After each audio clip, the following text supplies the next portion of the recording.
Good afternoon, everyone, and welcome to the eXperience SA 2024 Endurance Series. This is something new. We're venturing into endurance racing. Since our team has been driving internationally in some really fantastic series, we've decided to give it a go ourselves. So, for this series, we have a 6-round championship. So, today we'll be starting at Spa Francorchamps. Then we'll be heading over to Road America. Then we'll go to Monza, then to Sebring, then to Nordschleife, and then to Daytona. So we're trying to do a bit of the American IMSA series, a bit of the European series, and mixing them all together. So, of course, for today's round, we are round 1. This is a 4-hour endurance race at the Spa Francorchamps circuit. I'm your commentator, Dennis Mitchell. I'll hopefully be joined by Sean Woodgate shortly. Sean is not here yet. Possibly I'll have one or two of the other guys from the teams joining us during the stream to get a bit of a live feed from the non-drivers' point of view on their team and what kind of things they're strategizing and what their plans are. And we might have Julian joining us later on as well. We might even have a bit of a changeover. So I'm going to be driving something new. So when I drive, then we'll have Julian take over the stream. So we'll switch streams to a completely different end of the country. So that's something also new. So that means I'll jump in, do one session, jump back to the streams. But for now, we're going to jump over to qualifying. So we will see the drivers should all be on track at the moment. I believe they are on track at the moment. I'm just looking to see what all is going on there at the moment. All right, so we are now, of course, live for qualifying. I'm just waiting for the actual feed to come through. For some reason, I'm not seeing the actual feed. So I'm not sure why that is. Bit of a technical issue there. All right, so let me just try it in a... I think I know what the problem is. So give me a moment and we will sort that out. So while we are waiting, I am going to just chat a little bit more. This is what happens when you are not prepared. All right, so I'm going to jump back into the other room. Right, so while we are waiting for this to launch, I'm very, very sorry for the mistakes on the startup. I see there's a problem on my end, which I hadn't catered for. I had jumped out to do some fixes, last minute fixes, and I hadn't actually jumped back in. So I have the second feed running, but I don't have the overlays for the second feed. So a little bit of a slow start. The drivers are in qualifying at the moment. I can talk you through some of what is happening there while I'm waiting to join you. So currently we have no times on the board. We have 11 drivers on track at the moment. We have 1 driver per team. Not all teams are able to make it for the first round. There are extra couple of teams that will join for the next round. So we should be 14, possibly 15 teams for the next round. And hopefully we'll have a few more teams joining after that. So first driver to cross sector 1, we have a 37.2. We'll hopefully have some footage for you any moment now. See, we have some drivers asking about our live timing. We do have a live timing site that you can look at. It is all one word, simexperiencesa.ddns.net, semicolon 8000/live. That will give you our live feed, well, live timing. So if you wish to see the live timings, you can head over there, watch all the drivers, see all their details, and hopefully that gives you a bit more feedback. So apologies once again for this little bit of a boo-boo on my part here. I was doing driver's briefing and actually totally forgot about this. Perhaps in the meantime, what I will do is I'm just going to jump to PC2 in the meantime. At least you have some feed while I'm busy joining here. Right, I'm just busy joining with the main feed, and then we can actually jump to everything there.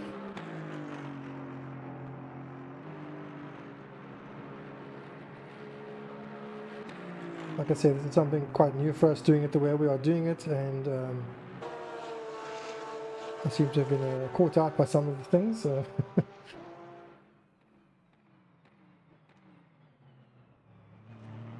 Right, let's get all the information up.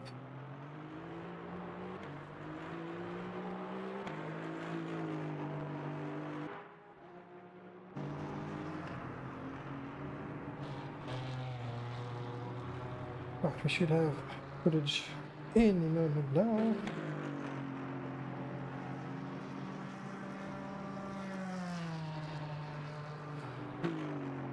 Commentary will also jump between myself and Sean as we go back and forth. We'll have some overlap where we can all talk about everything together.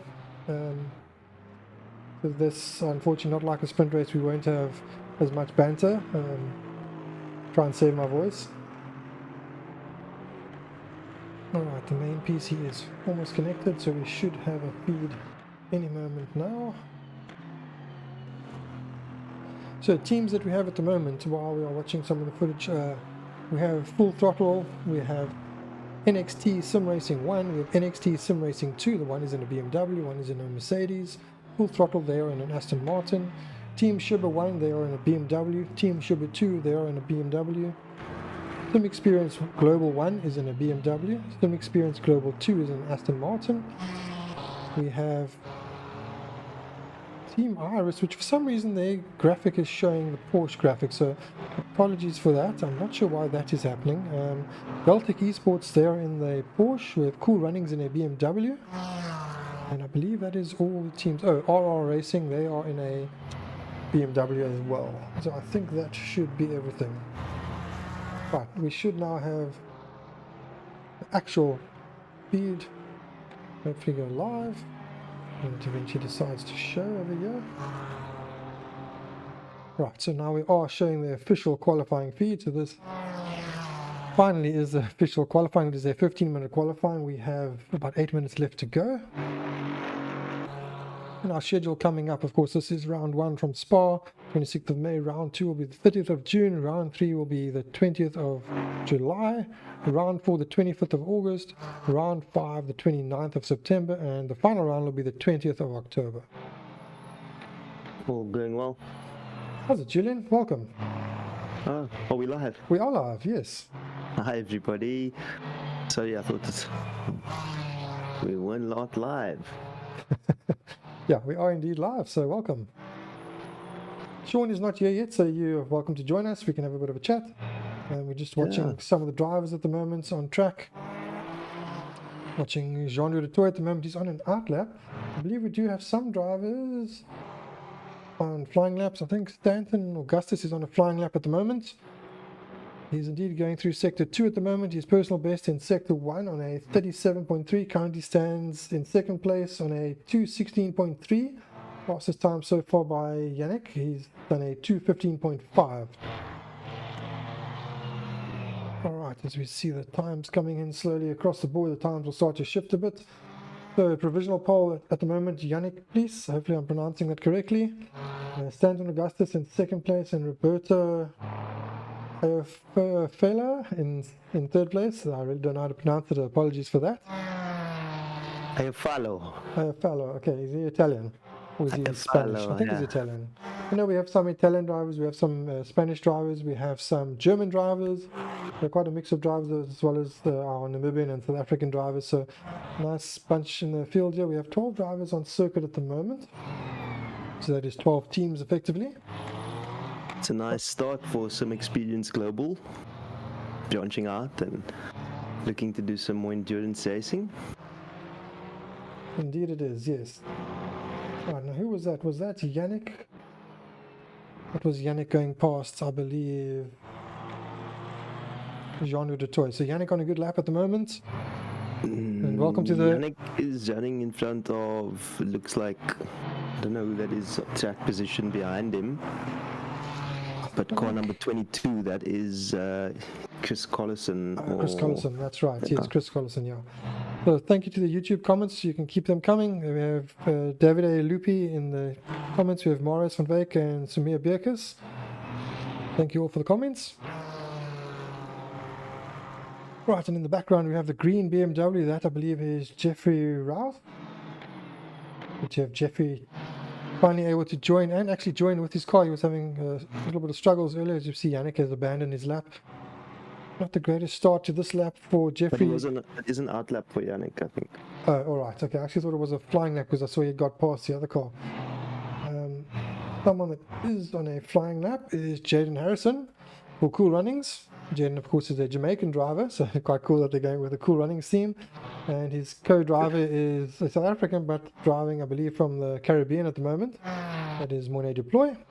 Monet Deploy is our part sponsor. So the series is currently sponsored by eXperience Global itself, as well as Skinny Media and Sim Racers Room. So when a deploy runs Sim Racers Room, he's a former eXperience SA member. He left and has started his own group. It's been quite successful. They do lots of endurance racing as well. He's decided to come along and support us because we're doing endurance racing, as Hayden jumps up to 6th with a fastest overall in the 3rd sector. Alright, I believe Oliver is on a outlap, so this should be heading into the final sector. He's about to start a flying lap. Then we can do an onboard with him.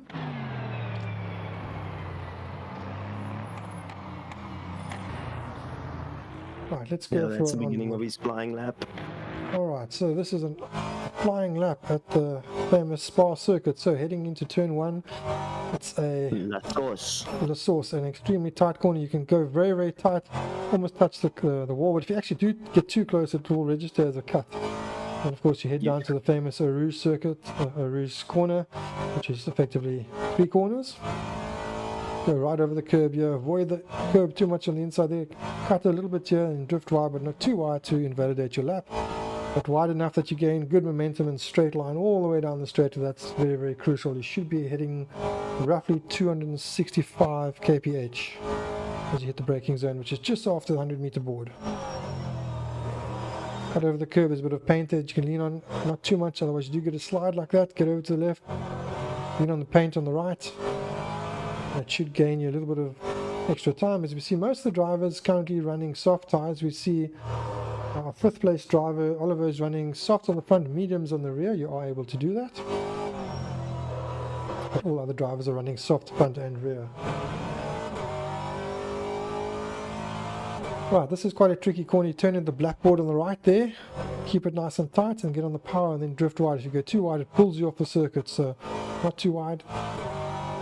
Now you can run wide there, brake just before the board, or some guys will actually brake under the board there, just before the curb on the left.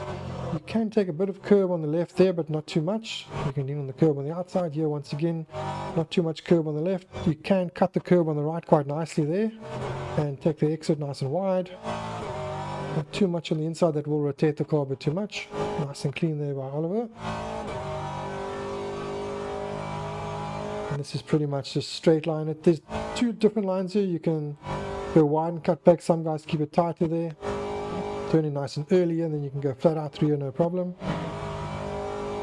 Once again, get over to the left. Brake just about the 100-meter board. Turn in nice and early. A little bit too early there. Down to 1st gear usually here. And that is a lap of the Spa Francorchamps circuit, which puts him in 3rd place overall. Nice lap there. Stanton is still on a flying lap. He's had a not so successful 1st sector. Oh, the timings I'm seeing, it's actually a green, which is a personal best. Oh, he's only 2/10 off the pace then, if I'm reading it correctly, off the 1st sector. So it should be quite a nice lap for him, putting him possibly, if he improves, he'd possibly find 3rd place again, if not higher up. Ooh, does that look like he went wide there? I don't know. The time is still showing it's ticking, so I don't think it was invalid. I think it was sort of on the limit. He's got a personal best, so it has registered his yeah. sector. No. If it registers it, then it's good. So he's up. He's 60.1 in sector 2. That is not too bad. 60.2 was 2nd place last lap, so he's actually got a pretty good middle sector. Let's see if he can come through on the final sector and improve his time. Currently sitting in 5th place. I think with this he's looking to maybe jump up to 3rd. So 1st place currently on a 2:15.0, 2nd place at 2:15.8. Where does Stanton jump up to? Up to 4th place on a 2:15.9. Good improvement there. Right, Roberto on a good lap as well, personal best in sector 1.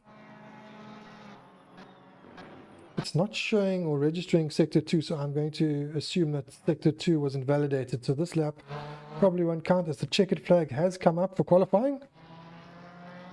The drivers will now be finishing their laps. Jaden's coming through to get it started a new hot lap, I think. If he's only now coming across, he won't make it in time. Oops. Oh no, yeah, he won't. So drivers on laps. We have Stanton, I think he's on a lap at the moment. We have Everett on a lap at the moment, also personal best. We haven't seen the Merc yet. Oh, that's very wide. I think that might invalidate. We have Andre Hildebrandt ahead in the Porsche. He's on a lap, but it's not a personal best. Unfortunately, it's a orange sector, which means it's slower than his personal best. The weather's looking a bit gloomy at the moment as well. This is using real weather, and there is a possibility of rain forecast later on in the day, light rain. It's actually a big factor, eh? It definitely can be a big factor. Driving in the rain, it changes everything. Also means your setups need to cater for it. So if your setup is too hard, you're going to struggle in the rain. So all the guys have compromised in qualifying. They might put on a qualifying setup in the race. They might go softer with the knowledge of rain on the way. So Andre currently personal best in the middle sector. Let's see, can he improve? As he comes up to the line. Let's see what his time is. Does he improve? He does indeed improve, but stays 12th overall.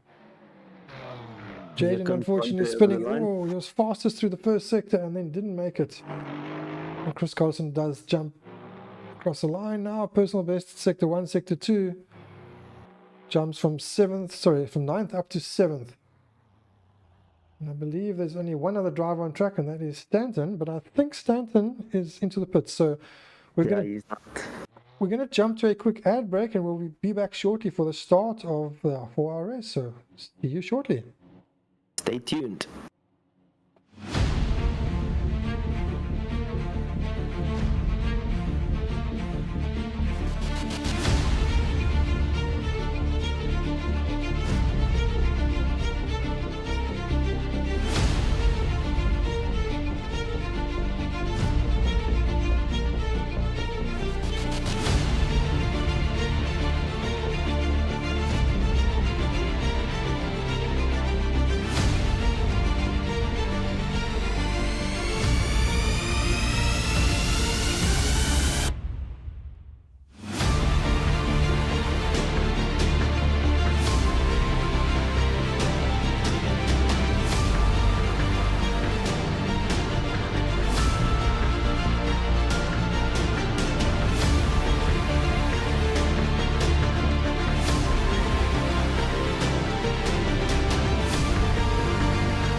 All right, welcome back, everybody.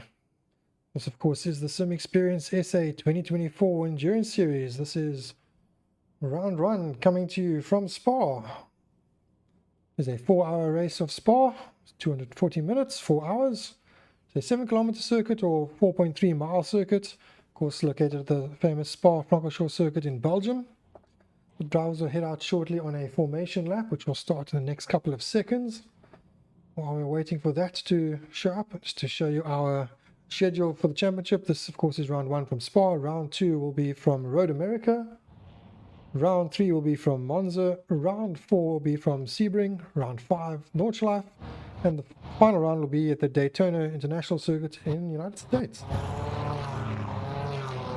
right, the drivers are now heading out on a formation lap.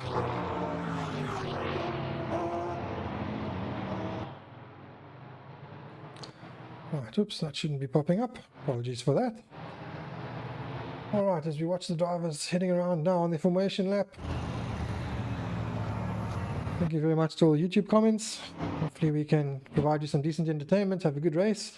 Currently 12 teams, as we see everyone hanging around there just behind the safety car. Johan Beckers, good afternoon. Hi, Johan. Johan, of course, is the brother of Gerrit Beckers, whose teammate has stuck it in third place on the grid. Good qualifying for them. So I'm sure they're going to be fighting for the podiums, if not the win. Of course, endurance race is all about getting to the end, not necessarily just having a good pace. And this, of course, is their team full throttle.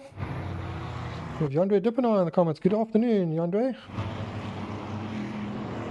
Of course, all the other comments, all the new teams, welcome to everyone. We have Salvatore Pastori, so the Pastori, of course, very famous Pastori brothers. Good to have you in the comments, so thank you for joining. We have Davide Lupi, we have Marius van Wyk, Meir Beekers, and of course, joining me in commentary is Julian Brains. Unfortunately, we don't have Sean Woodgate yet. Hopefully, Sean will be joining us later, so good afternoon, and welcome, Julian. Yeah, good afternoon, everybody. Nice to be here. I'm actually also participating in the series, but suffering a bit of an injury this week, so joining on the behind the scenes to make it all happen. Yeah, of course, being round one, we do have a few setbacks. So we unfortunately have a few teams not here tonight. Julian's team obviously isn't driving because they've had to split the team without a driver. You need to have 2 drivers per team. It is mandatory to have a driver swap. So without the driver swap, if there's only one driver, you can't drive because you can't have a driver swap. So we are down a few teams. We will have a few more teams joining us for the second round. I, of course, will be joining Stanton Augustus, so I'll take over in the second stint later on. And at that point, Julian and Sean, hopefully Sean is here by then. Sean will then take over commentary, and I can do some driving. We have a few new teams that have joined us, international teams, so welcome to all of them. We have teams from all around the world. We have some of the top teams joining us, so that's giving our guys a run for their money, which is fantastic. They can all learn from them. Of course, Yannick up front is on a different planet, I think. He's definitely one of the aliens. But our guys can definitely be fighting with him on a good day, so hopefully things go well and they can be fighting there towards the end. Yeah, this is a mini endurance after all, so... Yes, so some rounds are 4 hours, some of our rounds will be 5 hours. 2 rounds will be 5 hours. That will be the Sebring 5 hour and the Nordschleife 5 hour. The rest of the rounds will all be 4 hour races. And for a lot of our guys, it's their first endurance racing experience. So some of them have some experience, but I think for a lot of them, this will be their first outing, doing something like this with driver swaps and stuff. So it should be very interesting, as we know lots of things can go wrong. And this brings us to how the series has happened. So this is a eXperience broadcast, eXperience SA. But eXperience SA, we have some drivers that do international racing under the eXperience Global banner. So that is where we've brought this in. So this is a eXperience Global production under eXperience SA. But eXperience Global is our eXperience endurance team. So this is where we've got involved in 24-hour races and been having great fun that we decided to do an endurance series to promote it more and hopefully get some guys involved in the racing abroad to join us. And we are about to head to the start. The safety car's peeled off.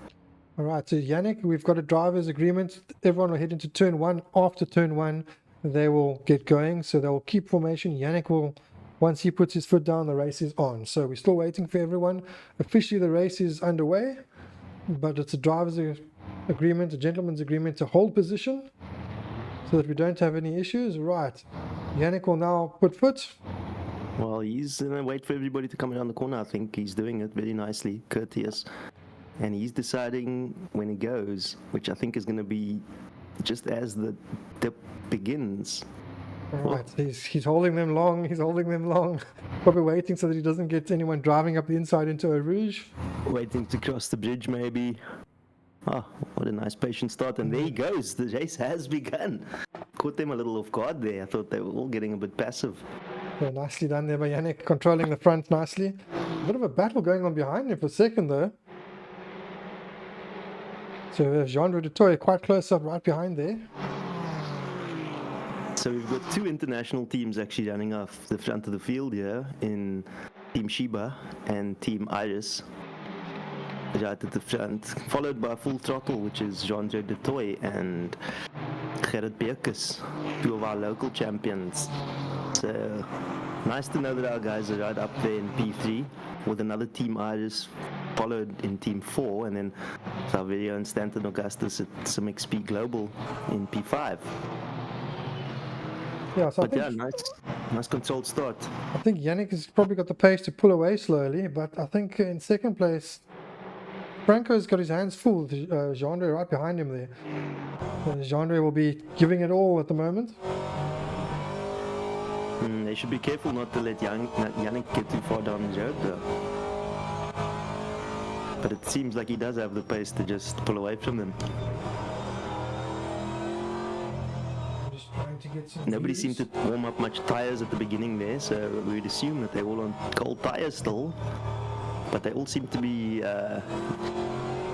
getting up to race pace quite quickly. I noticed Yannick's second sector was a 60.9, which is pretty fast. Probably just about a second off the actual pace in that sector for qualifying. A couple of tenths. Yeah. So Jean-Andre giving chase, the gap is growing slightly. So at the moment, I think the smallest gap right now is, let's see, I believe it's Jaden at the moment. Jaden is 3/10 behind. Actually, it's probably further back. Chris Collison's right in front of him. But Jaden giving Chris a bit of a chase.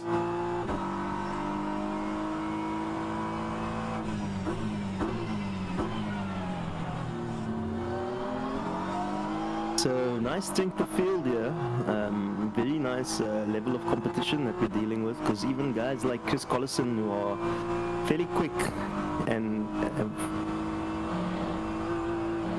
are sitting all the way down in P7 and facing potential... We see an incident there with Chris Collison. I think he's just gone off through a rouge. He did indeed. Oh, We have definitely seen that now. let's double check. I think, yeah, Chris Carlson is running P12 at the moment.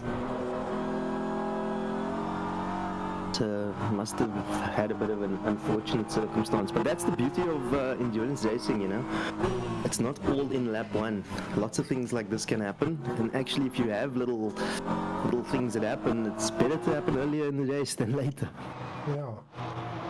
Yeah, you never know what's going to happen. It's a very different mindset to sprint racing. Sprint racing is just go as fast as you can from start to finish. Endurance racing, you pace yourself. You got to make sure everything survives till the end. Make sure Yeah. you don't wear yourself out, because obviously then you don't drive to your best ability. Preserve the car, preserve the tires. If you preserve the tires and preserve a bit of fuel, you can maybe pit stop less. That'll save you time. There's so many different aspects to endurance racing. Quite interesting to see some of the tire choices there the guys are making, Dennis. Yes, so some guys starting on hards and some guys starting on mediums. That's interesting to see the bit of a split in the field. It makes a little sense now as to why Jean-Jacques was giving P2 a hard time, Bonardi, because he's on hards and Jean-Jacques on the mediums. Yeah, also the way the BOP works is the fuel has been adjusted per car. So some of the cars can run more fuel than others to try and equalize the performance of the cars. So I think with some of the cars, the hard tires maybe not going to work. Some of them, the cars that maybe have more fuel, they can push differently on the hard. So, interesting choices. I would have thought maybe they're just trying to get it out because the soft probably won't last long enough. So they've realized it's medium or hard, not medium and soft. Because you have to run one of both compounds, or at least two different compounds in the race, unless it rains and you use the wet tires. That's the other thing we must take into consideration. The weather might just be coming in. It does look a little overcast.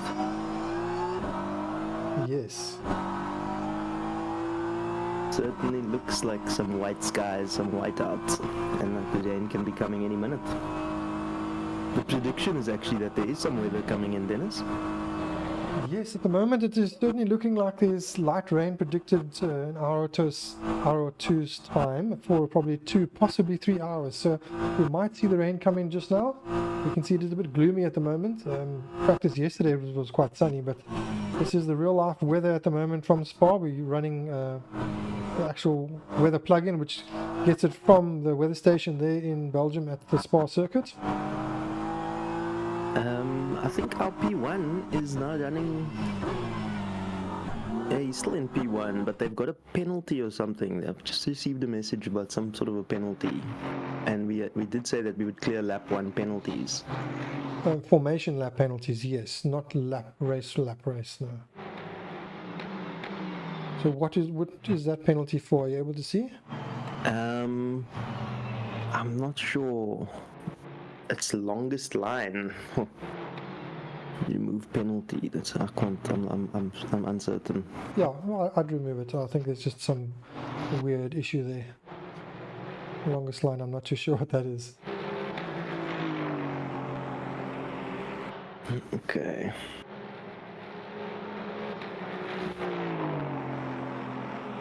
All right. I'm just going to get up some extra views for us that give us a bit more information.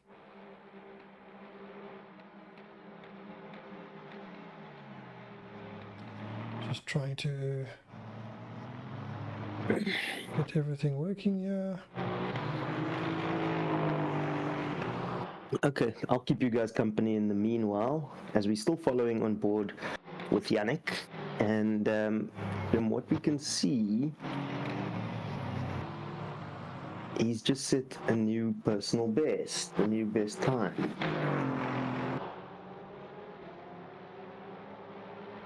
He does certainly seem to be pulling away from the guys. We check on the live timing. At the moment we're looking at stops made, and because we're cycling through the different overlays, but it should cycle through the tires and everything else. So you can see there's a visible gap that he's pulled there from the guys behind him, from the pack behind him, and he is indeed on the hard tire, if I'm not mistaken. Yannick is on the medium. Yannick's on the medium, okay. So he's on the medium. Chris Collison is going to the pits. I wonder if he perhaps has damage then, because he is heading into the pits. We saw him going off in a Rouge. Yeah. He's moving around a little bit, so I wonder what will happen. Will they do a driver swap then, if they're pitting this early for repairs? I doubt they'll do a driver swap. They're probably just putting for repairs, and they're probably just going to extend his stint on. That's what I would do if he's the wrong driver at the moment, unless there's something else wrong. You know, we've had instances where hardware breaks on us in the middle of a race, and we have to swap drivers for that. Yeah, we've had all kinds of things happen in the races. So we've had, in fact, Chris had a problem where his shifter broke, and between sessions he was super gluing pieces together, and then it would break again, and he would have to super glue it again and bond it and do all sorts of things. So that's the joys we have with sim racing, is we still have hardware issues to deal with. Ooh, we just see a spin from Jeffrey Zhu. Jeffrey, unfortunately, he's having a nice little race there with Everett from NXT, and Everett, is that how we say it? Damant. We are going to butcher some of these names today. Forgive us, gentlemen. But yeah, unfortunate little spin there from Jeffrey. But once again, endurance racing, you know. At the moment, Chris Collison and Adib are 1 lap down already. But if they do a driver swap now, then that might neutralize when the swaps come, although they're out of sequence. Yeah. Only 10 minutes in. So many things to consider in endurance racing. It's quite a long stop as well. He's still sitting in the pits, if I'm not mistaken. So that must be for damage repairs, yeah. Yeah, so there's definitely some damage on that car then. I doubt they are.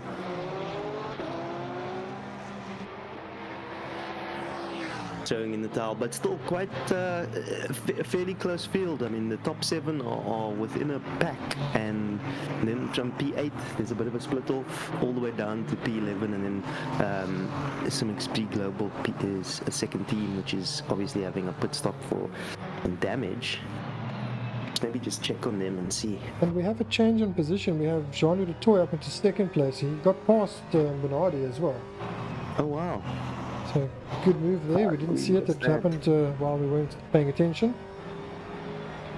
Well, I certainly wasn't paying attention, so apologies for that. Okay.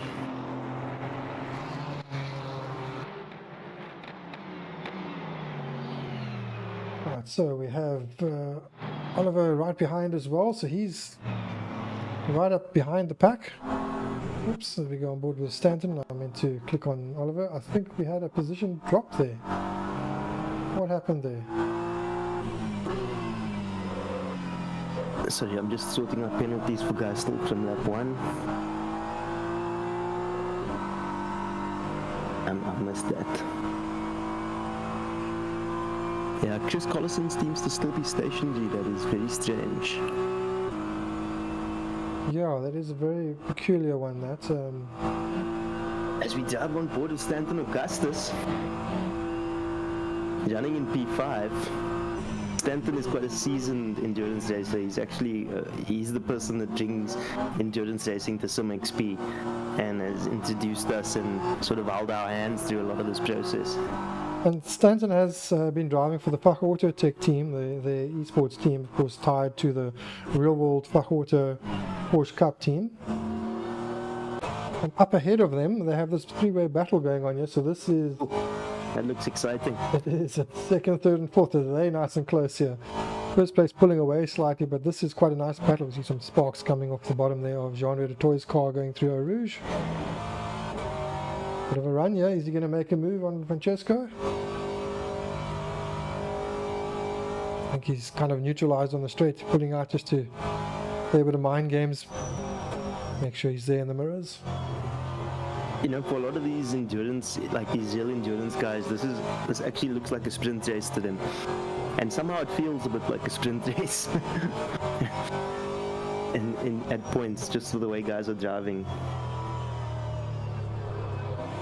Yeah, you got to remember also with endurance racing, it's a totally different mindset, and some of the guys will come in here that are new to it with the sprint race mindset, and that will catch them out. You got to play the long game here. And you also got to remember, it's a team game now, so it's no longer me, myself, and I. What I want, it's what the team needs. So you compromise on car setup, that's the first start, and then it's strategy, what works for both drivers, what's the best strategy to get the best out of both drivers. And then of course you've got to take into account all the incidents that might happen, so you've got to think on the fly. So there's so much more, and it makes it more exciting for the drivers. I think just overall it's a more enduring race. Which, you know, real racing is a team sport just by default, because there's so many more people that are involved to get you out on track. You know, you don't do it as one man, so you always have a pit crew, you always have some people that are involved in your racing with you, and sim racing can be a little lonely in that respect, and that's why the team aspect is really nice. But Dennis, I'm going to go and see if we can get a hold of Chris Collison and find out what happened in their race there, okay. What's going on. That would be great. Or perhaps a Deeb even. Alright, so we're waiting for that. They're still in the pit, so they've got some serious damage. I'm not sure what has happened to their car as we watch on board at the moment. Let's see what all is happening at the front of this pack. So we've got Jean-Louis Du Toit in second place. Right behind him, he's holding off Francesco Bernardi, Oliver Hargatai. I'm not sure if I'm butchering that. Sorry if I am. Hargatai. With the foreign names, some of the names, the German names, I would probably pronounce a bit easier than some of the Spanish names or Italian names. could speak German many years ago. I do have German blood, so I don't speak it fluently anymore, so apologies if I'm butchering everything there. Unfortunately, Sean is not here. He can speak fluent German, but hopefully he will be joining us later on. That would have been nice to show that little skill off, eh? Yes. So we've got an update from Sim Experience Global. They've got a 400-second repair, which is, it's mighty. They've lost 2 laps in that repair, but they are repairing and they are running. So that's the good news. They were able to make it back to pit and they are still in the game, even though 3 laps down. Are they doing a driver now. swap now, or are they carrying on without a driver swap? I didn't confirm. I think it sounds like Chris is staying in the car, and they're not going to do the driver swap. It was just the repair that was needed. So obviously tensions are a little tight there. Wasn't a good time to pull him across for the interview. But maybe we will get some participation from 1 or 2 guys later on as we settle into the race, and we certainly seem to be settling in now. I don't know if you want to maybe go see if you can find one of the other drivers that not driving from the teams, maybe Yannick's partner, or Carrot from second place who's partners with Jean de Toy, or Francesco, maybe one of the top 3 guys. Yeah, it'd be nice to hear from Gerard. That's a good one. Let's just... Yeah, the guys that aren't driving, if you guys want to join us, just let us know. You can also just jump into the channel above us here, the interview waiting channel, and we can drag you in and get a perspective from a driver's point of view or a team point of view, what is actually going on behind the scenes. Pastori saying, go Roberto. Roberto doing well at the moment, currently in 6th place, chasing down the cars. Right in front of him, he's got Jaden Harrison right behind him. Jaden, of course, driving from Jamaica. And in front we have Stanton Augusta, so a nice battle here. Looks like this is closing up quite nicely. Go on board with Jaden Harrison. Heading down towards Eau Rouge. Depending on car setups, it also depends. Oh, we have a bit of a moment happening on... Who was that's just spun? Was that... Oliver, I think, just getting a bit out of shape going through Eau Rouge. Oh, we have a penalty for Harrison as well. So all things happening at the moment. Not sure what the penalty for Harrison is for. Jaden Harrison has a penalty. Oh dear. Well, that might be a drive-through. Maybe it's too many track cuts. So I'm not sure what exactly caused that. I was looking to see what happened to the spin further back. What's going on with Collison? He seems to be moving slow. He's back out on track, but... Maybe the car is not repaired well enough. We haven't actually managed to... he seems to have wipers on, so does that mean that the water's fallen? Is it? That's interesting. It says 41% chance of rain at the moment. It looks like it might be raining, yeah. Like it's starting to spit a bit. That's gonna add a bit of spice to everybody's strategy. So maybe Chris and them went out on the wet in anticipation of that change, seeing as they were in the pits. Yes, I'm just looking at some of the onboard footage. We can see the rain on the car's bonnets. So that is very interesting. If I am going to go to, let's say, this view, there we can see the rain. It is indeed raining. Okay, so this definitely changes everything for everyone. And can we see the tire choices now again, Dennis? Are you able to... It is automated, but I can just do that. Expedite it. Alright, so at the moment, no one is on the wets. Who's going to be the first to jump to pits? Even Collison. That was a missed opportunity by them there. Yeah, they could have gained back probably a lap there, or at least half a lap, because it's quite a long pit lane, this. It's the endurance pit lane, eh? Yes, so they come out after Eau Rouge, so that line that you see on the right-hand side there. Yes, yeah. And they feed in... Not usual on the source. Yeah, so they feed in right over here. So this is now the question, who's going to be pushing in these conditions? Going to be very interesting to see. All the drivers with their wipers on at the moment. P1 still looks very comfortable. Yannick, Team Iris. Yeah, almost too comfortable. I think conditions can always be a leveling tool that some drivers will leverage more than others. Well, his car, he's definitely got the pace. Is his car maybe set up more for dry weather? Is his car set up for... Maybe it's just not that saturated yet. The beginning water doesn't really take away, especially once you've got temperature in those tires and you gripped up. Because I'm watching Jonje, I'm doing an onboard with Jonje de Toy, and he also seems still to be quite comfortable. Nothing much is changing except the wipers on.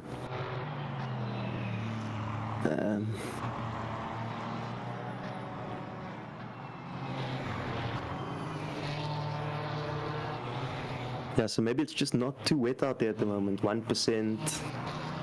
So they would be wise to not put too early and wait for it to saturate a little bit. But timing it is always a tricky thing. I wonder if any of these guys are using their team to give them the radar information in the background. Definitely getting wetter. You can see the onboard the car is looking a bit more moist.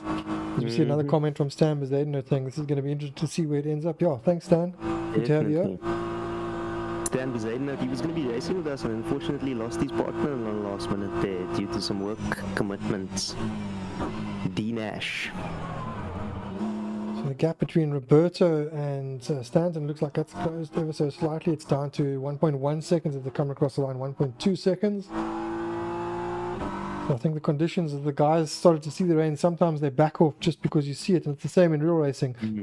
Certainly with the guys that are open to the elements. When you see water on your visor, your natural instinct is to back out of it a bit. But the seasoned guys know that you don't need to. There's still grip when it starts to, the track is still hot, the tires are still hot, so everything is fine for a while before the track starts to get saturated, and at that point it's sort of like a switch, and that's when you've got to be careful. But you need to keep pushing to keep the temperature in the tires, and if you keep the temperature in the tire almost evaporates some of the moisture, so you're able to keep going up until a point, and it's just when that point comes you need to be in the pits at just the right time, and you can hopefully gain a bit of time on the cars around you.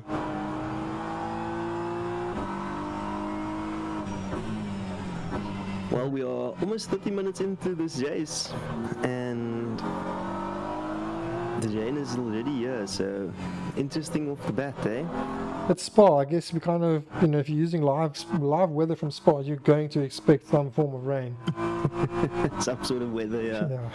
I mean, you generally get all 4 seasons in a race at Spa. I mean, in a Grand Prix race, you sometimes get all 4 seasons, and that's less than 2 hours. This is a 4-hour race, so it's inevitable. And I mean, it is a fairly big track, so it is possible for one part of the track to be a little bit more saturated and wet than another part, which is also confusing because you think you've got a certain amount of grip, but certain sections are getting a little bit more wet than others. Much like with the Nordschleife, it's so big. And we see Jaden, I know he's got a penalty, but he's still hanging in there, so I'm not sure what the penalty is for. He hasn't yet done his penalty. So I hope he's aware of that and doesn't end up with some kind of black flag or something like that that ruins his race. Matsim driving saying, oh, wet race. Yes, that's Spa. The joys of Spa. Spa is one of the best circuits in the world in my opinion. But one of the things that comes with it is, in the real life, is the weather. Just because of where it's situated. It does throw up all kinds of weather. It's almost like it has a microclimate there. The drivers kind of get used to it. So Jaden is closing in. The gap between Jaden and Roberto is now 2 seconds. Roberto's got it down to a second. He was actually a 6/10 to Stanton at some points in the braking zones.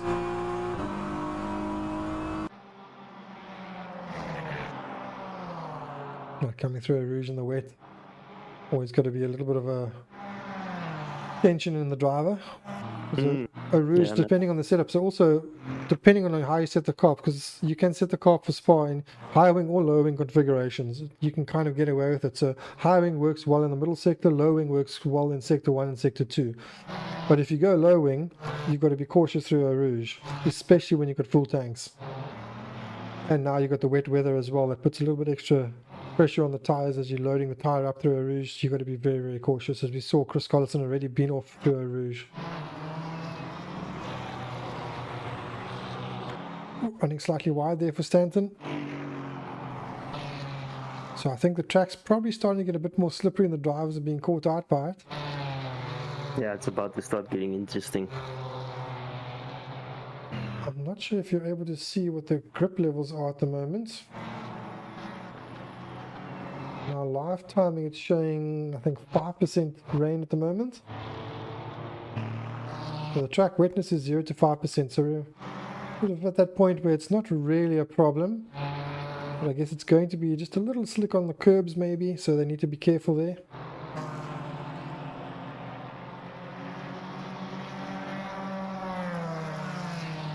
Right, so all the drivers' lap times in the last lap, we had a 2:18.9 for Yannick, 2:19.2 for Jandre, a 2:19.1 for Franco, 19.7 for Stanton, a 19.5 for Roberto, a 19.1 for Jaden, then 2 blanks, so those were invalidated laps. A 21 for Everett, a 25 for Andre, a 23 for Jeffrey, and a 25 for Chris. So Chris definitely struggling at the moment. Okay, I'm just sorting out some stuff in the background, Dennis. I'll be back with you in a minute. No problem. This is endurance racing, so the commentary is also going to be slightly different, guys. Yeah, I expect a little bit of more leisurely commentary, not as hectic. Track's definitely looking more slick there. You can see the moisture, the track's getting darker.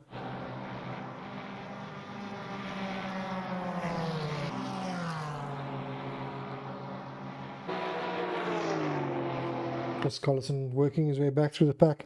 He's right up behind Andre Hildebrandt, but this is not for position. So Chris is currently sitting 4 laps down on the leader, 3 laps down on Jeffrey, who's ahead of him, and therefore 3 laps down on Andre, who's ahead of him. So he needs to now pick off the drivers one by one, make his way past, but he's got to be careful because he is unlapping himself.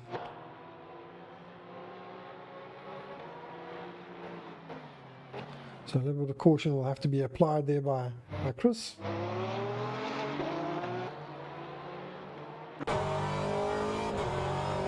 So Chris, having been off and been in for a repair, it was a very lengthy repair. Not too sure exactly what sort of damage the car might still have.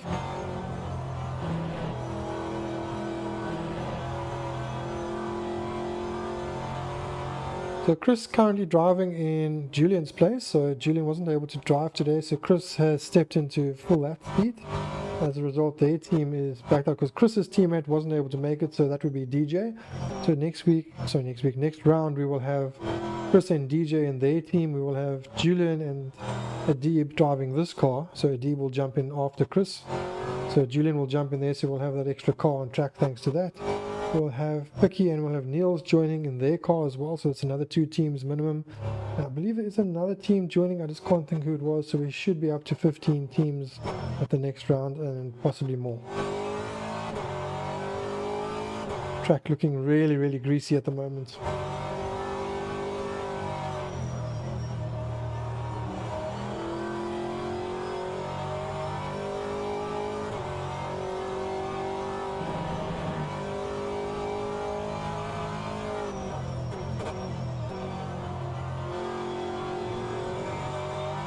I'm just going to try and get some other feeds up here in the meantime.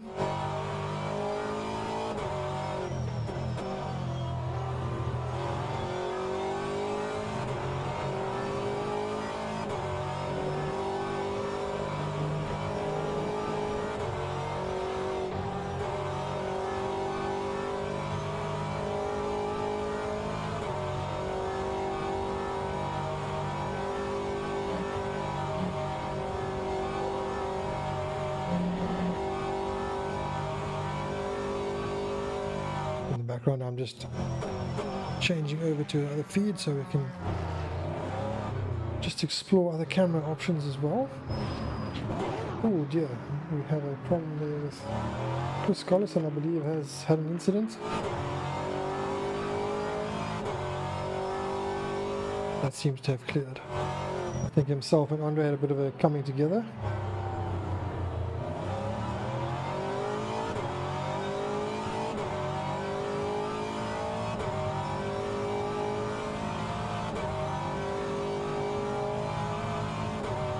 Right, so it's half an hour gone, we're at the 3 hour 30 minutes mark. So congratulations to the current drivers.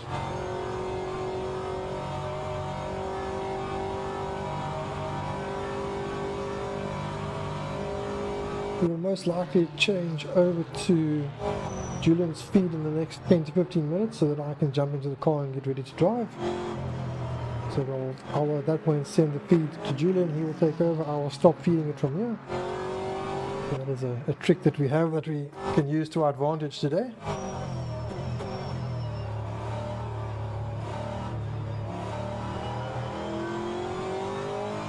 So this is a really good battle at the moment. So Jean really got his hands full at the moment.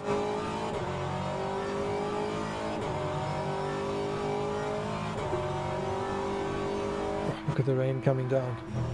It is quite heavy rain. Getting heavier and heavier. So the rain currently is sitting still at 5%. That's how much it's showing. It's obviously just building up slowly on the track.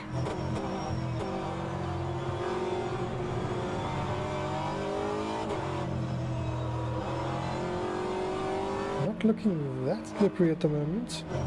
Guys look like they're taking it a little bit easy, but not too bad.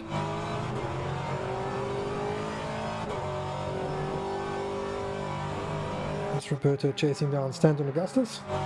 Stanton Augustus currently in 4th place, who's the driver that I'm teamed up with, so I will be taking over from Stanton shortly, well, at the end of his stint.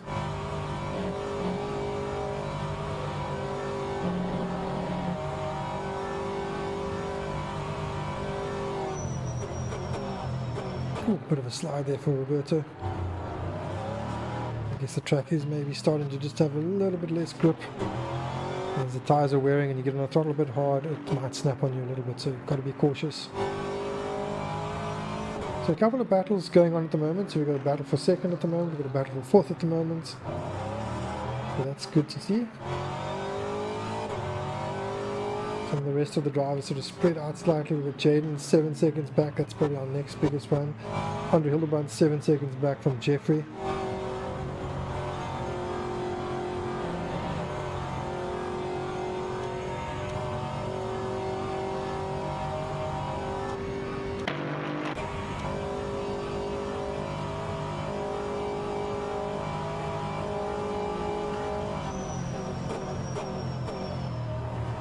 So if we want to see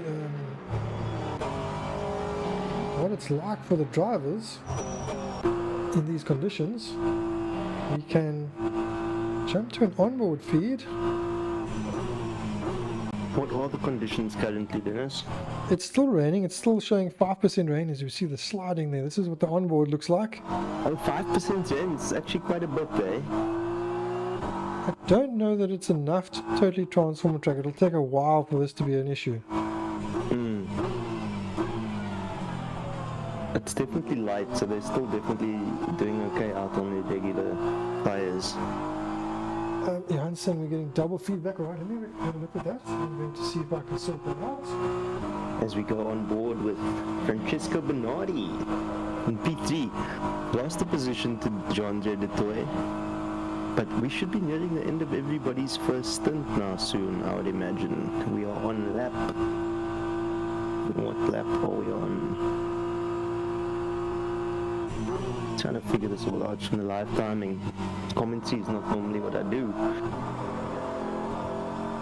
Lap 15, the leader is on. So, and mostly everybody's on lap 15 with him, except for some eXperience Global, which is Chris Collison and the guys. Chris Collison and how can I draw it blank because it's my teammate Adib from Meldin. It's actually my team, and Chris has come in and essentially standing in for me because I've got a bit of a shoulder injury this week.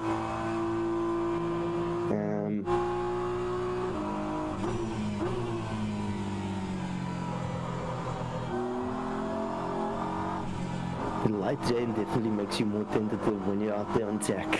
As you can see, that traction control light lighting up on the inside of that car, and when it goes yellow, he's losing traction on the back wheels. Just seeing, Yannick did get a penalty at the front. Has that been cleared? It has been cleared. Alright, okay. I've cleared that. Apparently the game thought he should be in 12th place for some reason. I think that's just the start procedure. Sometimes the game gets itself a bit confused.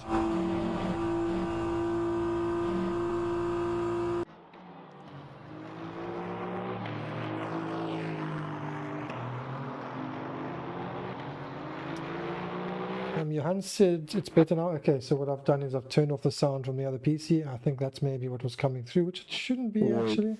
Were we having some sound issues? Yeah, apparently we're getting an echo from, I think, the second stream or something. Okay, sorry about that, guys. But on another note, you know, seeing as it is a little bit more relaxed here this evening, or this afternoon, should we say, this lovely Sunday afternoon, that people are encouraged to still join the series, you know. It's not too late to get involved. It's endurance racing after all.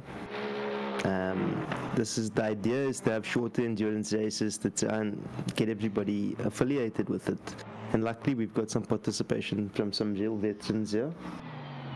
So we've got all the markings and all the hallmarks of what should be a very successful series going forward, and we do encourage anybody that's interested in this type of racing to make contact, join our Discord, have a chat, come and race with us, man. Show us what you got.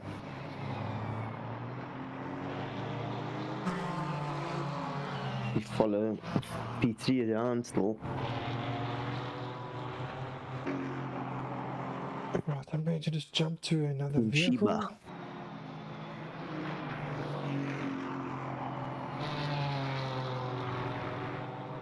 I think I know that the sound issue is probably when I go to do some live extra help here. Should we do this magic of ours live, Dennis? Should we just include them in our magic? Because it's pretty magic what we're gonna do. Yes. So we're gonna be sharing, we're gonna be handing over the stream midway so that Dennis can jump in and jive. And it's something we've actually had success with in the past. So we plan on using this technique this afternoon. So at the moment, I think this was our problem. We have the second, so this is from the second stream.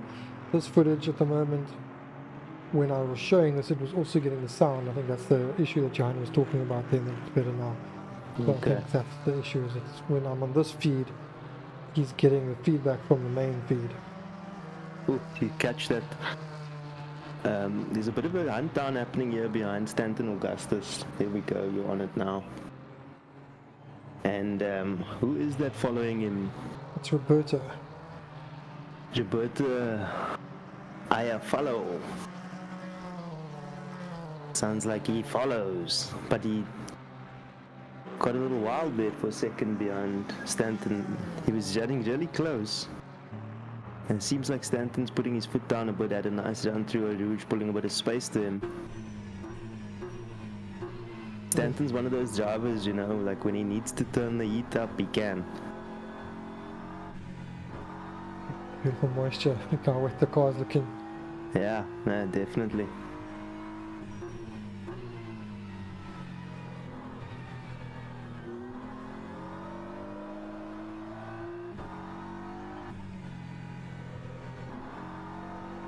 Yeah, looking great at the moment. The track is just getting a little bit darker. It's still 5% rain showing.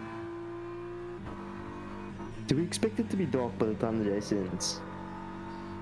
It's set to live time, so the race is set to start at 3 p.m. local time, which is our 3 p.m. as well, so it should end 7 p.m. So I believe sunset is probably going to be close, so we might see sunset. Okay, nice.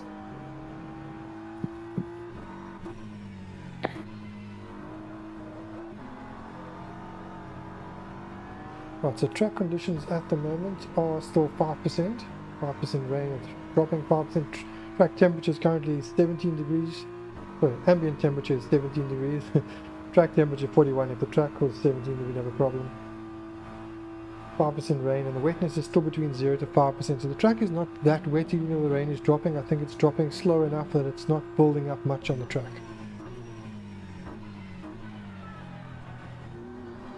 sure it had some guys worried nonetheless, because you just never know when it's going to get heavier. The fact that it's there is just perturbing, and changing the conditions of the track very slowly, incrementally, along with your tires wearing. Could actually be good for tire wear. Yeah, there's so many factors to take into it. I guess while you're driving, it's maybe not easy, but this is the beauty of it. You've got a teammate that can be doing all that in the background, acting like a crew chief while you're driving. You don't have to do all the worrying. You've got Crew Chief, which is an application we run, which can give you some information. It can be quite helpful in most instances, quite annoying in others. Your teammate can fill in the gaps and give you a lot more detailed information as well. Yeah, and information is key in an endurance race, you know. It keeps you motivated. This being a shorter endurance race, it should be a little easier to keep track of things. Yeah, it's still a 4-hour race, which I think most guys in sim racing probably don't do longer than 1-hour races. That's, I think, kind of the limit. I think a lot of what's happening here with Mateus. Is he running Maybe slow? slow down. It looks like he's going slow and weaving a bit, so hopefully he doesn't have any issues.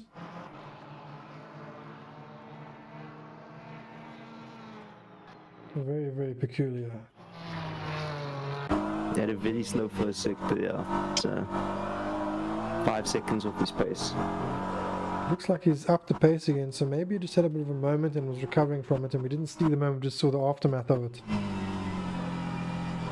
All looking okay at the moment. Maybe he just caught a curb with the moisture and it just snapped the car, and that's what we caught the end of. But he's looking alright at the moment.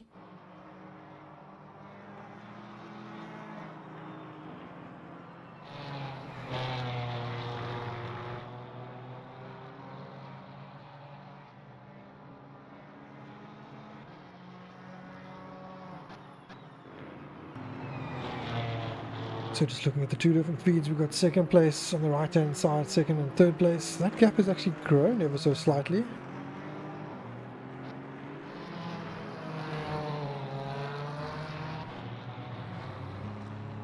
In first place we still have Yannick just cruising off in the distance at the moment, playing it nice and smart and not taking too many risks.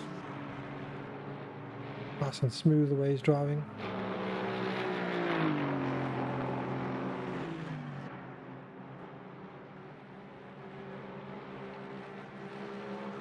Hello Victoria in the comments. Good evening. Good evening. So used to saying good evening because we usually stream in the evening. Good afternoon, Monet.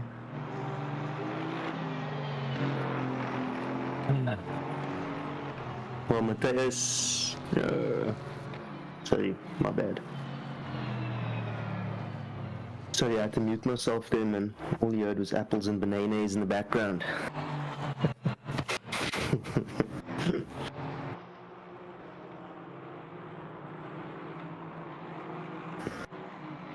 So Yannick's got a firm lead on this race so far, eh? He's pretty much done everything he needs to do to secure it. If he just keeps going, he can just casually just... Well, it's still early. We're an hour in. We see he has to do a driver swap. You know, anything can happen in these things. We have no doubt that he's coming with a quality teammate that's going to put in... the same kind of stunt that he has. He ran wide there, though. He's got to be careful. Doesn't do that too often, because he will get a penalty for that. Pushing too hard does have a cost. But I'll stick to all the limits. I mean, I haven't actually done many laps due to my injury, so I haven't given it a feel as to how strict the circuit is at the moment. It's not terribly strict, but it is strict enough to penalize you, and your penalties add up, so you have a maximum of 5 points. And this track tends to penalize you quite hard in the sectors that you can get a lot of time. Yeah. In the corners where you can gain time when you do a little sneaky cut. This section here in particular, oh, sorry, I'm watching the wrong feed. I've got my own feed going at the same time. That's what keeps happening to me, and I must just watch your one. I get confused. Sometimes I'm watching in the broadcasting software. Chasing Stanton. This is quite a battle, yeah, eh? Yes. These guys have been sitting together for quite a while. This is the battle for third. No? For fourth. This is second and third. Oh, this is fourth and fifth, sorry, yes. For fourth. I thought we were watching the genre battle. This battle as well is now closed up, so Jaden has caught up to Everett. So now we have the 3 different battles on track, which are for position.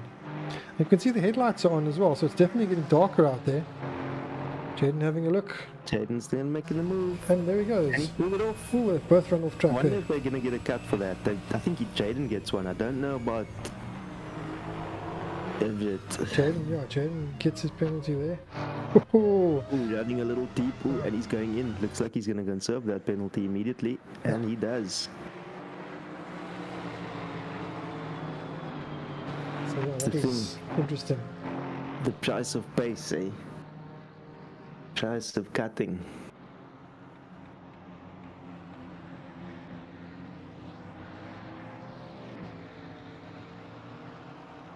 So tell us a little bit about the point structure for this championship, Dennis. How are we working with it? Let me get that up so that I can actually give you the relevant information. I don't have it up here. No worries. I did download it to have it handy, and I don't have it handy. Sliding around a lot now, eh? Look how long this pit lane is. So if you have to pit, it is amazingly long. Yeah, Jaden hasn't even reached his pit box yet. And we saw him go in, right? Yes. But we did all see that together. Yeah, we're watching that at the moment, so you can see just how long this is. Oh, So you had a drive-through penalty. That's just driving through the pits. That's not with the stop. So that is extremely long. Yeah, that's what makes this track so challenging for your strategy. You have to factor in so many things: your damage repair, the actual pit stop. Jeffrey Rouse going strong. He was struggling to see his skin in the game, so he actually eventually found his car. Glad to see he's in the right car. Yeah, it's a nice run for him.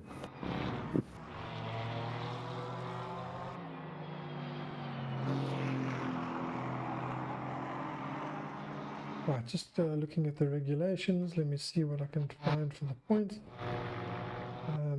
I should have had that at hand, but I didn't. No worries. I like the livery that Jeffrey Ross is running here, the green and black, nice color scheme. I think it was Simulator that made that livery for him. Yes. I like it.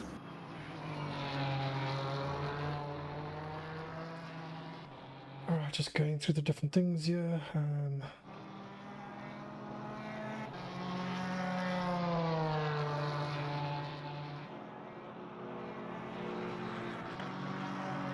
Yeah, I wonder if Mr. Woodgate is going to be joining us. It would be nice to have his company. Alright, so I have the points here.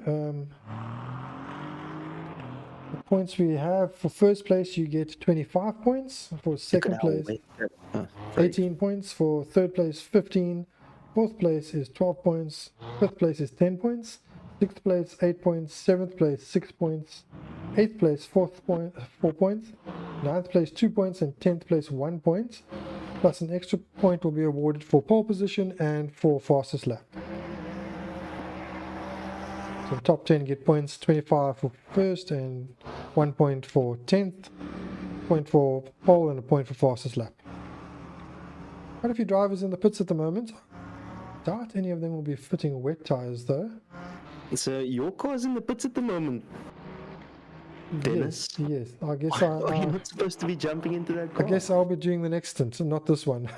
Okay, that gives us a bit of breathing room. We have Okay. Bjerkus now in the car, so he's taken over from Jean de Toy. Our first driver swap we see. We have Johan in the comments saying, enters the bee. He usually drives a yellow car, so we refer to him as the Bumblebee. Not in a yellow car tonight or today, though. Okay, so a successful driver swap happening. Team Sheba. Yeah, Team Sheba into the pits as well from third place. My love, P3, lovely. Thanks for the comment. Pastori. Oh, Salvatore Pastori. I'm going to be butchering names left, right, and center. You know, the thing is, I was just meant to be helping out with a bit of commentary. And now we are all the way in the deep end. Yeah, I kind of hope that Sean will be here, so hopefully he will be here soon, because if he gets here, then that also means I can jump out and do things. Just stuck in traffic somewhere, or just handling something, and will be with us as soon as he can. We know Sean loves a little bit of sim racing.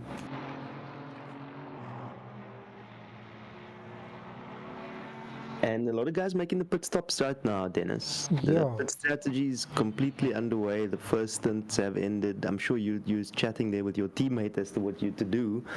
And to be honest, now is when it starts getting interesting.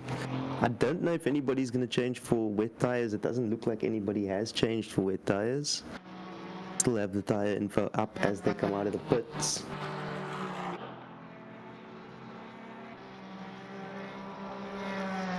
And they're sticking with their tires. So I think it's probably just a little bit of drizzle, and then it's clearing. Now it's forecast to be like this for a couple of hours, where it's just light rain on and off. So you never know, maybe it does get harder at some point, but this is the forecast: light rain, constant light rain, basically for a couple of hours. And I was steering into the pits behind. Who was that behind Stanton? Was that it was Matthias into the pits. So Matthias in the pits. Matthias or Matthias? Gonzalez, is he Mexican perhaps? Or Spanish? That's what we should start putting in our sign-up requirements. You guys should tell us what their nationality is. Yeah, we could actually add it up and then just have that an extra little bit of a graphic in the pictures there, just so we know where our driver is from.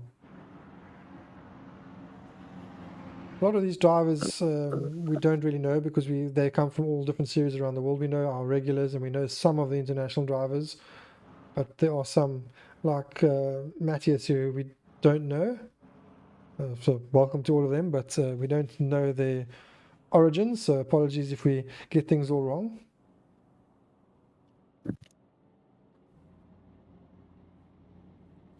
A long pit exit. That's another thing to consider. A lot of drivers don't use the full pit lane, so when they jump into this, they maybe come out of the first part and turn off the limiter thinking that they can go. Meantime, you can't go, and then they get a penalty. Yeah, that's something that, you know, just out of sheer force of habit, you tend to switch your pit limiter off, because it's such a slow turn anyway. So you tend to switch your pit limiter off, like if you come out at La Source, that is, you know, on the short version of this track, the non-endurance version. Then you put your pit limiter off before you go into the corner, because all you need to do is just control that corner, and then you can be hard on the gas as soon as you come out. But with this one, it's force of habit that you do it there, and you can get caught out almost every time. You really have to do a lot of practice with this layout for that to really hit home. So it's an easy mistake to make, and can cost you a lap and a half in the end, you know.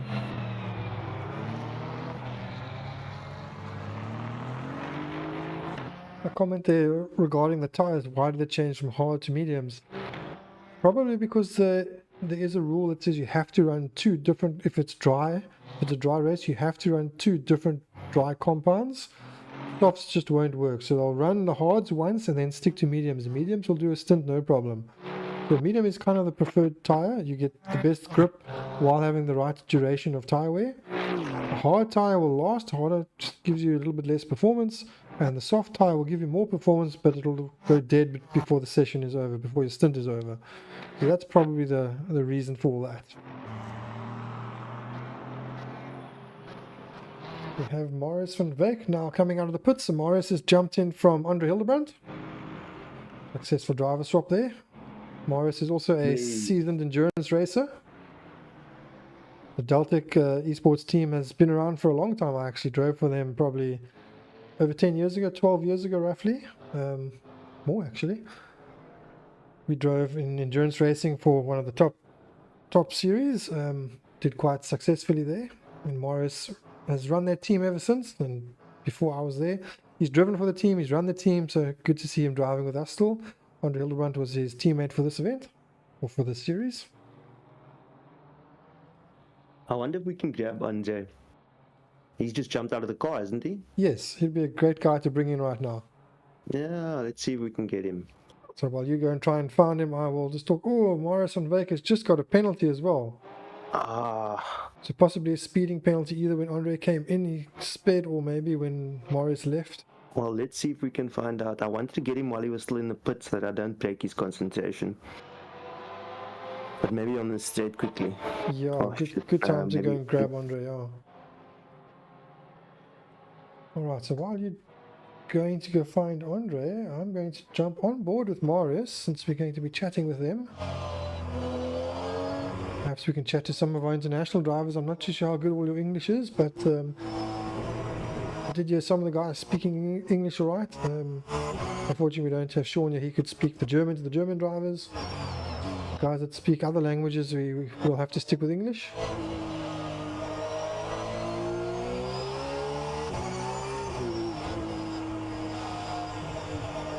Marius just taking it quite cautious. It is his outlap.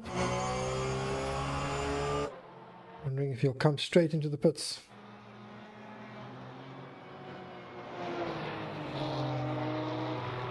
Just waiting to see now who is going to be.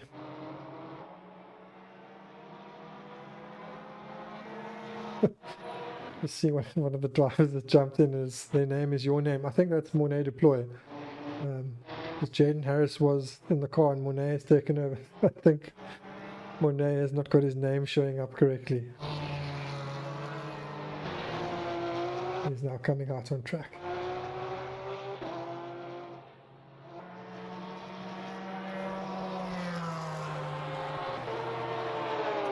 Marco Rabellini is also taken over from Jeffrey Rouse. So we are joined now by Andre that just jumped out of that car. Welcome, Andre. Yes, thank you. Perhaps give us a bit of your insight. stint? How was the weather? Yeah, how's the weather? What happened? What penalty did you guys get, and what was it for?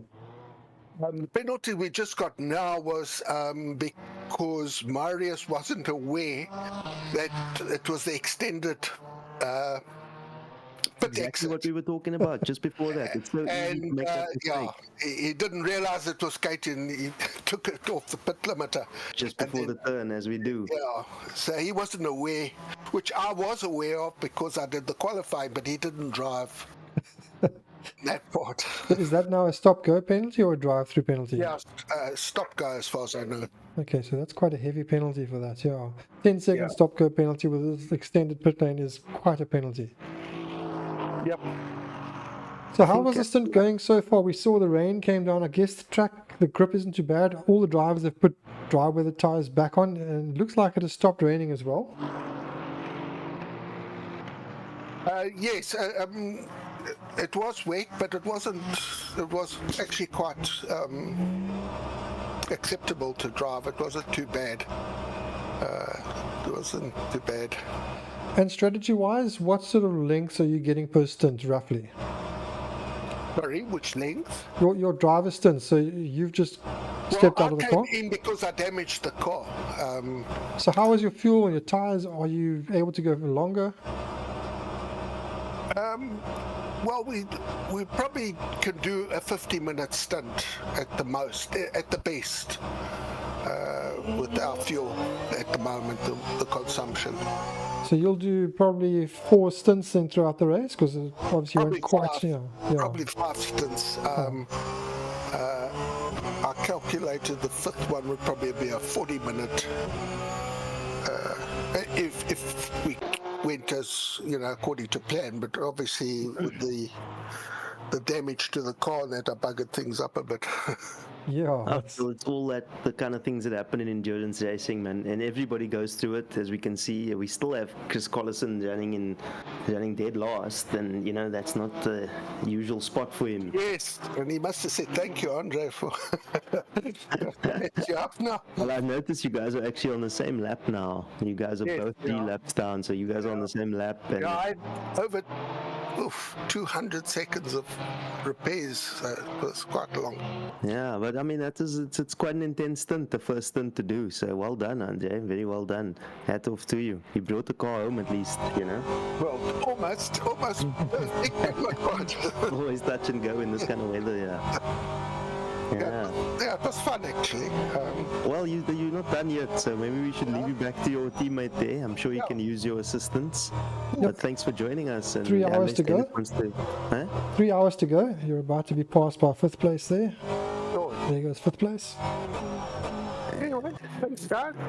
Thanks for joining us, and we'll chat to you later, and good luck. Hopefully you see you at the end. Thanks, Andre. Right, nice to hear from one of the drivers during a race. It's always a pleasure. Something we don't really get a chance to do when doing other forms of races. I bet you Collison and Hamilton are planning on doing a Java swap anytime soon. So obviously, one of the drivers that had a problem was Patrick, who is currently in P1. Yannick and Patrick, they did a swap. He was having technical issues, so we had to do some things, and he managed to get it sorted, and he is driving the car, so all sorted there. So that's no issues for our leading team. Yeah. Which, of course, is Patrick. I'm not sure how to pronounce the surname. Is it Please? I would assume it's looks Please. like Please. Yeah. Please. Let's go with Please. I've also seen that through this Java swap, Beerkus and the Toy have lost position to Bernardi in second again. So have they? Because he hasn't done the Java swap, but Beerkus and the Toy did do a Java swap. So maybe they came in a bit early as well. Yes, could be. Driver swap, I think, costs a little bit of extra time. I'm not sure how much. But that could be the difference. Anton definitely came in for a stop. So I think they've all had a stop. Do we see their stops? Yes, it's going to cycle through the stops now. It will, yes. Although, I think it hasn't been cycling because we've got the tires up. But I can do it manually, and then we can go into automatic. Now let's have a look at the stops if we can.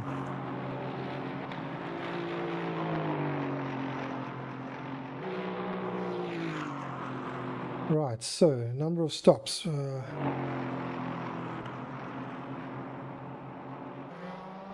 Why is that? Okay, so It's saying our leader hasn't had a stop, but he definitely has. the top three haven't had, and Bernardi has actually had a stop. But they're also saying Beerkus didn't have a stop, so that we know that that's not true. That's that's not right.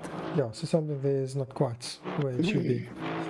I'm not sure if it's registering it for something different. A swap as a swap as a non-stop. I don't know. Or maybe it's okay. It clears the counter, yeah. I know how it clears. So basically, if you do a driver swap, it doesn't register as the driver doing a stop, because if a driver comes in like Stanton, he went in, he came back out, he's done a stop.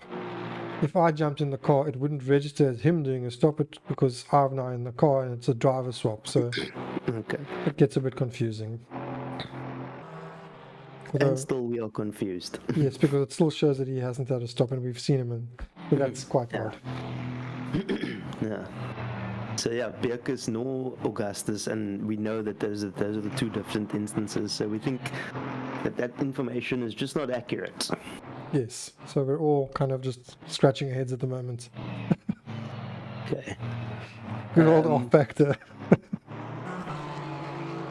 Throwing a spanner in the works. The gaps are quite big, quite across the field. 7 seconds between P1 and P2, 6 seconds between P2 and P3.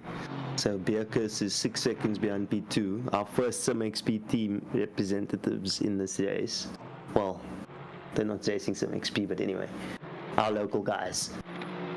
And then Augustus is 9 seconds behind that.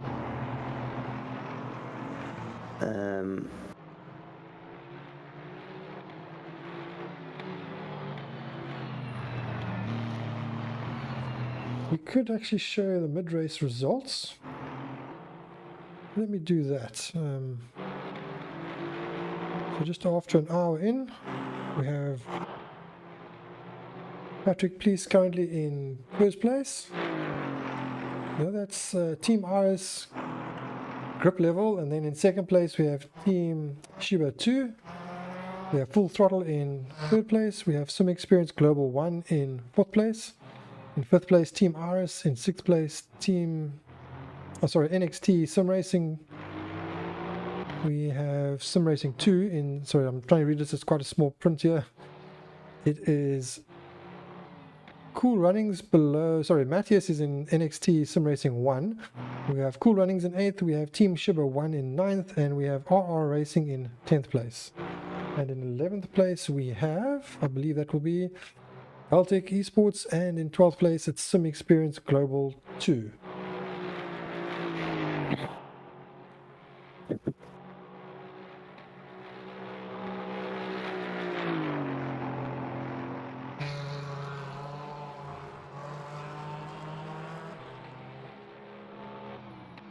Right, so Patrick having a good drive at the moment. Good to see Marius on track as well in the only Porsche at the moment. Collison is in the pits. I wonder if they're doing a driver swap. This could be now for the driver swap, yeah.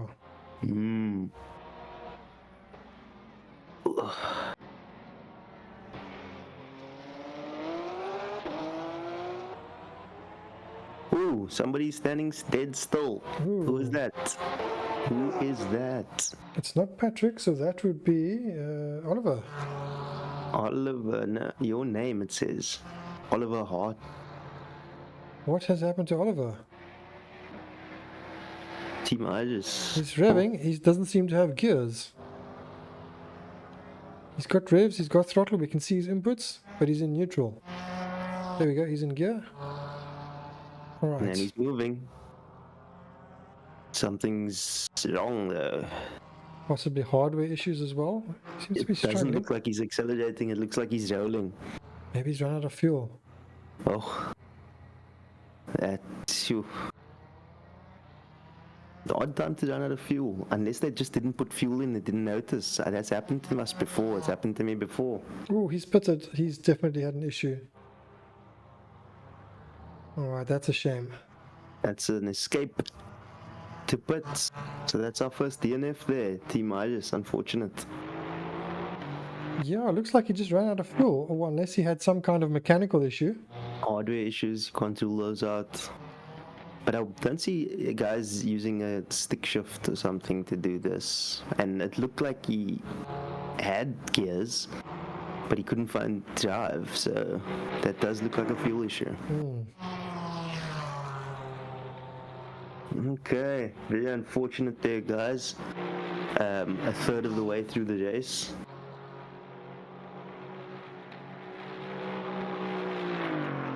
That's so important in endurance racing, is just to be able to get that car back to the pits.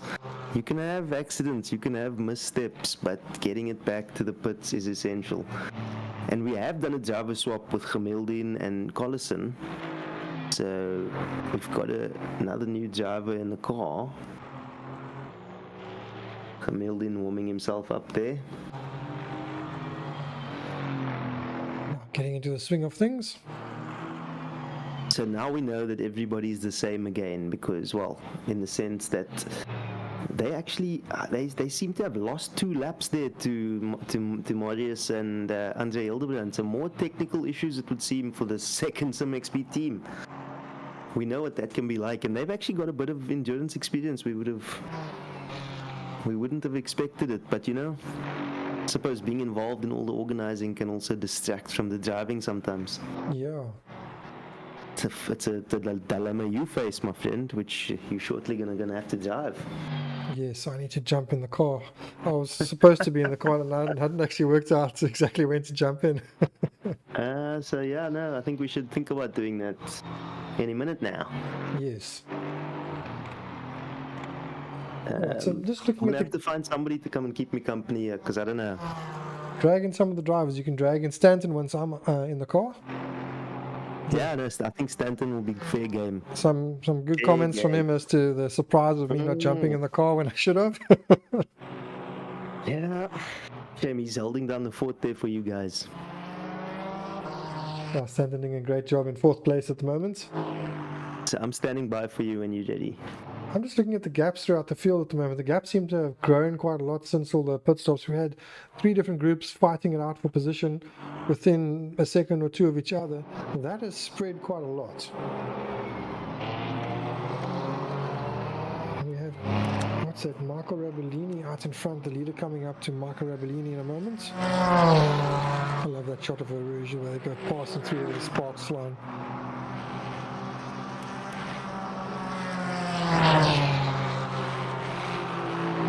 I'm going to then get ready.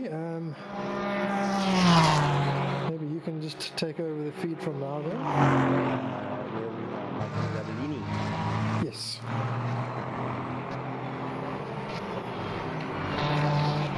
Let's go to P3.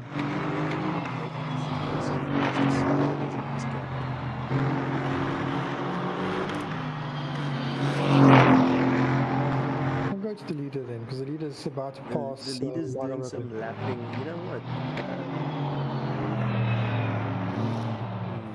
It's quite spread.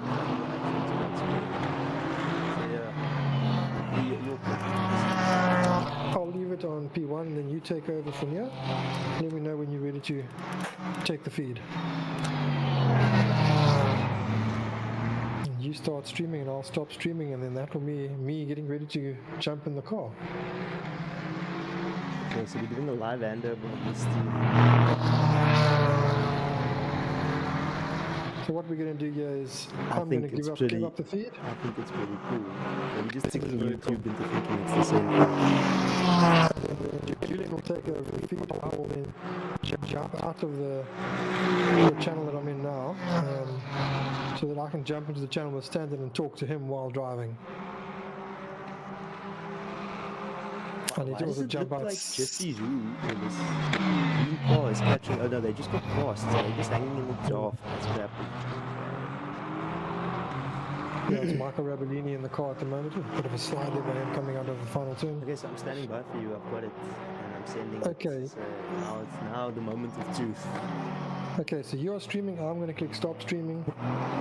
And we need you in the comments, and your comments won't pop up live anymore because I don't have that on. Yes. We need you in the comments to let us know that everything is still working well. Thank you I'm very going to much. stop streaming now. So thank you for everyone, and hopefully we'll see you successfully on the other end of this. Yeah, you need to prepare your partner there after your debrief to come and join me. Yes, I'll do that. To make that happen. Okay, I'm going to click stop streaming now, so you can take over, and then I will check the stream to make sure it's all working. Okay, let's check that. Let's check that it's all working. We're still on the leader.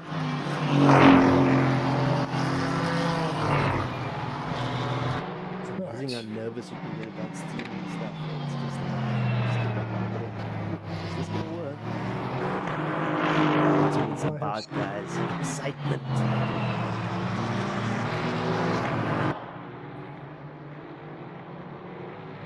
Right, is the stream still live? It's showing live at the moment. You have the wrong theme loaded, by the way. Yeah, that's correct. But it's you. Not a problem now. It is me. We're listening to you. As you guys can see, I'm no longer streaming. Dennis is now going to jump into the car and be driving. Okay. But you must go select it, otherwise we don't have the right information shown. Engine died. Oh dear. So that was 77's engine that died. Okay. So in the broadcast overlays page, you must select the endurance. There it changes. Just like that. Beautiful. All the wizardry needed. Quite strange that your drop down is only showing the numbers and things. So I'm maybe trying to we'll figure change out it to why the it does that. I'm trying to figure that out. The power, I can't see anything that indicates why I see Global fields.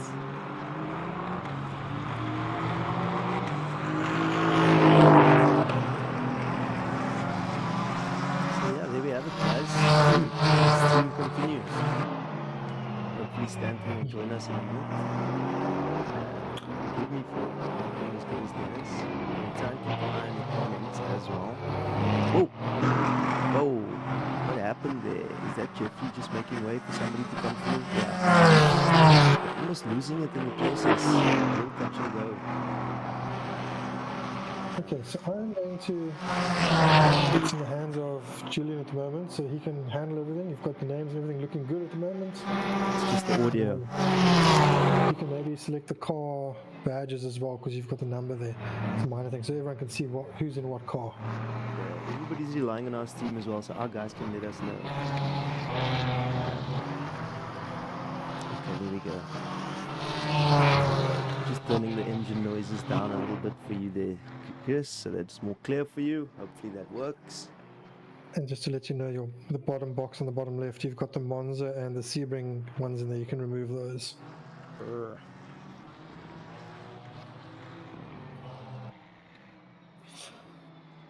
Alright, I'm going to jump out of this and get ready to drive. So I need to now just do a quick prep. I haven't actually done any prep, so this is going to be quite a... This is going to be quite an... well, tell us as a driver, you've done no prep. What are you expecting to do out there? As long as I can keep the car on the circuit and don't have any major issues, I'm happy. Stanton has been doing most of the work for us, so I'm happy with that. Stanton is holding you guys down there in P4 quite solidly with a 12-second lead. Or 57-second lead, sorry. 12 seconds behind P3, behind Gerrit Bekes, who is in P3. And if we're looking at it now, we're looking at the gap to the next driver, and that is Bekes' 8 seconds. So it was 6 seconds a while back, so those guys are slowly pulling away, but Bernardi has actually put 2 seconds into P1 on Hardy. You know, guys, I really didn't come with my A game to do commentating tonight, so please go easy on me.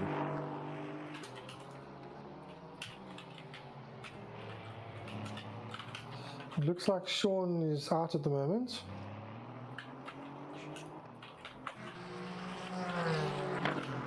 Sean? Sean Woodgate. He's out at the moment, so that's why he's not commentating. He was invited out last minute, so he should hopefully be joining us later on. He's not too sure when, though.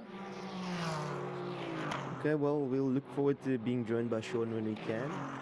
And hopefully someone else is willing to come and keep me company here to keep this live and exciting.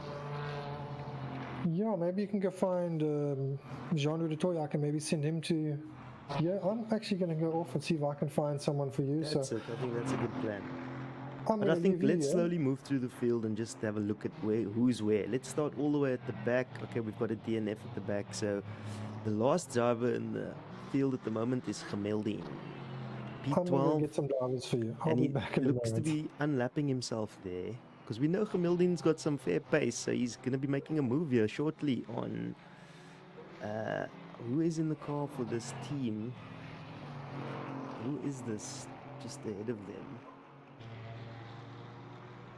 I think that's Jeffrey Roux and his partner, whose name I forget, Michael Giabellini. That's it.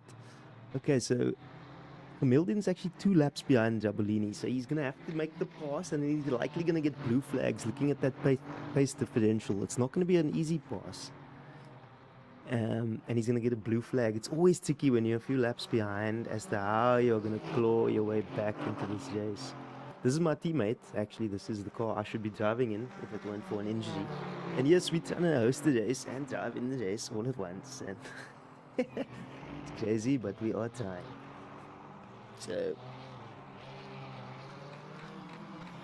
So far it's going good. Everybody seems to be having a good run, except unfortunately there for the team that already had a DNF, Team Iris.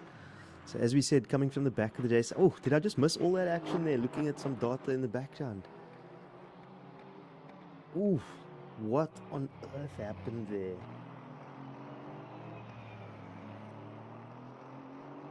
I would love to have gone back in time. We're just not going to know. We're going to have to ask the guys when we get a chance to chat to them later.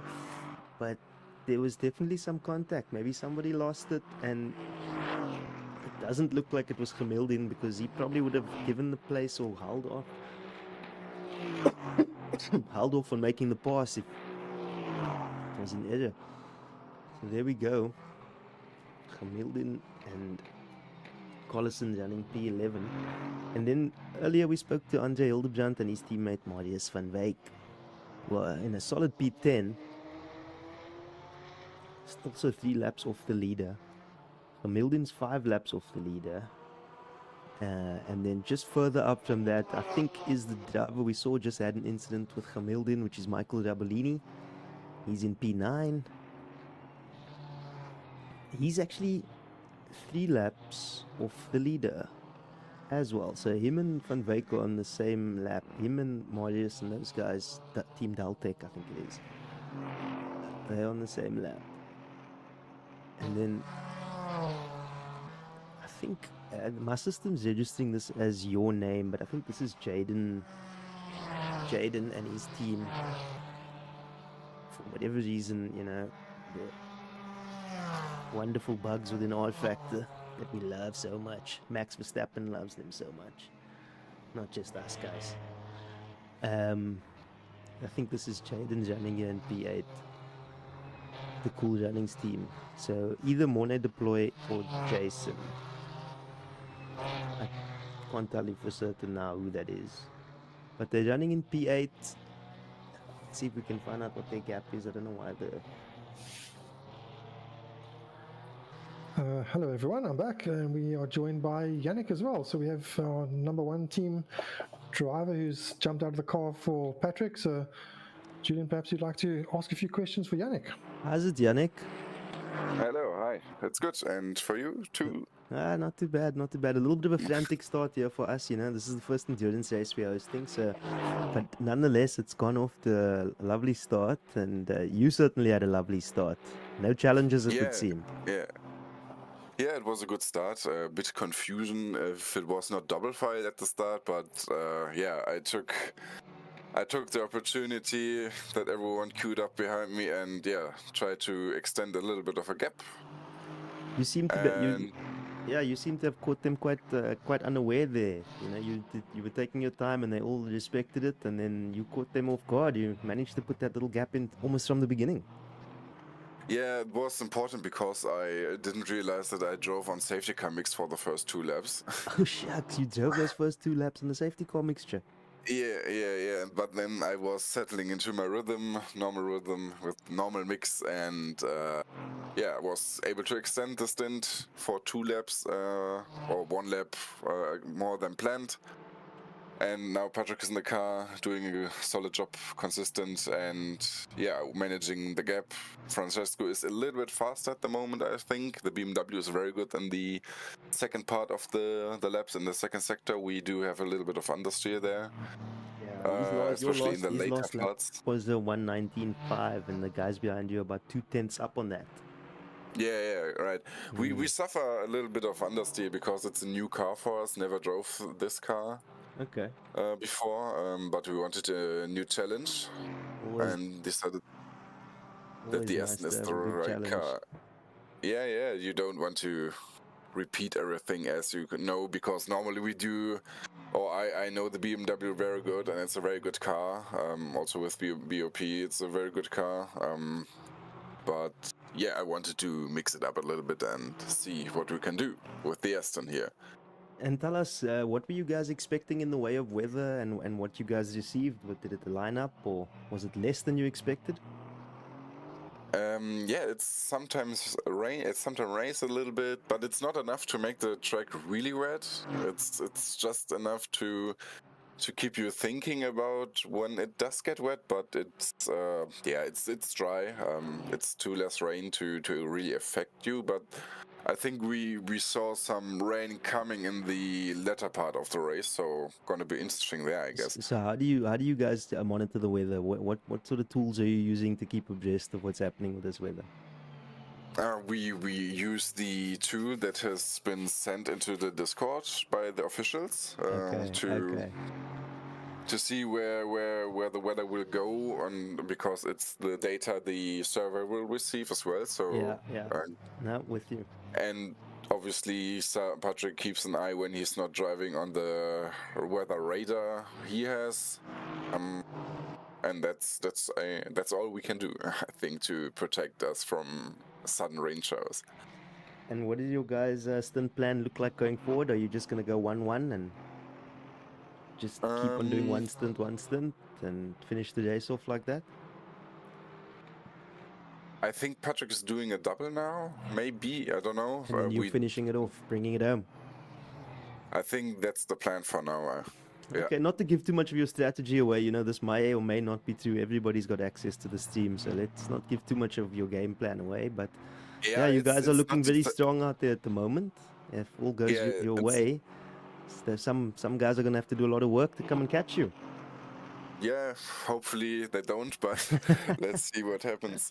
It's nothing is decided on the strategy for us, to be honest, because you never know when some rain shower is suddenly coming. Then you might want to do a driver swap or might want to stay in for another stint because the driver who is in the car knows the conditions and so on. So it would be a lot more straightforward if it was clearly dry, but it isn't, and that's mixes the strategy up potentially. So nothing decided now. Okay, so we're actually watching on board here now with your competition, and they do seem to be putting in quite the pace now. If we look at the last lap time he put in, it was an 18.9. So he seems to be finding quite a rhythm there. So you guys definitely still have quite a bit of a race ahead of you. And thanks for joining us to have a chat. So let's not keep you up from your team strategies and helping you guys keep an eye on the weather. You want to send any shout outs to any of your people? Just thank you for everyone who's watching, and hopefully we can bring this one home.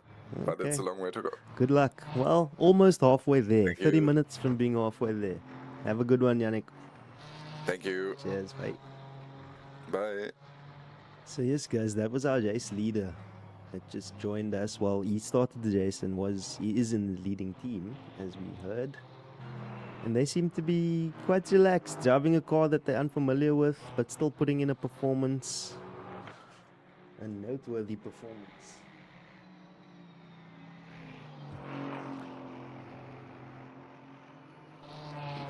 P2 does seem to be creeping up in on them, so it'll be interesting to see what the strategy they actually end up using in the end, given that Francisco is definitely putting in the pace, sliding it around a little bit, but that's just the way rFactor likes it. Bernardi's put a little bit of a gap to P3, which is Gerrit Bjerkes, a comfortable P3 for now. Bjerkes and Detoy, strong pairing, full throttle racing. The Red Bull, orange Red Bull livery, and some affiliation to IBM, it would seem.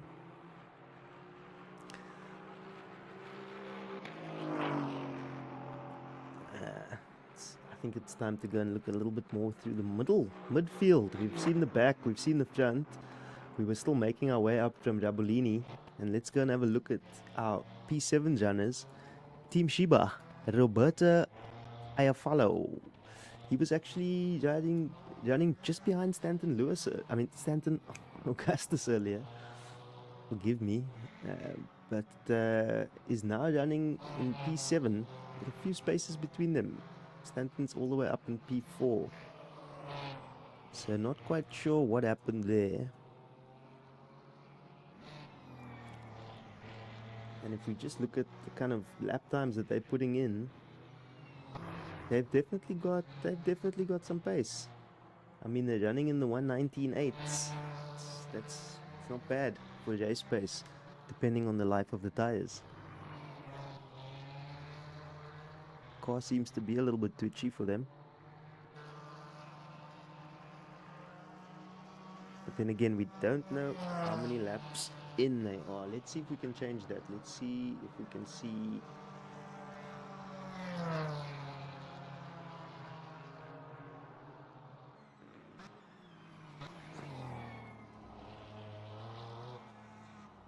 Let's bring that down.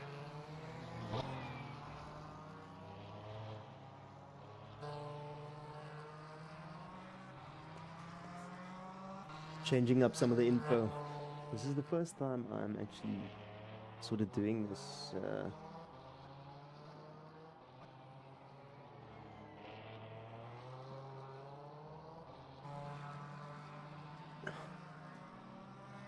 Race running, and now I'm all on my own running this race. Unfortunately, our main man Sean is not with us yet, but we are certain he has very important things to tend to. And here we have our P6 runners, Matias Gonzalez, NXT Sim Racing. Ooh, nice line, taking it all the way to the edge there, coming out of the final turn. And what is going on there with, looks like Jaden Harris's car, or Monet de Toy's car? They seem to have had a bit of an error getting into the pit. School runnings. Oh, unlucky boys. Hopefully they didn't pick up any damage and they don't lose too much time there and they can get back out as soon as possible. But this is the thing, racing for 4 hours, it's not like racing for 20 minutes. Racing for 20 minutes, you can just give it warns, and you know, if something goes wrong, it kind of goes wrong and it's all done. When you're racing for so long, they've just, as you see the number positions changing on their car, they're dropping all the way down to P12. Oh, is that the counter? No. Oh, so sorry guys, I'm giving you bad information. That's the counter of their pit stop. We're just watching the pit stop. Not very exciting, but still interesting nonetheless. P8 that is. They're still running P8, so that means there's still a few laps that need to be gained between them and the rest. So as we were on P6 before, Matias Gonzalez, NXT Sim Racing, having a solid showing here, running P6. Don't know much about these guys, but they certainly seem to know much about endurance racing. We had a bit of a loose chat with them earlier, and we know that they're not big English speakers, but they are here with us and in the race all the way up in P6. And then the next car would seem to be an affiliated team, NXT Sim Racing. So strong showing from these lads. Different car. This is a Mercedes-Benz. And strong P5 showing from them.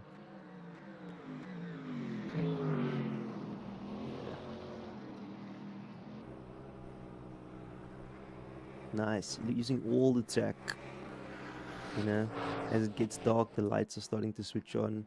Things seem fairly dry at the moment, even though it still says 5% wetness, if I'm not mistaken. But that could be delayed info that I've got there. And you know what we should be doing? Let's go and see. The next car up is actually Stanton Augustus, who should be handing over to Dennis anytime now. So this is going to be one to watch. It's going to be very interesting to see Dennis. He's been so busy with all the organizing and administration of the series. He hasn't done any prep, so it'll be fascinating to see what he does when he gets into the car. Dennis is one of those guys that he's got the ability to switch it on, much like Stanton. They can just switch it on when they need to. It's a different type of focus these guys have. And yeah, and then the rest of the field is as we've seen it.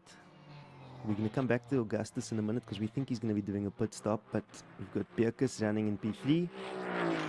And then for the podiums are Francesco Bernardi and Patrick Please. You know what, we should have asked Yannick is how to pronounce that surname. We missed a beat there, but you know, we live, we learn. So still thus far just one DNF, and let's go to Augustus and see if now is the time for him to come into the pits.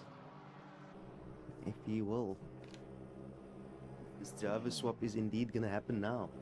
And guys, feel free to join the waiting room if you want to chat.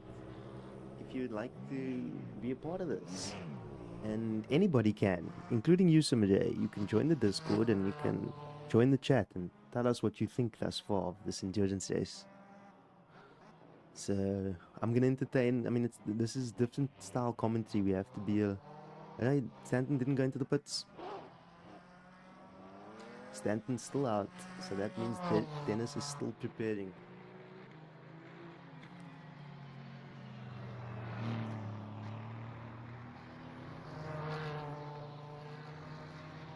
So, interestingly enough, the last lap time here did not count for Team Iris. That means there was a track cut. So they need to watch out for that, or the penalties will definitely play a factor into this race, because Francisco Bernardi is only 3 seconds behind. He's catching, so I suppose now it's really going to get interesting. Is that actually him that we see just further down? Like, he's actually in sight. That's not a lapped car. Interesting for P1 halfway through the race. This is why we race the cars. So just based on lap times now, it's neck and neck, and still Bernardi's 2/10 up on P1. So he's catching slowly but surely. We might see Yannick jump into that car after all, sooner rather than later.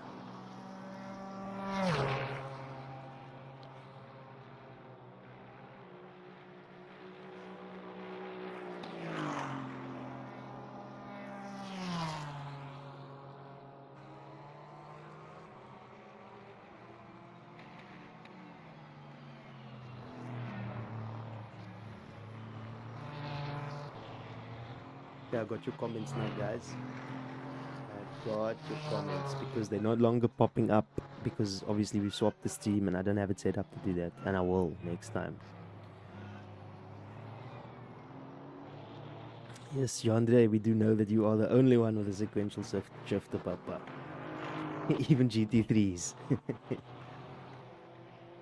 Oh, shucks. Engine died, sadly. Oh, that is such bad news, guys. You know, I've experienced that on a downshift. It's not the most fun thing to happen. Killing an engine downshifting. Because did you enable the shift protection? I think that's optional. Once again, I need somebody to confirm whether I'm lying to you guys or not. But I think it was an option. You could have the shift protection enabled or disabled. And obviously disabled, some of the faster guys like that, because they can really hammer down those gear shifts when they're braking. And yeah, it's risky for guys like me because we blow engines. So as we keep an eye on that gap, 3.9 seconds, Bierkus 12 seconds behind. It's not we're not so used to seeing Bierkus run like this, but this is because of the quality of this competition up front here. And this is what we aspire toward, you know. So it's nice to have this ilk of racer among us.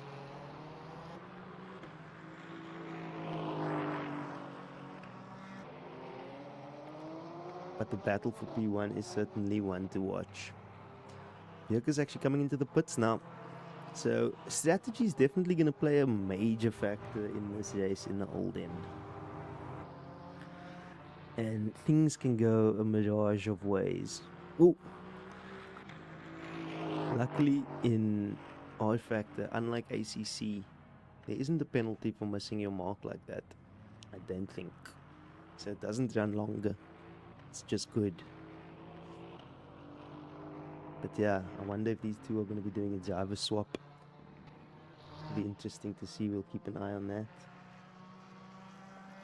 It seems out of sequence for them to be doing a pit now, so maybe there's a strategy play in that. Maybe they come out on soft tires or something. Because if I'm not mistaken, Stanton is going to put a lot of space in between them here. Now he's closing up a lot of that space. Gerard is still in the pit. Here comes Stanton, and is he also going to the pit? There we go. Okay, so maybe the sequence is not so off. Maybe he's just gone in just slightly early in comparison. There comes Augustus. So these guys are clearly running on a strategy quite similar, quite close to each other. Whereas the leaders are doing, it would seem, as Yannick alluded to earlier, getting a few extra laps out of their stints, out of what was planned at least. Because he managed to do that first stint on safety car mode. I mean, I don't know how you do that. Honestly, that's beyond me. He managed to pull away from everybody like that. Look, granted he had a good start. but he managed to put that gap in the safety car mode for the first 2 laps. And it's, as you can see, these guys are experienced, but those are the kinds of mistakes that can cost you here. And there it happened. If I'm not mistaken, no, that's Marius Van Wyk that they're passing, but they're going and heading off to the pits. So the sequences are not that far off. Everybody's not that far off in terms of what their strategy looks like. The amount of time they're spending in the pits also seems to be on par.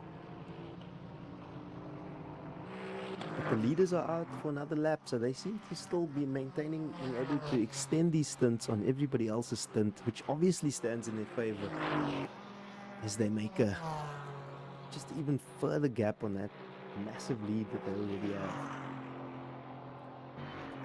Tell me, guys, if it's cycling too fast. The info on screen.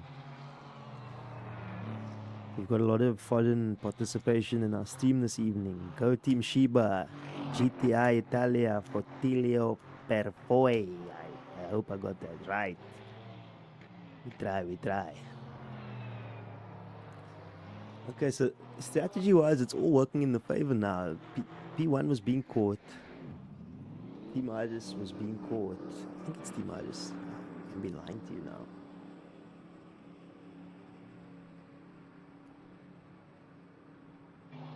Yeah, Team Iris was being caught, but now they seem to be pulling some space again.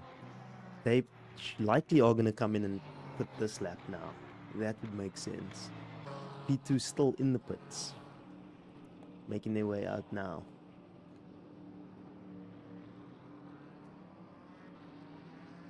As we have a look at the rest of the field, we see that Gemildin has jumped all the way up to P9. They were running P12 or P11 when he got into the car. So that's a nice improvement. They've made their way past Rabolini and Van Wyk. They are now actually 3 laps up on Van Wyk and Hildebrand. I should use the team names. I think that's Team Daltec.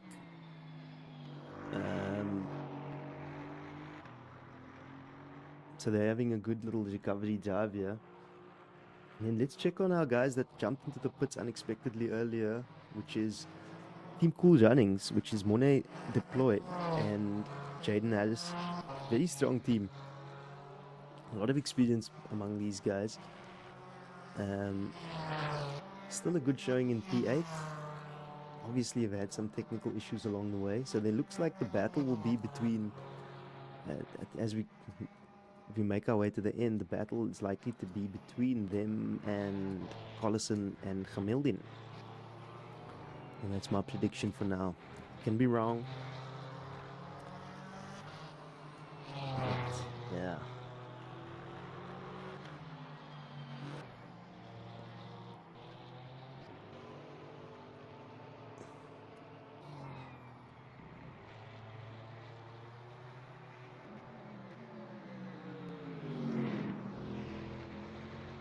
So let's go and check on P1 to see if he's come in, or if he's coming in.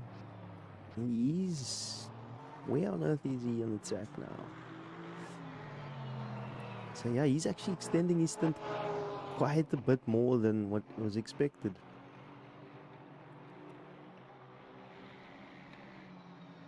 So the sequence, everybody's sequences are definitely off from each other now. And that's an interesting choice. Michael Rabolini has come out on softs, if I see correctly. So maybe that might have been a mistake from them. But him and Jeffrey Rue opting to come out on the soft tire. What the strategy could be there with 2 hours 16 minutes to go, one can only wonder.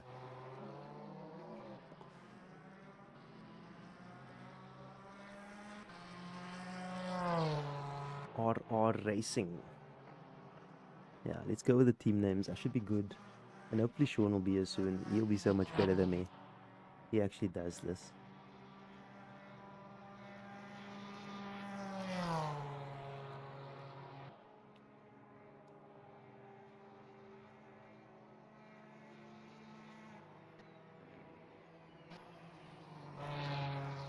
Okay, so yeah, softs are very, very interesting choice. And there we go. Our leader is in the pit.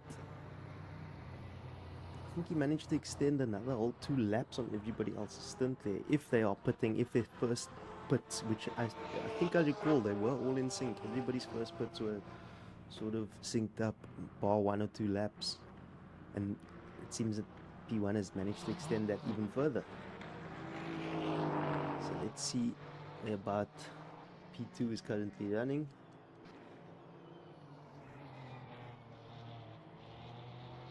Team Shiba.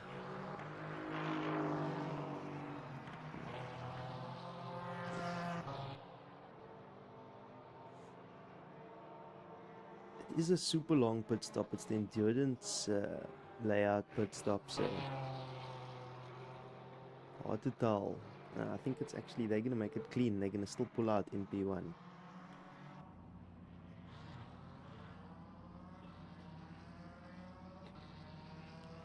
Yellow flag where?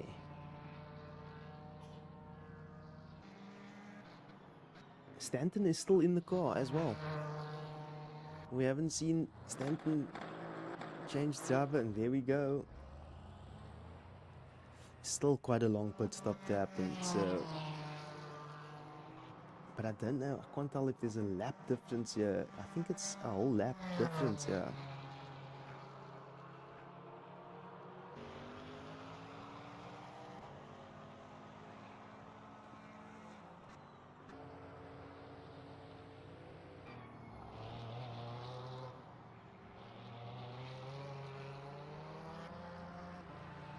I think it's going to be close.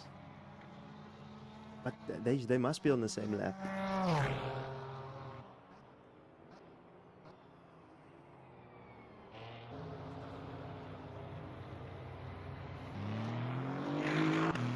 Yeah, there they go. And there they come.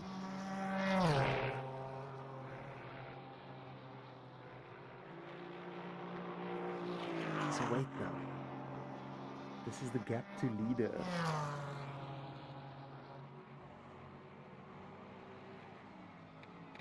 That should be the gap there. What we see is the gap, not so. I'll say 3 seconds still. Okay. So everything lined up. Interesting. Bierke seems to have clawed some time back. No, was it more? Was it 12 seconds before and 10 seconds now? Or was it 9 seconds and it's now 10?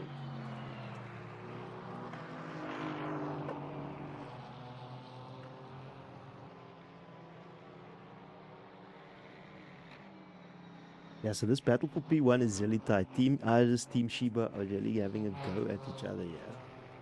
And then we've got our local boys, Team Full Throttle, putting in a thrilling performance in P3 here. A comfortable P3. Along with another local team, Stanton and Dennis, running in P4. Solid showing from Stanton so far. He's been holding down this race solo thus far, as you all are aware, because Dennis has been with us. So, and you know, shows no signs of fatigue. Let's just look at what his last time was, an 18.65, which is, if you didn't know, blitzvinnig.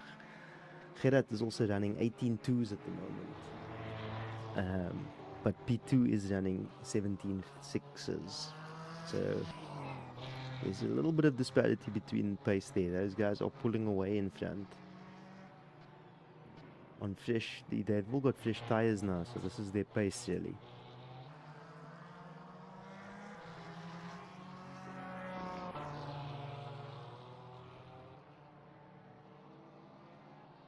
Bierkus is running on the hard tire, funnily enough. I wonder if he's going to try and double stint those tires, and that's the reason. Maybe the hards are just working better for him than the mediums.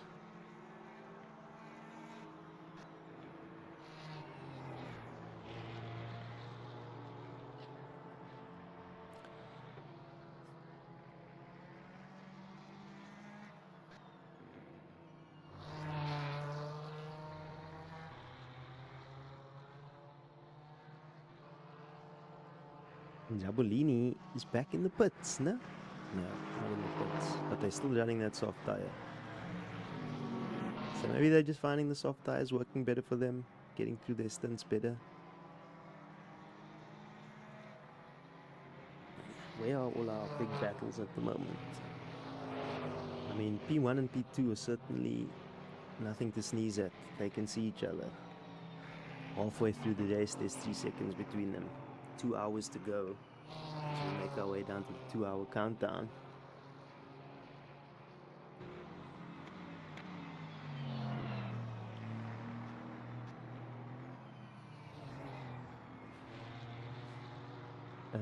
And anybody that's not driving, feel like having a bit of a chat, come along, come and hang out in the interview waiting room.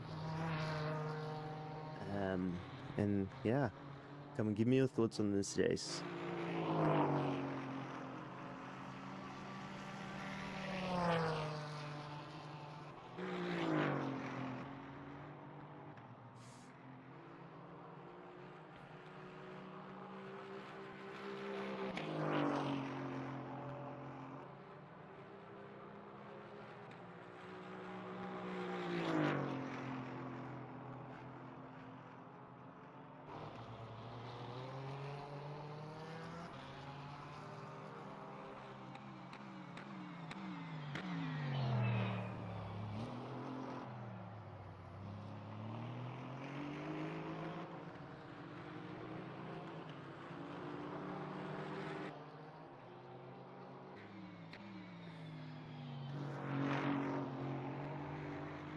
So Hamilton's still a lap down on the guys ahead of him, which is Team Cool Running. So it looks like Cool Runnings and some XP Global might be in a bit of a race toward the end there. If the lap times are anything to go by,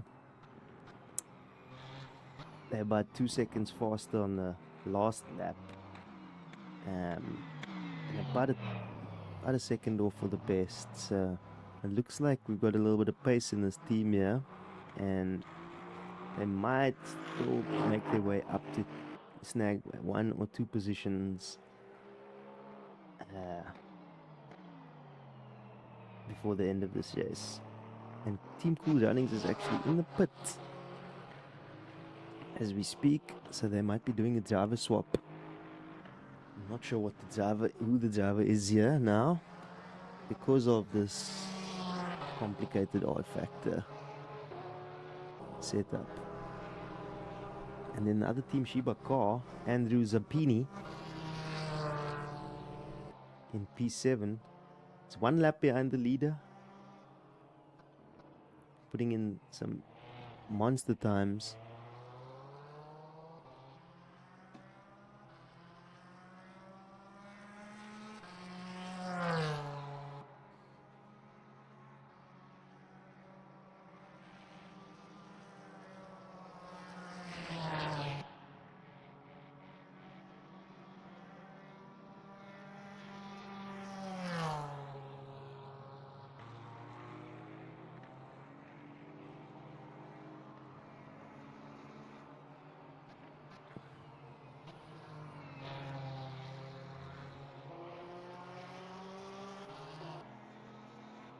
And then Insects T, Sim Racing, Luciano Echasio, I don't know, bro. Luciano, we'll go with that. I think this is just one of the driver we haven't seen today yet, if I'm not mistaken. He's just jumped into the car, putting in some decent lap times.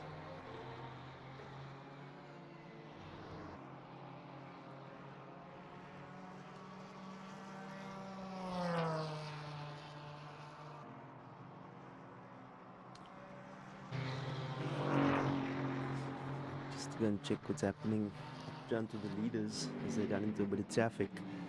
That gap seems to have grown. Is it just my eye? Is it just where they are on track? 4.8. Yeah, so it has grown. So Patrick decided to put the hammer down after he got some fresh tires. Put a bit of space between him and Bernardi. About a second or so since he came out the pit, second and a bit. So yeah, everybody seems to be where they are. And it'll maybe take a change of weather or something to mix this race up again. We thought the weather might give us some interesting track cuts as well. Those are things we need to watch out for. Too many track cuts. 5 points is all they have. And on average, looking a bit loose there, my friend. Maybe it's still a bit wet. What could it be? But well caught, nonetheless. Gap's now grown to 6.6, so yeah, that's. Let's see how Bierkus is faring in relation. He is now 14 seconds behind. And 17 seconds behind the leader. Normally very consistent on pace is old Gerard. He can do all his laps within a few tenths of each other, especially when he has nice clean air like this. So we'd expect that to be the case. As he last lap was a 1:19, and the one that he just did is a 1:18.9. So there we go, evidence of that within a 1/10 of each other.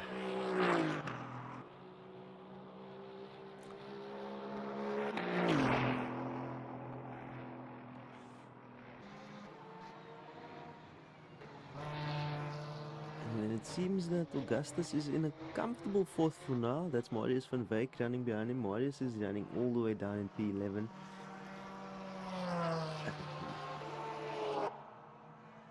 Just doesn't seem to have the consistent pace in that Porsche. Maybe the tires are falling off or something.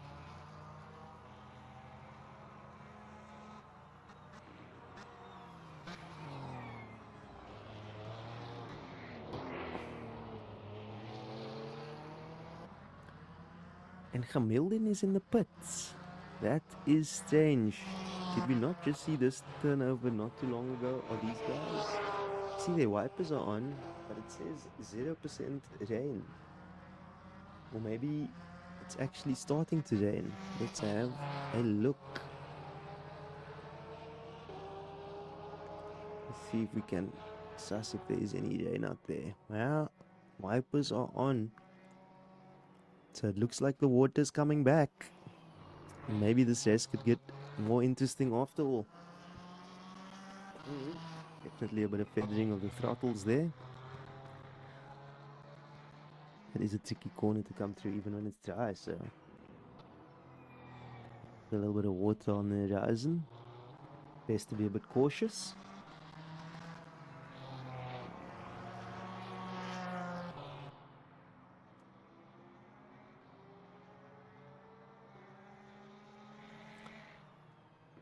Yeah. So thus far we've got one DNF, and as we've we've got our second DNF.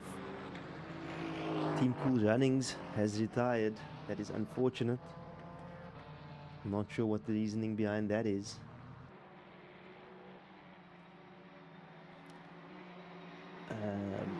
Our second DNF, our first DNF, car 77, as reported, has died had an engine die. So I wonder what the case could have been for Team Cool Runnings. It is not cool.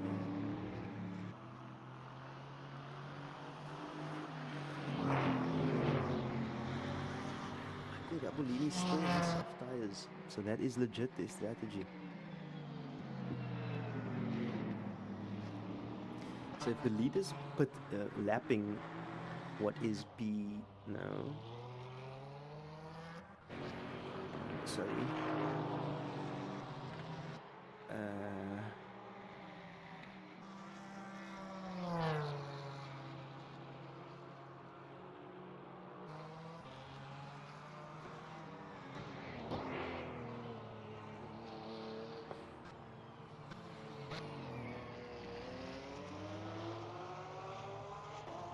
difficult to navigate as the track's getting slightly wet. But guys say that they're not too worried about today, and these guys probably quite experienced here with this level of light chain. They know how hard they can push it.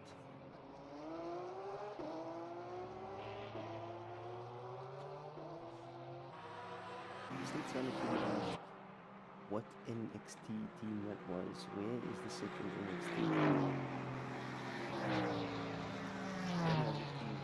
There we go.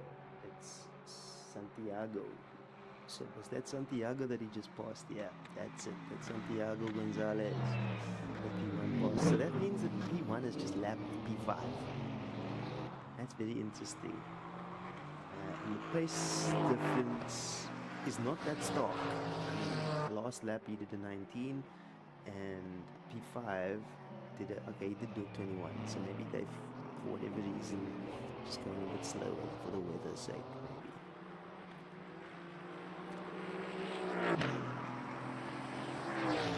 And that's been right behind them as well. So now back to a 3-second gap.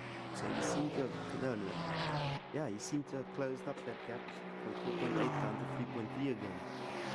So getting into the window, I suppose.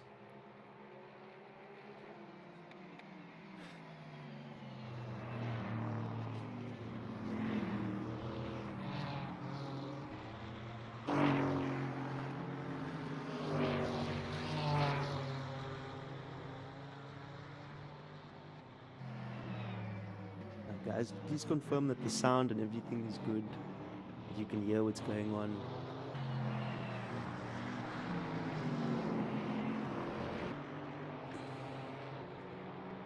Gerard's also closed. Oh, he's actually slipped back another 2 seconds. That was 10 the last time we looked. He is on the hard tire though. The weather coming in, does the hard tire stay warm enough? That's the question. Gerard's someone that likes to drive a car on the edge, on the edge.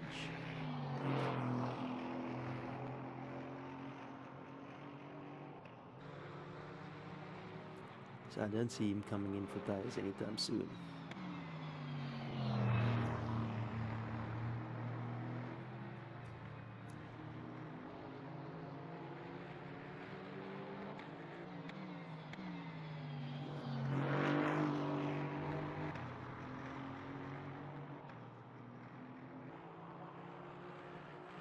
So Team NZXT's got two guys running. They're running P6 and P5 in the BMW and the Mercedes-Benz. This is P2 sitting behind Mercedes-Benz in P5.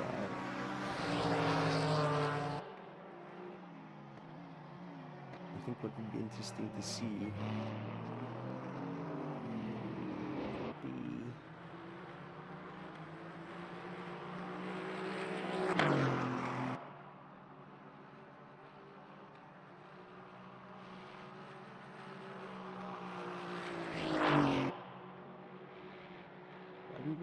why don't we look at the mid-race results?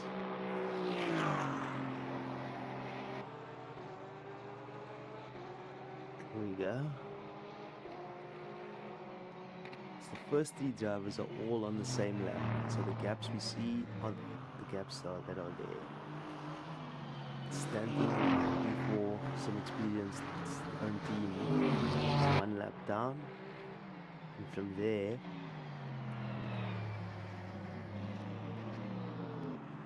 all the way down to P6 is 1 lap down.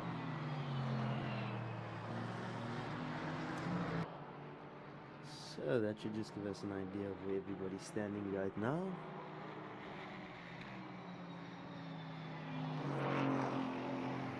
And what I wanted to look at is this.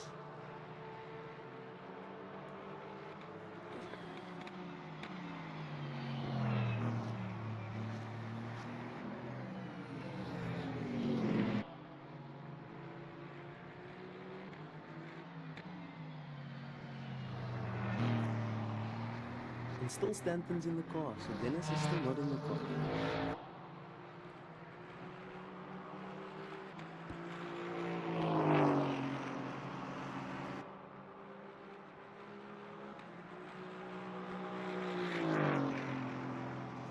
We'll check on our team here. Jeffrey Roux. They are being one lap behind Collison. Let's see if Collison and they're 3 laps behind the next car. I like this battle here.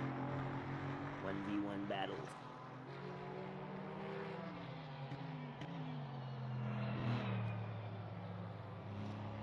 So Collison is back in the car. That means that we driver swapped again. That is interesting. I wonder why. That can only be for, you know, family reasons or personal reasons. I don't think Adib did a full stint, if I'm not mistaken. So whatever the reason, they're still in the race, running a solid P8. 3 laps down from the leader.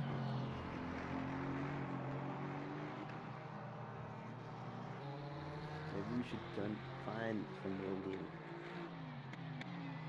and see what he says. Adib, Hi, yes. are you in So the Julian, car? how are you doing, sir? No, I'm not in the car.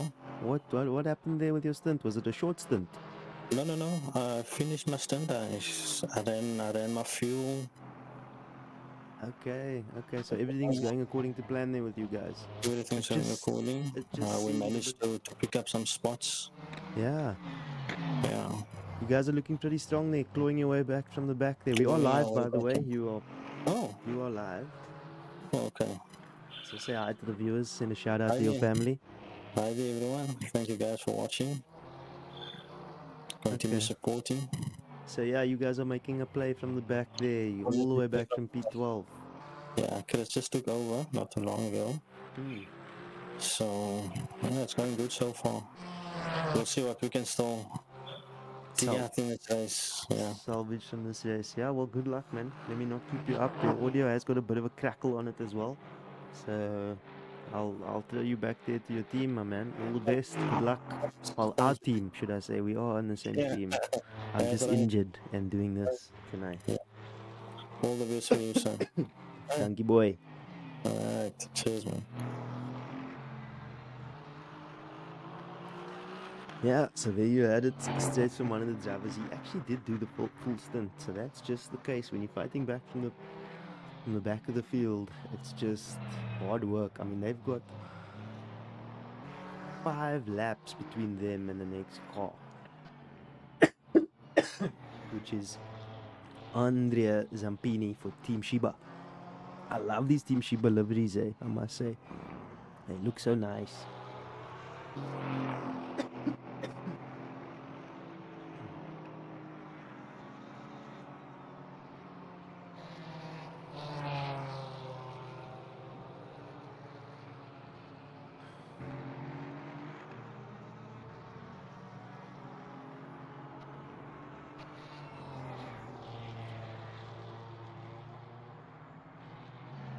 So both very strong showings here from Team Sheba and Team Iris this evening, or this afternoon, as the weather comes in.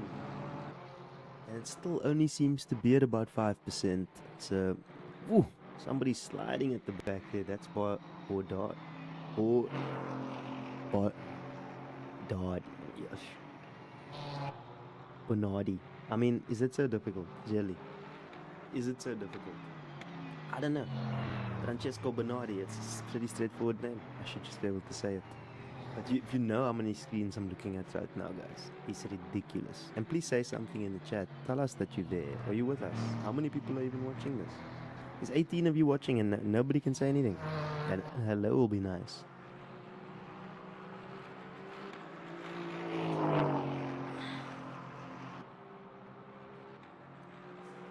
So the gap back to 5.9 seconds. Patrick knows how to just put down the hammer when he needs to. It would seem. The weather's coming in, but that gap is growing. So very comfortable for P1. I mean, it's only 4 seconds in it now on a corner like that. About 5. about 6 on the straight, maybe. No? 5.7 on the straight. So, I mean, for 1.5 hours into the race, well, sorry, 2 hours 10 minutes into the race, that's a very small gap between T1 and T2. This is endurance racing at its best. And our next competitor is Bekus. He's the only other car on the track that is on the same lap as the leaders. Oh.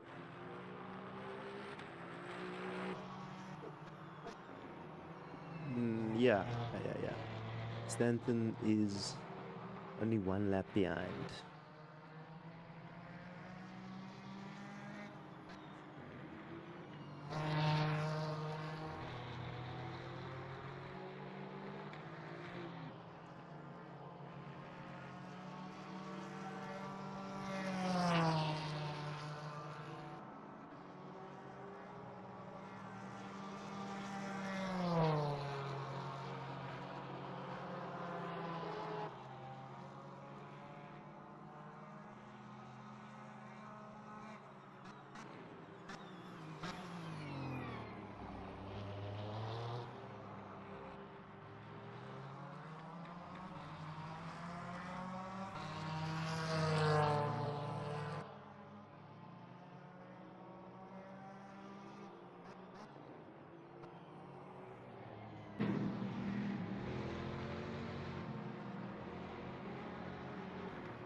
Santiago Gonzalez.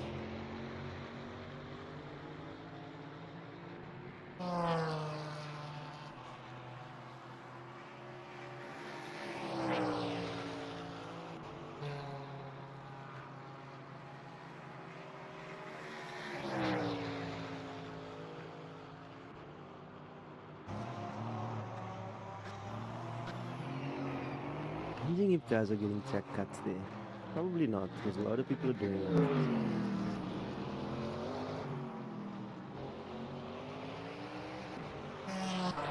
And there, I suppose there you will get a cut. That's an obvious spot to get a cut.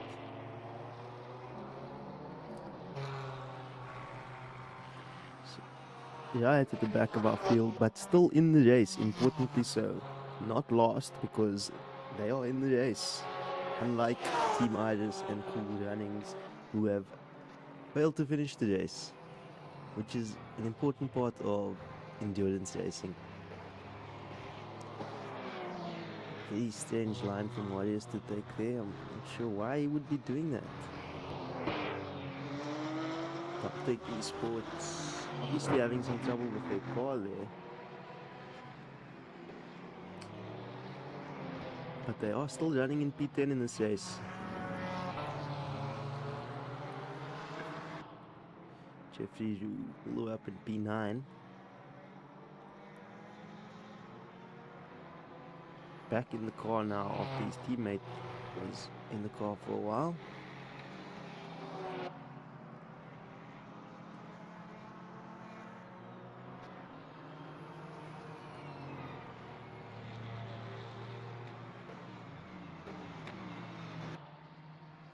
Taking it all the way to the edge.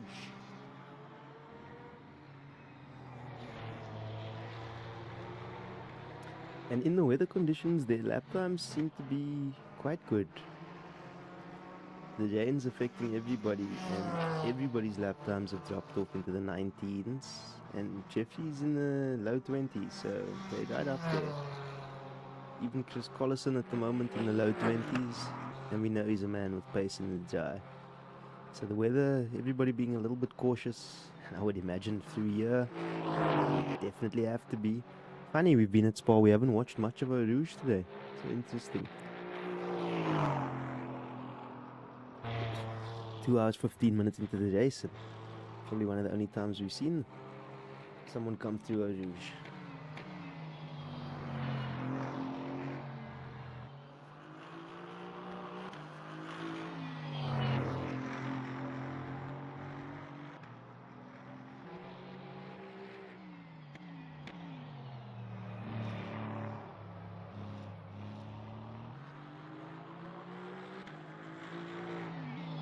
interesting note is that Michael Rabolini, who is Jeffrey Rue's partner, he had on softs.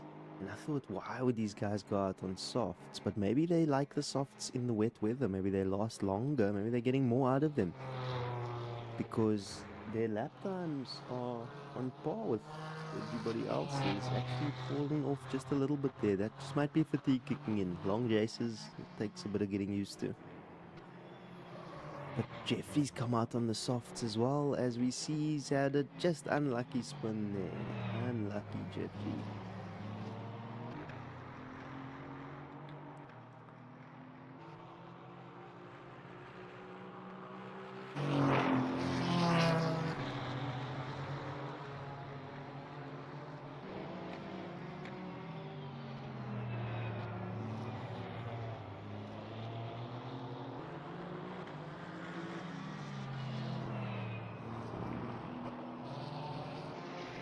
So, did Beerkus just pass Sambini? That must have just happened.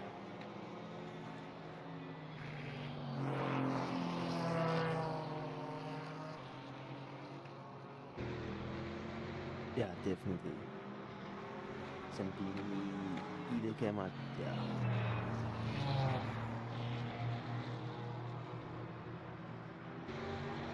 So nobody considering intermediates or wet weather tires at all.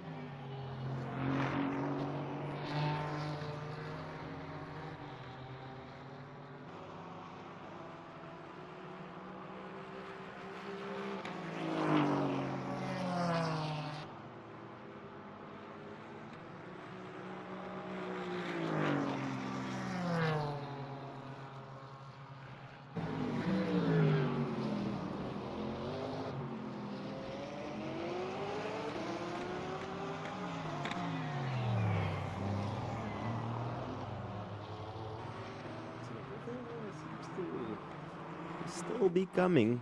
Must obviously be getting slightly more difficult.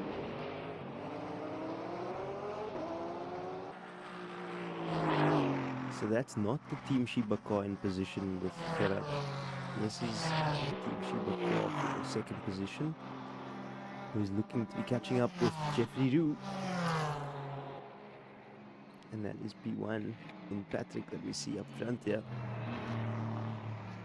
So Patrick holding his own, managing the gap.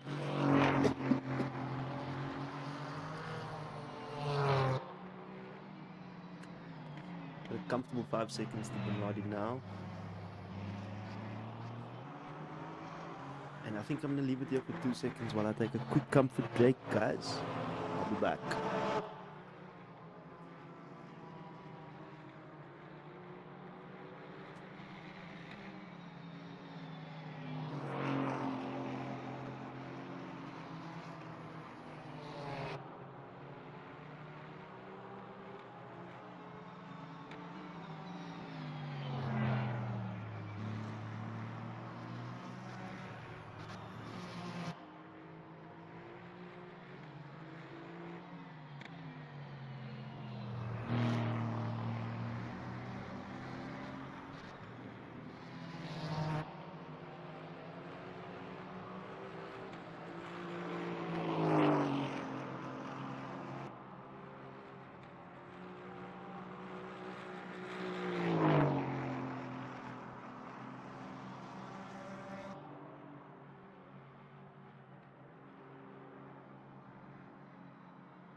Okie dokie.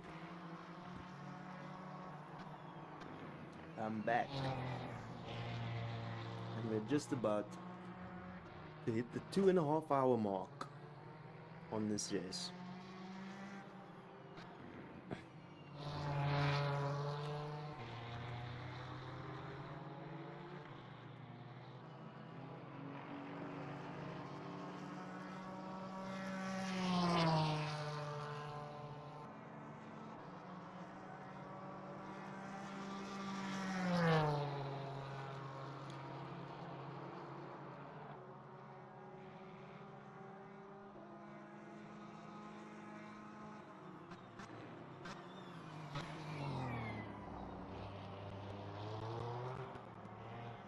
Okay, here we go. Stanton is coming into the pits.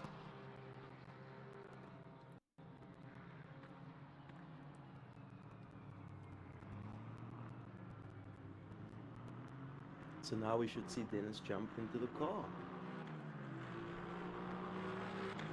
If we're lucky enough, we'll get Stanton to join us. Out here.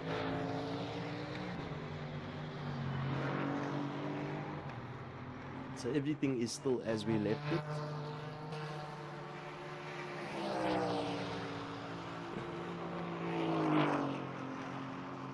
Collison and Milden have put 1 lap into the car ahead of them.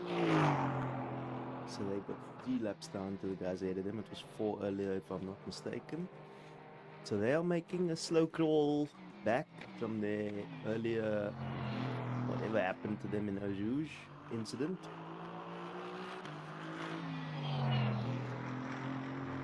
Looking pretty strong out there.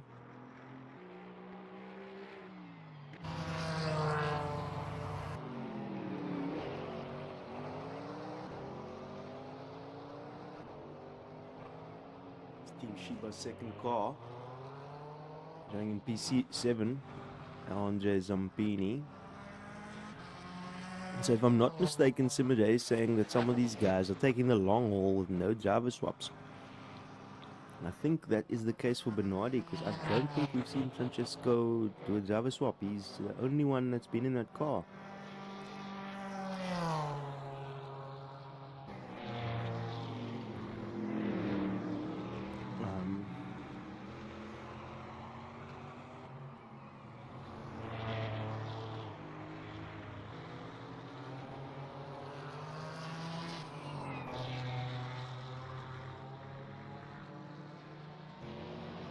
And Zampini, I don't know if they've done driver swaps, if they're both just running straight through. I stand under correction. This is where I need someone to help me. Keep an eye on these finer details.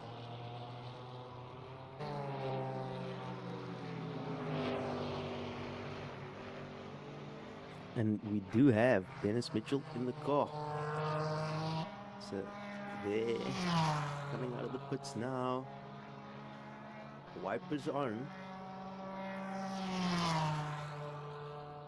mediums is Dennis Mitchell. So Gonzalez, the only one out there on hards at the moment. Everybody's choosing to be on the mediums in the wet.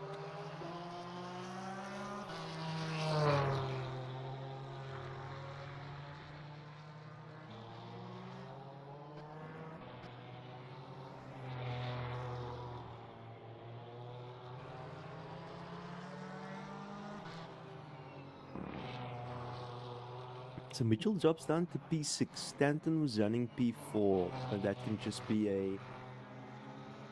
I don't think the guys ahead have made... Yeah, let's see. Collison... stops is what we're looking for.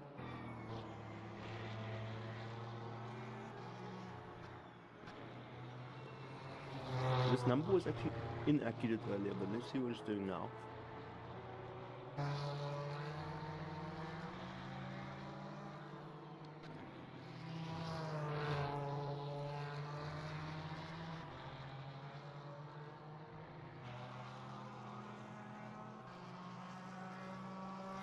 Marty is currently in the pit.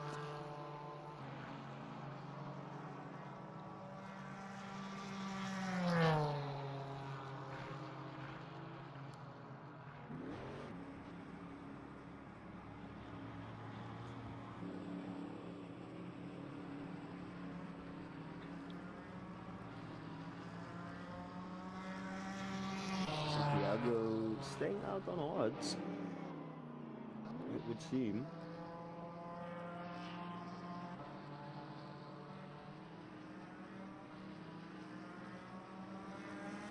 You see when he gets out of the pits. Now in P5. And because of Collison's early stop, we assume that he would have to make it there in time to catch him. Sorry, not Collison, Mitchell. Which he does. So now Mitchell moves up into P5.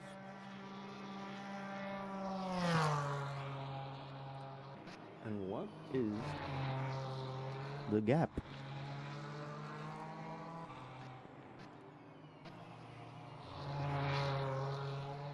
So Mitchell has got 7 seconds to Luciano in NXT Racing. Okay, so that's an interesting little battle that's developing there.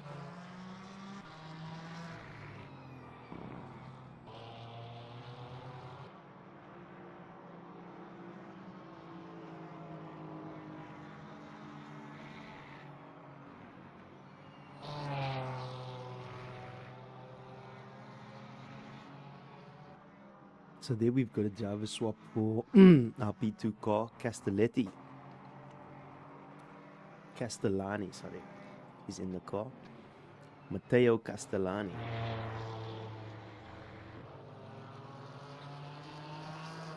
I'm almost certain this is the first time we see him. And you know, guys, honestly, normally the commentary is so much better than this. I must reiterate this. Like, I'm not the commentator, but you'll have to make deal with me for this afternoon. So let's actually do a bit of a onboard drive. There.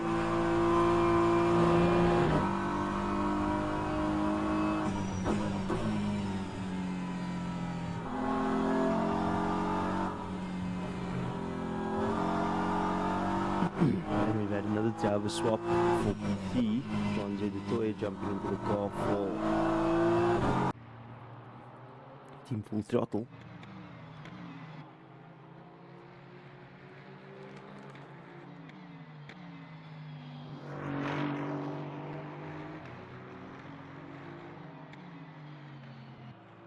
Bit of a long pit stop. They might have had a bit of damage there. But the gap is still consistent to P2.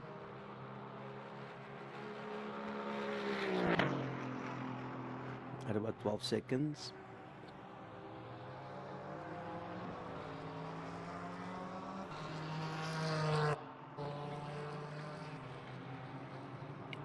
P1 at the moment is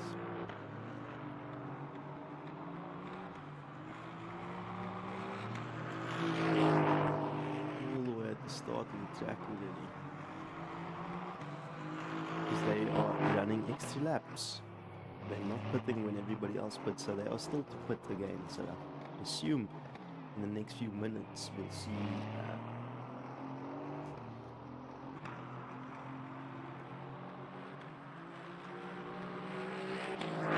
these guys coming into the pits and doing driver swap for the last stint.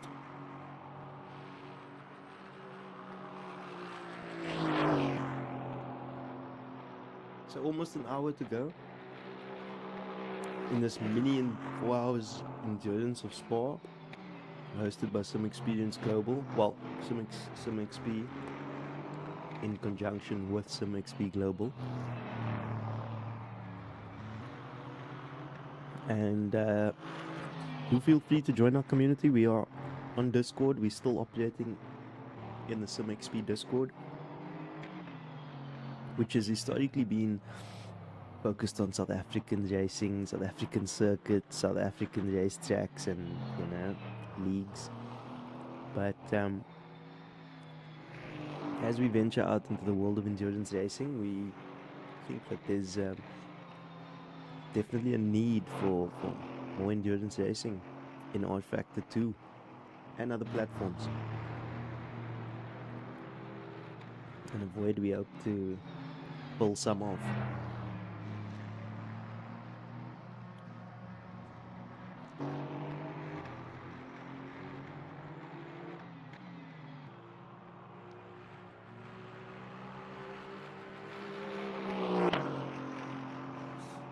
There's still just the two DNFs.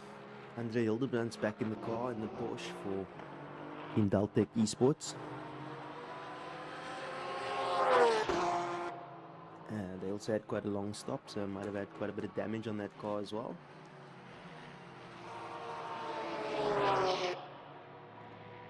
But looking nice and neat through a rouge, so everything's back to normal. And we wish Andre a good stint.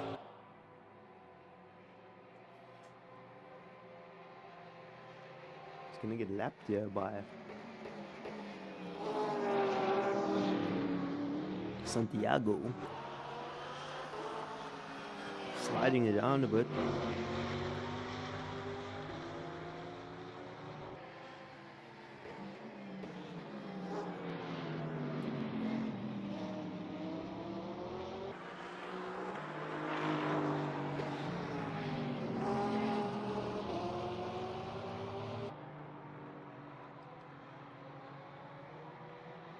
So Anjay's running P10, Santiago's running P5, but it's not an easy pass, as you can see. It's not gonna be an easy pass, and that just goes to show how difficult this racing can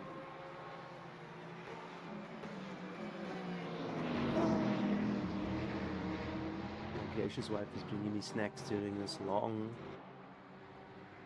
You can't put it on the computer, my darling. Thank you, love it. And she puts the snacks on my computer.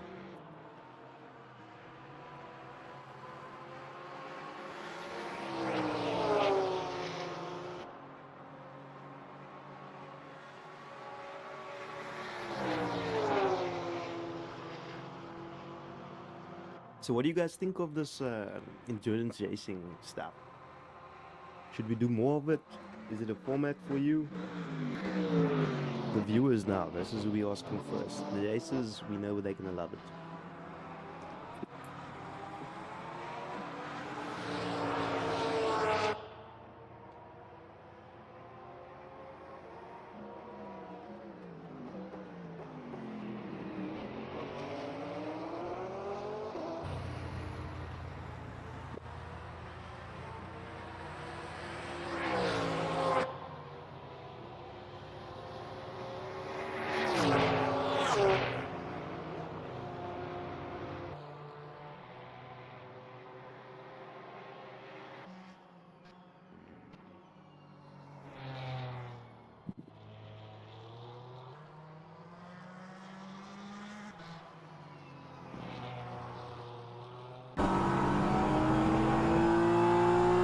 Hi, Jules. Hey Stanton! Oh, you're doing well, mate. You're doing well commentating for the first time. Hey bro, thanks so much for joining me, man. Sorry, man. I could have done it a bit earlier. I just completed my stints now. How did it go? You held down the fort there for such a long time. Yeah. It was a little bit of a, a guessing game as to what was going to happen. But Weather-wise especially. but before that, Dennis is driving now at the moment. We had to go through a phase of how we're going to do it. But, fortunately for yourself and Dennis, you pulled it off and he was able to drive.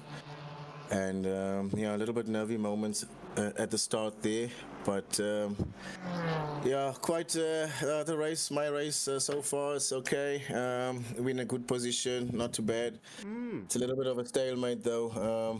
We just completed a 24-hour not so long ago, so all the data on the car and the processes of doing the stints is still freshly in our minds. So we're just taking it You had a step by step. very solid stint there, and you're sitting in a very comfortable fourth place, it would seem.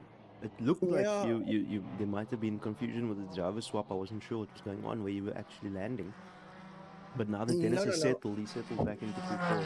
You see, it's difficult for me to keep track of all the cars on track. You might be able to give us better insight. Oh no, our drivers swap went smoothly. I know it can be quite tricky, rFactor 2 when it does its thing, and then no, we didn't have any issues there. As I said, Dennis is on track now, so just hoping to do better. Are you guys likely? It looks like you likely finish up in P4 if all goes according to plans. Yeah, at the moment it's a bit of stalemate, but we'll continue pushing and we'll see what's up for grabs. I know in my stint I had a setback. I had a drive through there, unfortunately. So you didn't even pick up on that at the beginning. So much was going on. Yeah, I had a drive through and going cutting a rouge there, and then we got a point system and accumulated to 5. And Which then, lap did that happen on?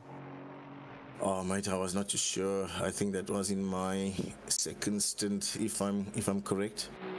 But that knocked me back. I think it was about 9.5. I think 10 seconds behind Parrot at that time. But then, obviously that was a setback. Yeah.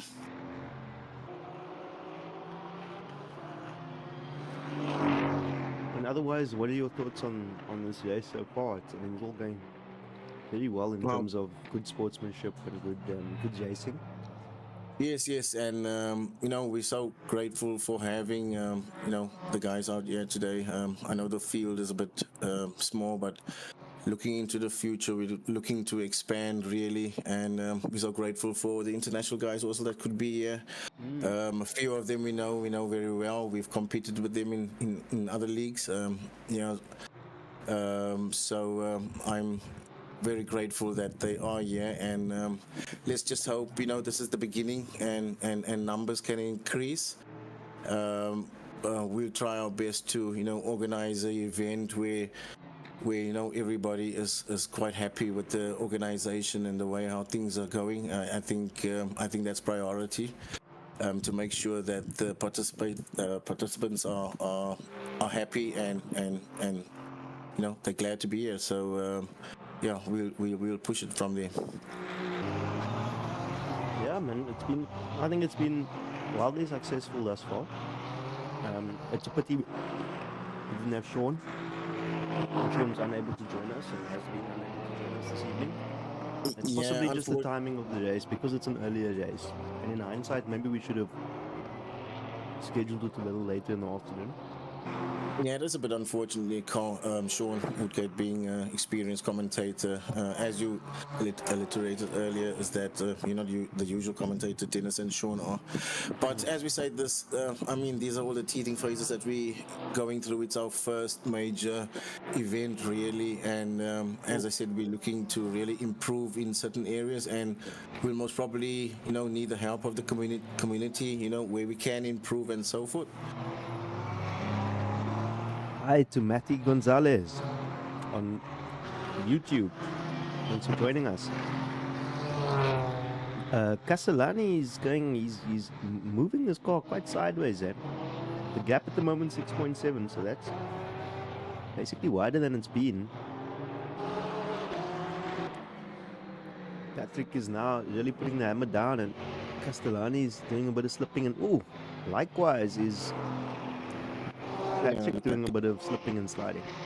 Yeah, track is creasing up a bit now. It's been a bit frustrating with, we didn't know, doing this compound system, whether if it's going to rain, we rather say if it rains, then we know where we stand. But it's been, stop, go whole race so far, and all it's been doing is just been greasing up the track. So, one's got to be a little bit careful on throttle and, negate your way through this tricky conditions. Certainly. Dennis seems to be settling into the car quite nicely. His times look really strong, considering he hasn't put in any practice. He's just done a 19 flat. Yeah, Dennis is a strong driver. As I said, not so long ago we did a 24-hour year, so I think it's still fresh in his mind what he needs to do. We were lucky that weekend. We didn't have much weather. I mean, considering this is only a 4-hour race and we've had this much weather. As we all know, we're using the live weather plugin, and at the moment at Belgium it is actually light rain, so it's expected this time of year. But yeah, we just gotta adapt to the conditions. No, 100%. It always makes for a more interesting race, and especially at this level of competition that we see here this evening or this afternoon. It can really add those extra little details and nuances and interest points to the race, which is quite spread in terms of the field, the competition. But but also there's a lot of heavy experience in here, and also a couple of guys that are a little bit more new to the scene. Yeah, as I said before, we are a rookie team, and we have taken part in a few international leagues, and we held up ourselves quite well, but we always willing to learn from these guys. As I said, some of these guys we know very well. They were with us in some of the top tier leagues, and we really appreciate them being here. As all that I can say is that we can learn from them, and also improve our skill level as we go along. So we very appreciated of them being here, and we'll continue learning.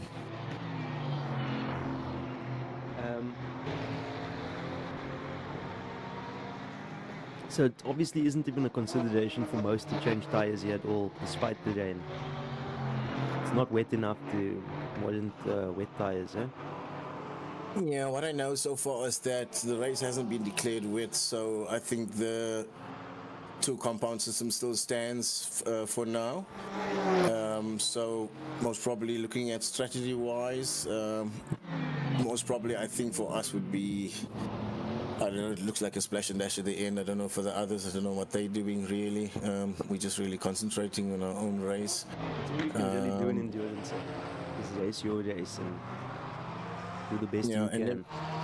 Yeah, I never give up, mate. That's the whole thing. In the last 24 hours, we started quite horrible there, but then we came back, and then I think we got into good position about thrice, I think, and then we got knocked back down because of certain stuff that just didn't go our way, you know.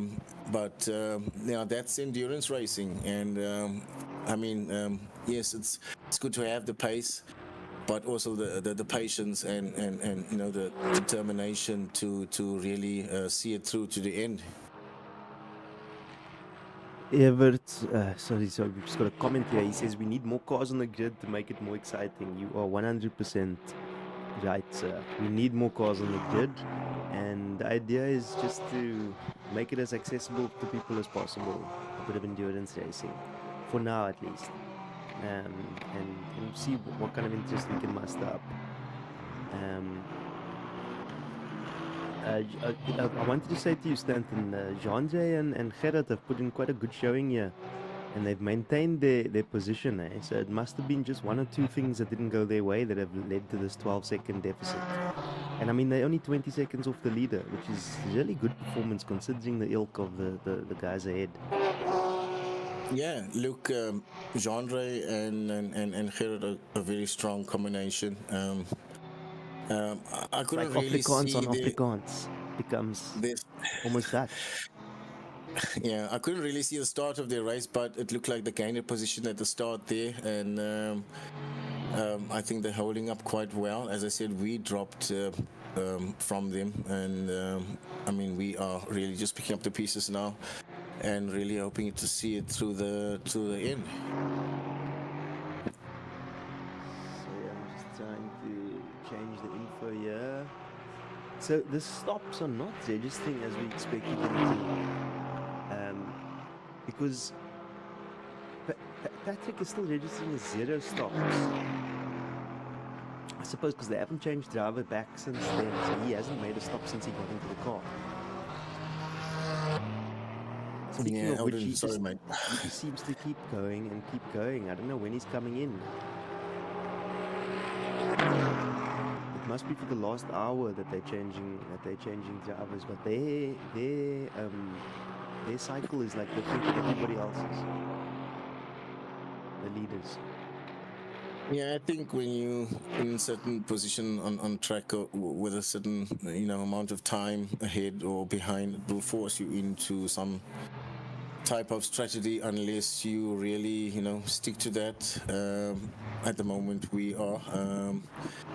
It's just that the drive-through was the only setback that we really had there, so I think it will be the same for everybody. Just adapt to what is happening in the race and react to if they are attacking or defending or they have to hold a position. It's all endurance racing is all about cat and mouse. So yes, you do want to first priority is to have your own race and really concentrate on what you're doing, but in the same time you also have to look at what others are doing in certain times where most probably there are positions to be gained. But I think you'd go as far as what you can say, just continue what you know best and then react when the time is there. Yeah, definitely.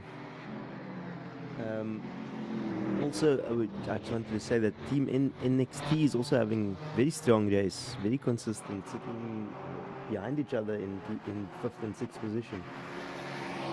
Yeah, they also a well-known team. I don't know them that quite well. I do know Yannick and Team Iris, and so being affiliated with with the other drivers. I think Yannick know what I'm talking about. We were teammates for our previous team that we used to race for, and we were together in a few leagues. So I'm happy again that they are here, and as I said earlier on, we just need more numbers, and hopefully we make a good impression. And I know we had a few teething problems at the start here, but let's hope it all comes good towards the end. Hope everybody sticks around to the end of the championship. I think we might pick up some numbers as this championship goes on, because that's the other thing, is that we want to encourage people, and that line was very touch and go. It looked like he might have cut. Watch out for the track cuts. But we want to encourage people to join this league and come and maybe dip your toes into a bit of endurance racing. This is really lightweight endurance racing, 4-hour races for these guys. That's why you see most of them can almost run this whole stint on their own, because that's what endurance racing is about.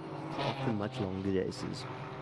So yeah, as for the guys that are not so experienced in the endurance racing scene, we're trying to get more guys on board. Some of the experience was based on sprint races and very good sprint races, I must say.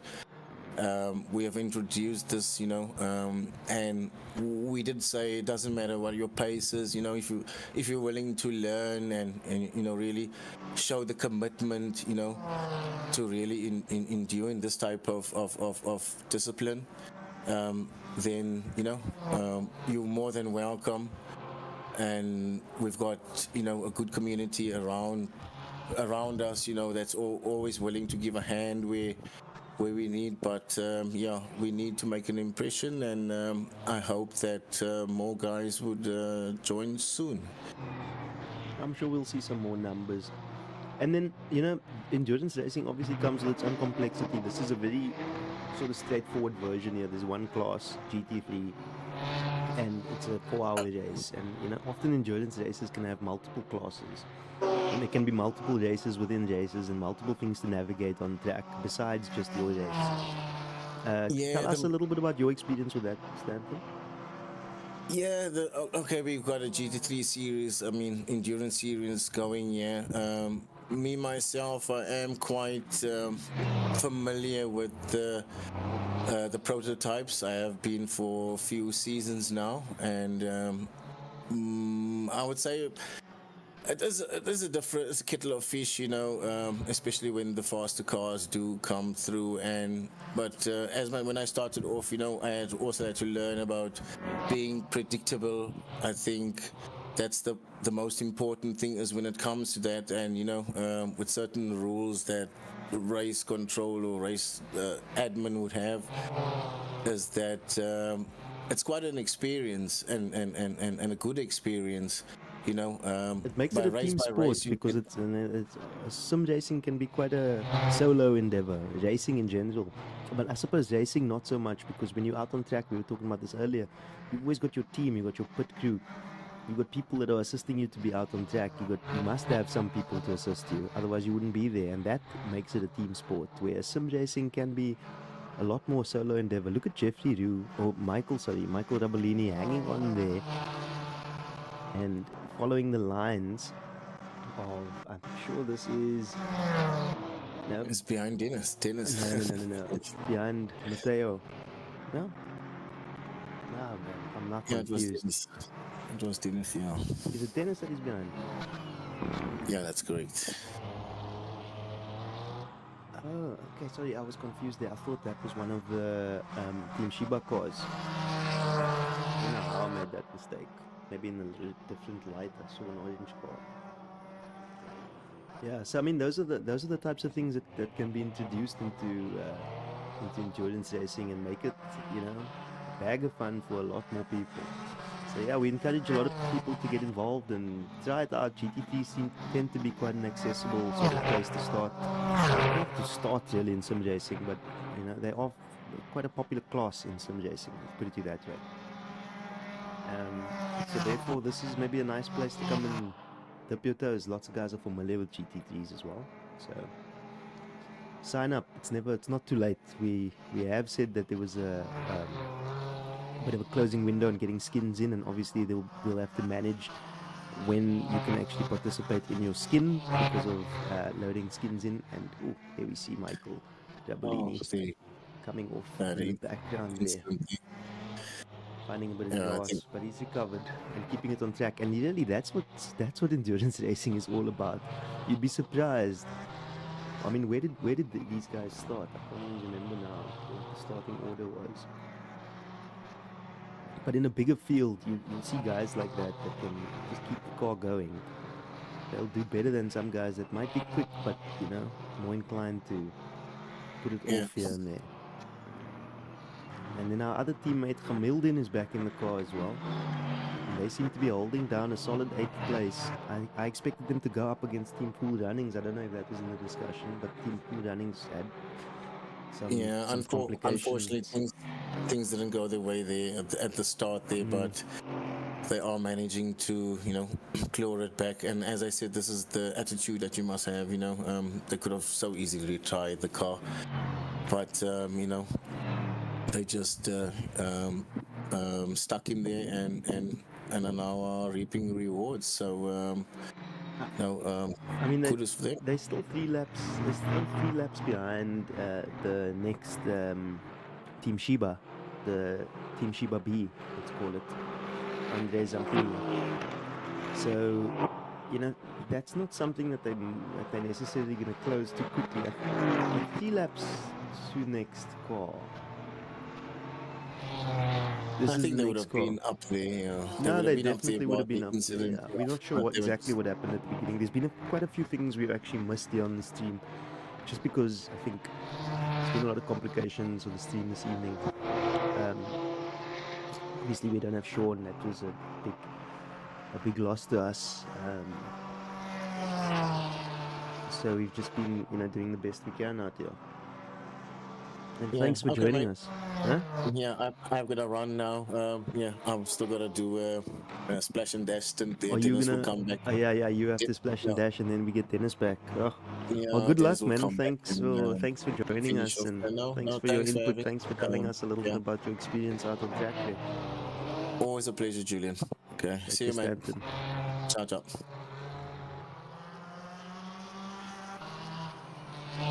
Luciano is giving it horns there, boy. Taking it all the way to the edge, as one should.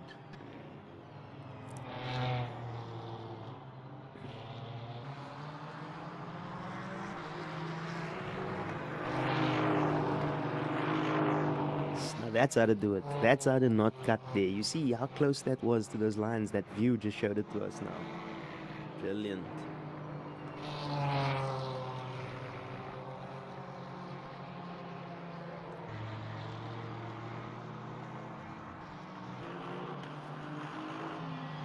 Let's see if anything's changing here with the gaps. Castellani is falling off there from Patrick quite a bit, 11 seconds. The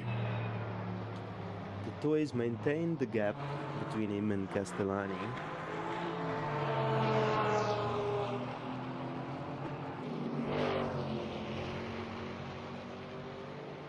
Maybe about a second lost, but he's doing well. Really strong performance. And you know what blows my mind is that the toy is like on a G27, but he's quick, boy. He is quick as they come. He can drive a car, ain't no doubt about it. Yeah, him and Credit putting in a very strong showing there from the local boys. One Namibian, one South African. Chalking up a solid 3rd place here if all goes as it's going now. I mean, you must know the kind of focus that it takes to put in laps like this, lap after lap, within a few tenths of each other. It's a lot of focus.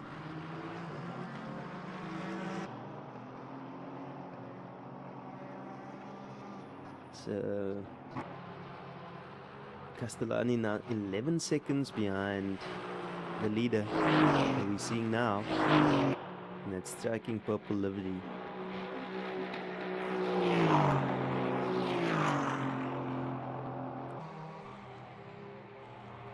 So that's actually wrong because car number 77 died, didn't it?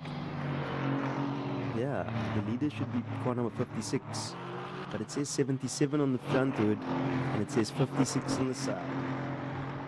Just picking up on that now.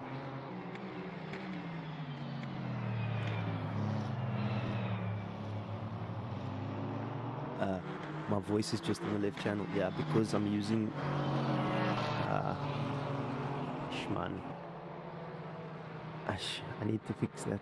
Let me fix that for you. Let me see if I can.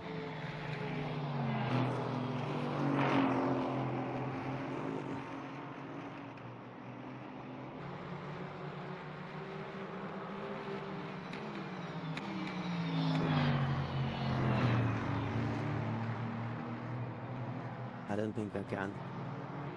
Not quickly anyway. It's because my mic is mono, and yeah, my system sees it as a left input mic. Apologies for that. So, loving the endurance series, but I do think there should be an 8-hour or 24-hour races. The strategy planning and implementing is so much fun to watch. Some great races here. Good job so far, all. Thank you, Sumide, one of our biggest fans, supporters, and actually a teammate. She's on the team. You know, when you come to some XP and you don't have a livery, she's who we ask to help you out and give you some paint on your car. She's got those kind of skills. Some of the stuff I don't understand because it's in different languages, but we'll do our best. Thanks, Steph. Francisco Bernardi, you put in a fantastic stint, and thanks for the well wishes. We love it.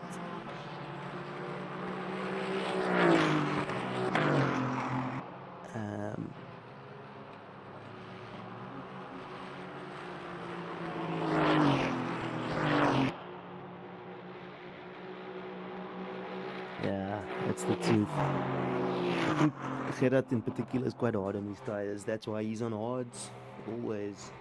Jean is actually out on the mediums, so not much difference in the pace between Gerard and Jean though. So from what I'm seeing anyway. And there we have Rabulani finding a bit of dirt again. But still in the race. See, that's the important part. They have dropped the position. No, but they dropped that position a while back. Milden and Collison are in P8. Let's see how our commentator Dennis Mitchell is doing. Ooh. Ooh. Getting out there on the wide end of things. Doing it for the people. Car number 42. Dennis Mitchell. Solid stint Dennis has had so far as well.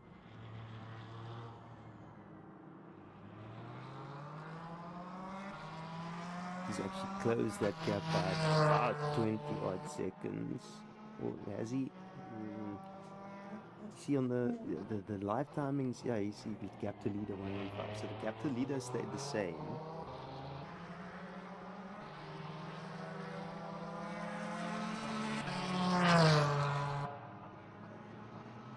Dennis is probably going to take it right to the end because Stanton mentioned doing a bit of a splash and dash. It's a little while before Dennis comes in, I would imagine.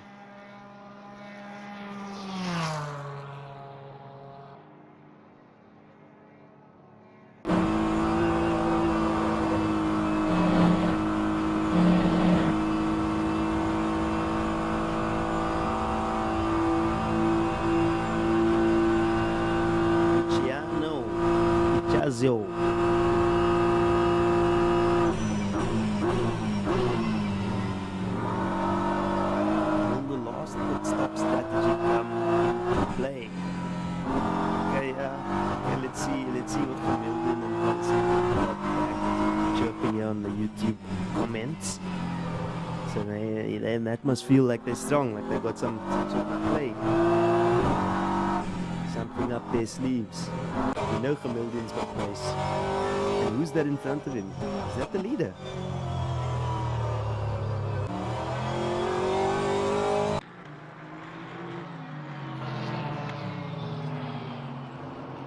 is indeed. Okay, so they've just been lapped again. Must have been blue flagged. And that is Ravolini in the distance. Not correct. And then not. So, anyway. Still learning these new guys. Now let's go and check on Camildi. So these chirps make us wonder. We always see quality drives from Camildi. We know this guy's he went in hibernation for a couple of months and played some. That gave him the edge. My son Max is now going to join us.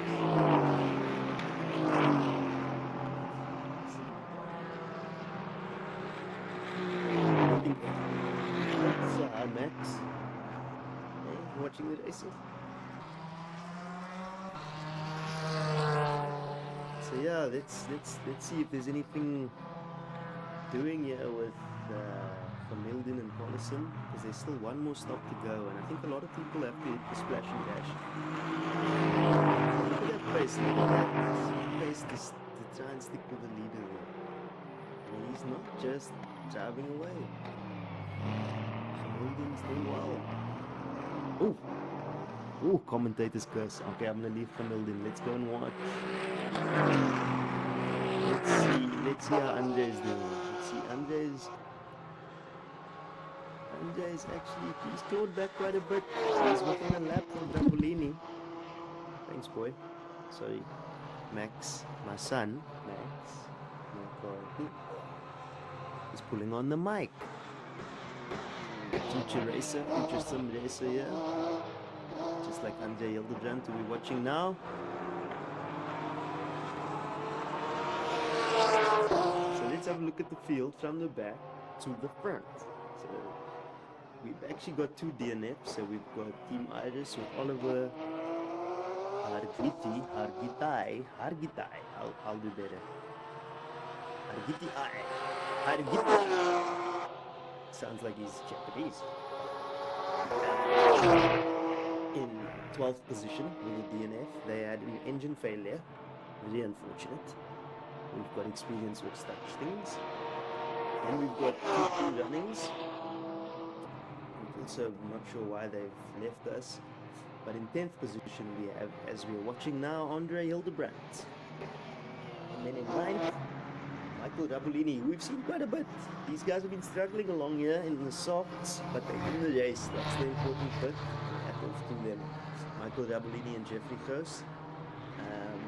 Doing well to stay in the race, keep their car on track, and you know they've had a couple of slips here and there, but not too bad. Good show in the race. As we see them get passed there by, there's that Matteo Castellini. Right.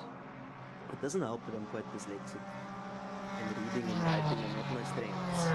Talking I can actually do, but it's not the reading. Okay, so then we come up from that, we come up to our guys we were just watching earlier. Look at that, we were just there like a lap ago. Look at that, and the gap is not flyaway pace. So Adib's definitely putting in some real good laps here.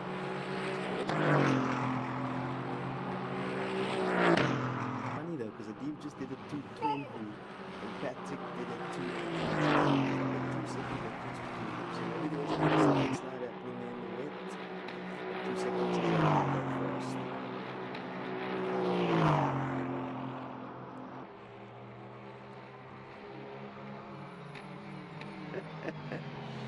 Chris, thanks for the compliment.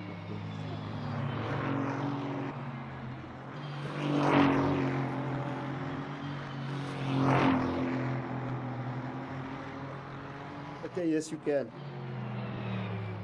It's the last, you just make it quick. It's the last 47 minutes of the race. I at least need to be here for the last bit.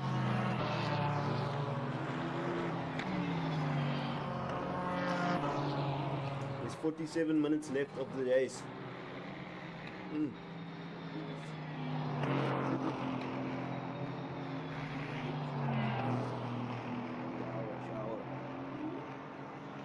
Shower.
Okay, and myself a max up.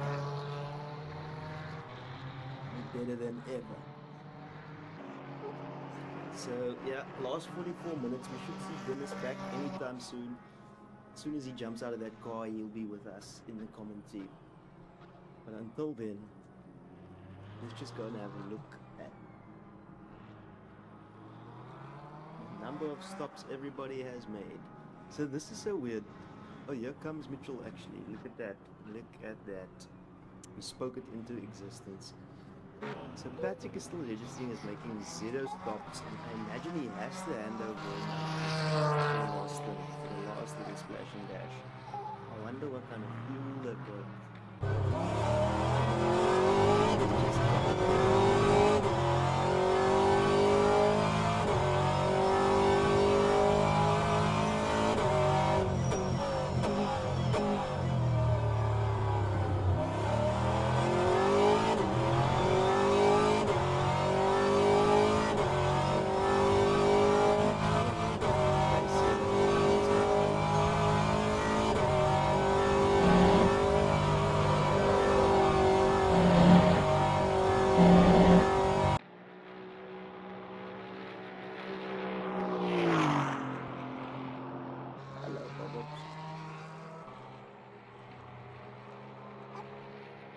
Oh yes, it's Uncle Patrick.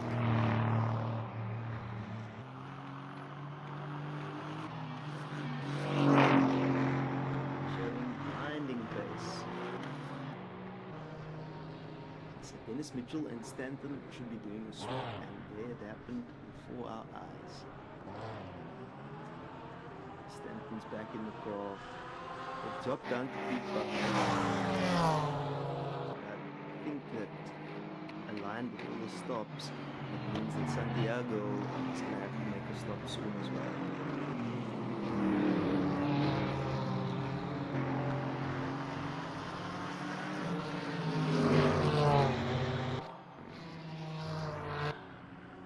So who is that there? Zampini behind Santiago. There we go. Shiba. Sticking to him, using him as a job, using him for the lines.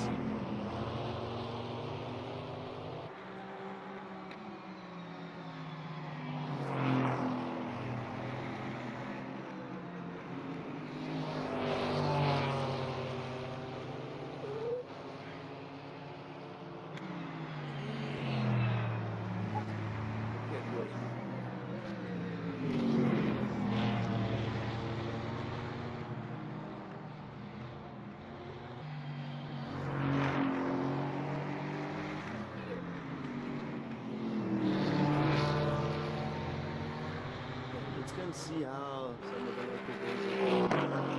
Ronjo's having very lonely days, just open air.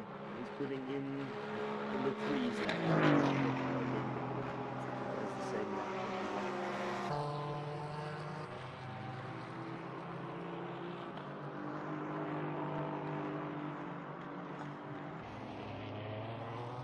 Gaps definitely go. And even the gap to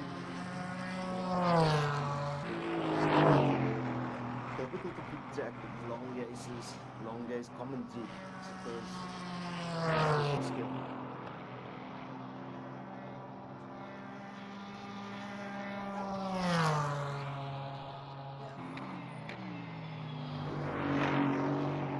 And now I'm commentating. Picking off the match.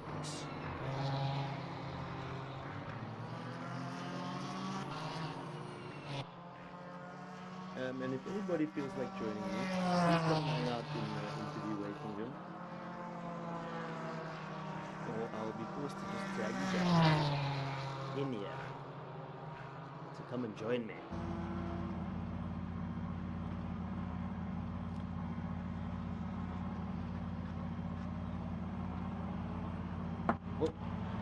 Oh, Andre Hildebrand has overtaken Michael Running. That has happened. Hildebrand and Van Beek are running P9. What a reward. I think there was like, at some stage there were 3 laps between them. Not in their favor.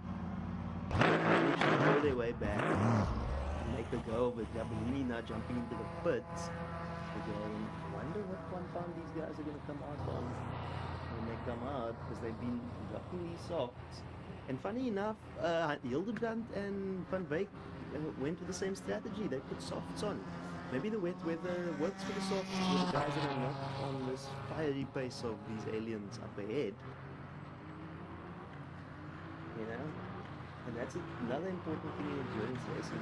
Your race, the race that you are in. You know? Say that's not his race. That's why he's giving that position away. And that's what a lot of beginners and racers don't understand. They think everything is their race. And they don't let you come past.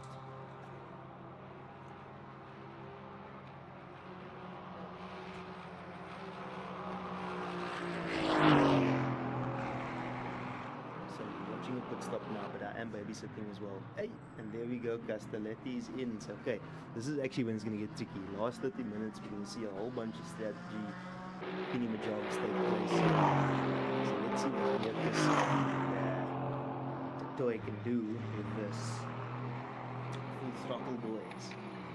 Running behind must be. Ooh, that must be familiar just ahead of them. So let's again. That's just position.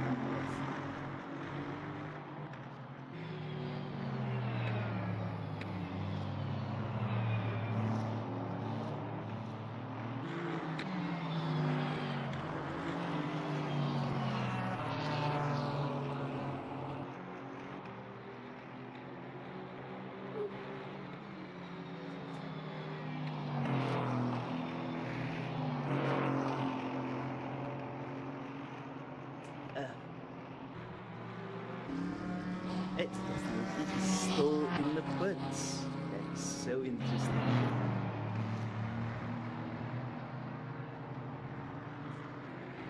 So does that mean that, no, Bjerkes has just done a pit stop, just changed over. Just telling the guys what's happening in the race. Okay guys, I'm gonna have to take a comfort break. Maybe Mitchell will join, but I hope you guys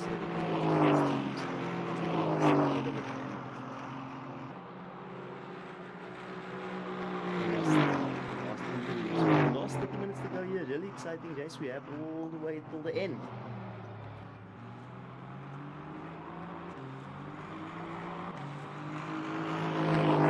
Riders looking super strong.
Yep, that's what I want to do.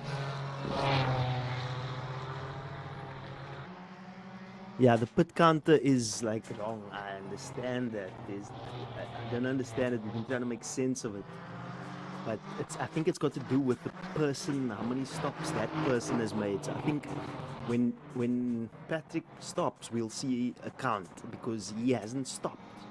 Everybody else has got one. Only Patrick has got no stops. That's because we need to see that Yannick, when he gets back in the car, would have made a stop. And I think that's how it reflects. It's kind of weird, but anyway.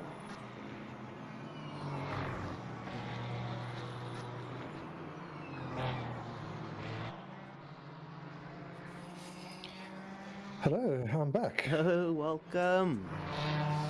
The timing After is some- impeccable. Do you need to run? Hey? Do you need to run now? I've just got some, it's bath time and it's Jay-Z time here at home.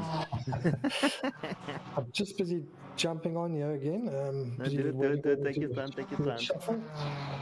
It's been quite a thing holding this fort down here for this. The guys have been very impressed though. And shit, I'm just yapping on here about nothing. Trying to follow the race, trying to make sense of it all. Ooh. Team NXT in the pits. So let's see what Camildin and Collison can do, because they seem pretty confident that their three lap disadvantage can reduce some. Yeah, their pace, just before I joined, we were working out their pace. Relative to the start, they've pretty much held the gap. So if they didn't have that incident, they would have held the gap. So they probably would have been P3, maybe P4. You see Camildin come through there sideways now. He's like Tokyo Drift stars here or something. And I'm just going to get up the overlays on my side so that I can start doing what I need to do to take over.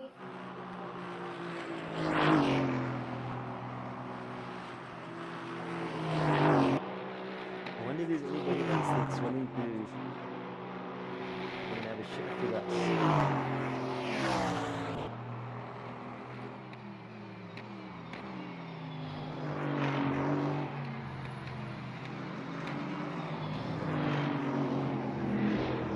Luciano and them have just put it, so they're coming out now. I don't know. Okay, I'm going to start streaming and then you can stop and then it should be all good. I've clicked start streaming, so Tell me when. okay, you can stop. Who are according you to the on now? button. Who are you on? I'm on Michael Rabellini in the pits. Okay.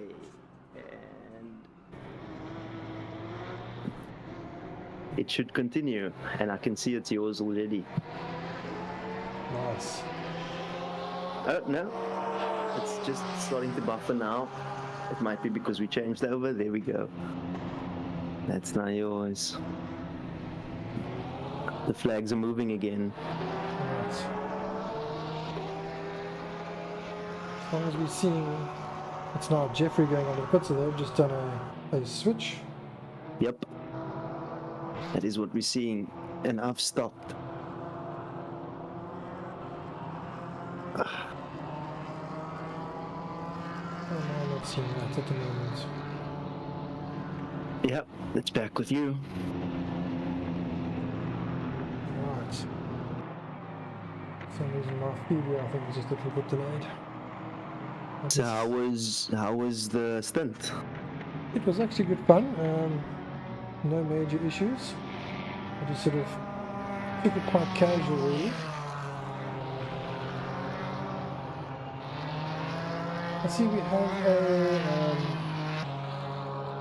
retirement for Jaden. I believe he had real issues as well. Thankfully, I didn't have any issues with my hardware. Okay.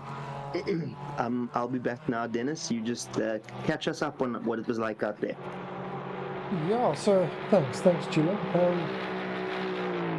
Track conditions weren't as bad as they look. With the rain coming down, it's very light, so you don't really feel it. Just gets slightly bit more slick, so on the turning there's a little bit of slide before the tire grips. But lap times, were pretty consistent. I think I had 2 laps that weren't on par, and the one was because I was lapping someone, and the other one was, I can't remember if it was just a pits or there was some, I don't know, it was just 2 laps that was really the issue. Other than that, it was pretty consistent. The pace was probably within 3/10 each lap, so conditions were good, and that's with rain, without rain, so no problem with the conditions. Quite enjoyable actually.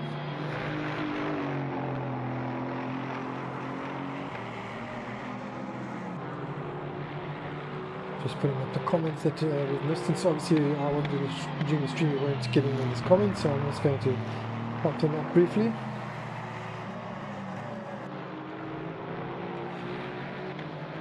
So yeah, the Summit EXP Team 2 had an issue at the start with Chris going off, and since then they've had their pretty major pit stop. They've pretty much held themselves solidly all the way, so I'm sure a bit upset that they could have had a good result but didn't. But what an amazing pace at the front from Yannick and Patrick. They're really doing an exceptional job out at the front. I believe their fastest race lap is a 17.1.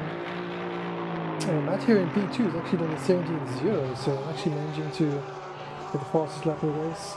Current their team have done a 17.9.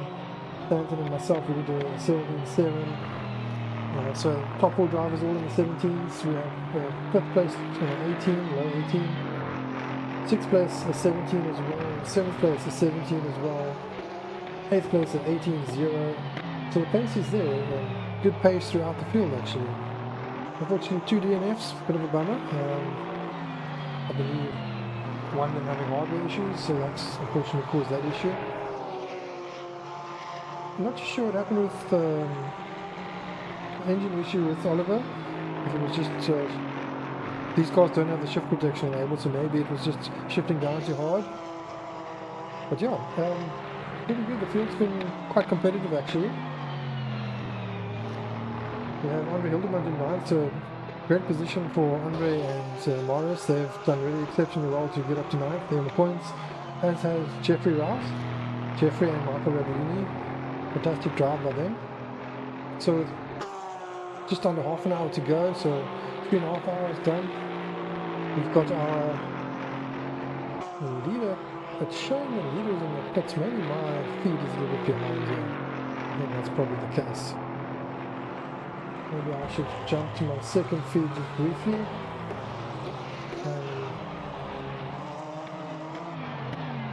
Actually just going to get extra mode up here so I can see what I'm doing better.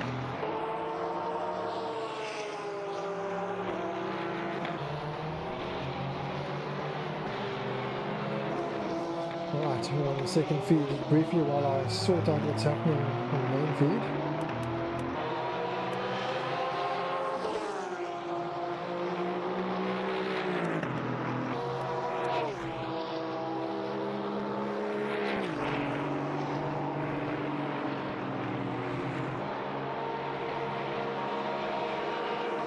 I'm not too sure what was going on with the timings there. I was a bit confused because it was showing that there was problems with timings. Oh dear, we have a DNF call. A deal? What is happening with the deal now? They are indeed in the pit. I don't know what has happened to them. Yeah, that's a real shame.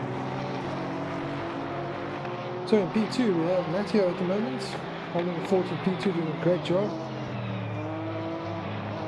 Diva disconnected and okay. Well, possibly he could reconnect, join the server. We'll lose a few more places, but at least you can carry on. At least you'll still be able to get a finish if you can rejoin. Well, that's a bit of a shame. It's always something that you don't really like, is to worry about disconnects and things like that in online racing, but that's kind of like a mechanical failure in real life. So we have some mechanical things on our wheels and hardware that we use, computers, and then the internet is also, I guess, technically a hardware issue.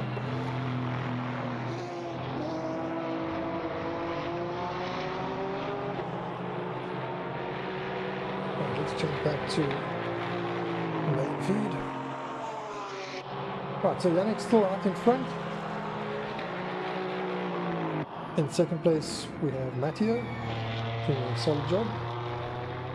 In third place, the first of our local drivers, we have Gert Bierkes.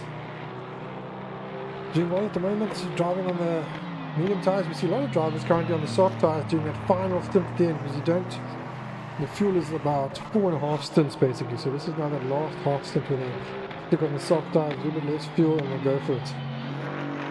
Carrot currently still on medium tyres, so I'm not sure if they have another pit stop still to come.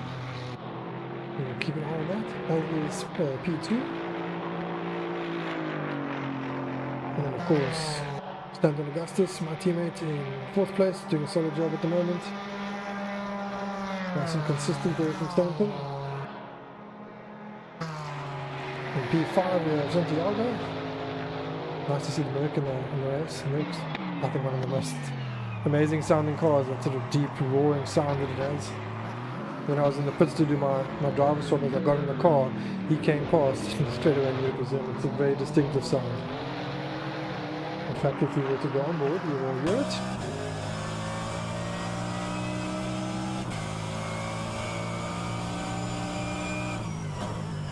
That sounds amazing. I love the sound of the Merc.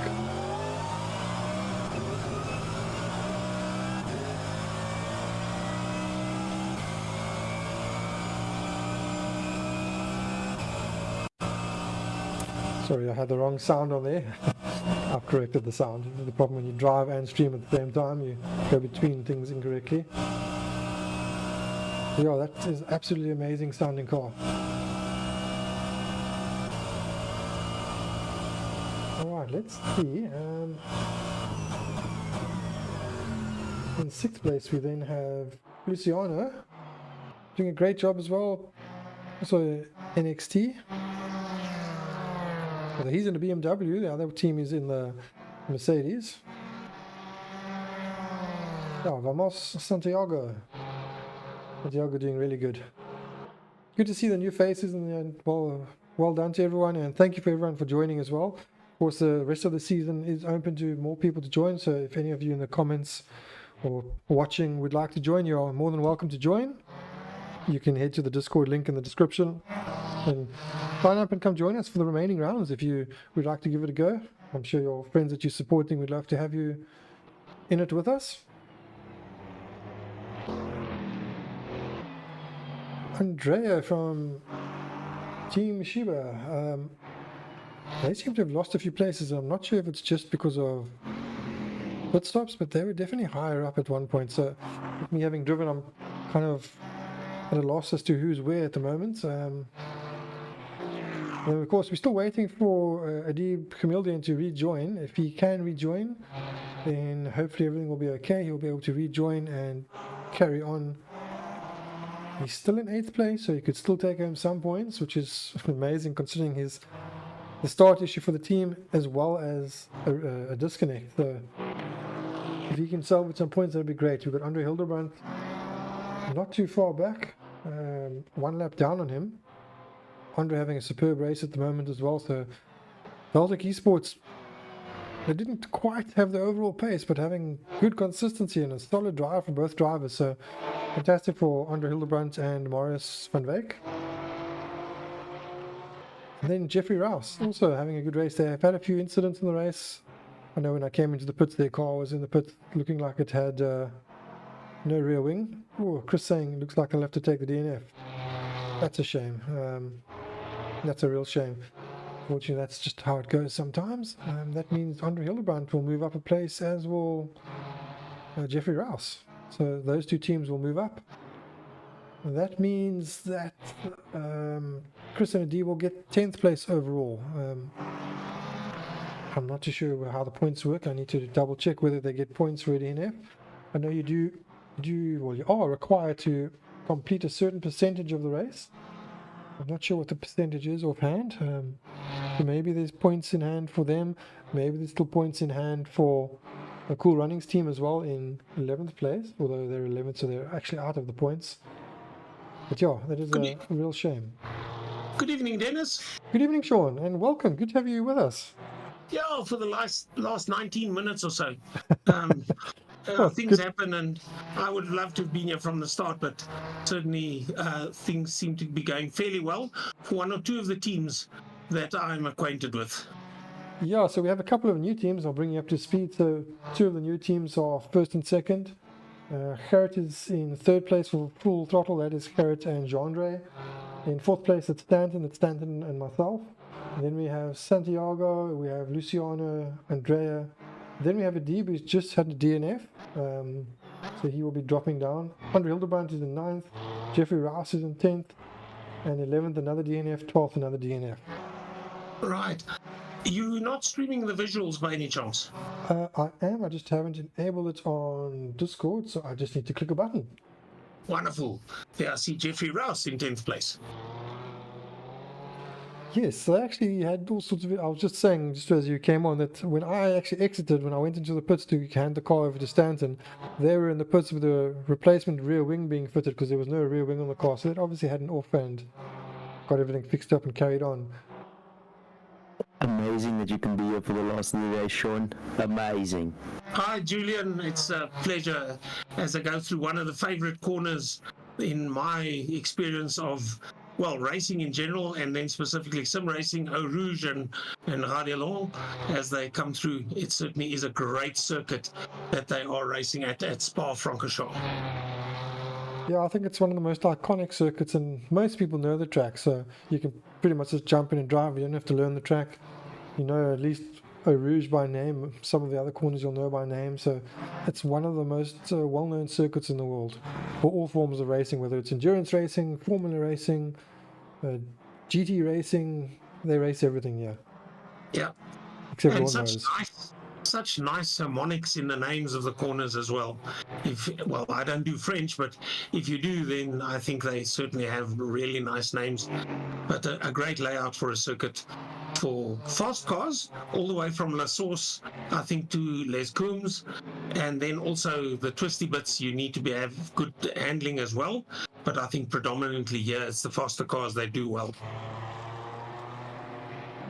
Yeah, so at the moment we have the lone Merc in the field, taking it around in 5th place. So that team has two cars. They have the Merc, but they also have the BMW, which is, I think, in 7th place, just up the road. Oh, that's not them, wrong car.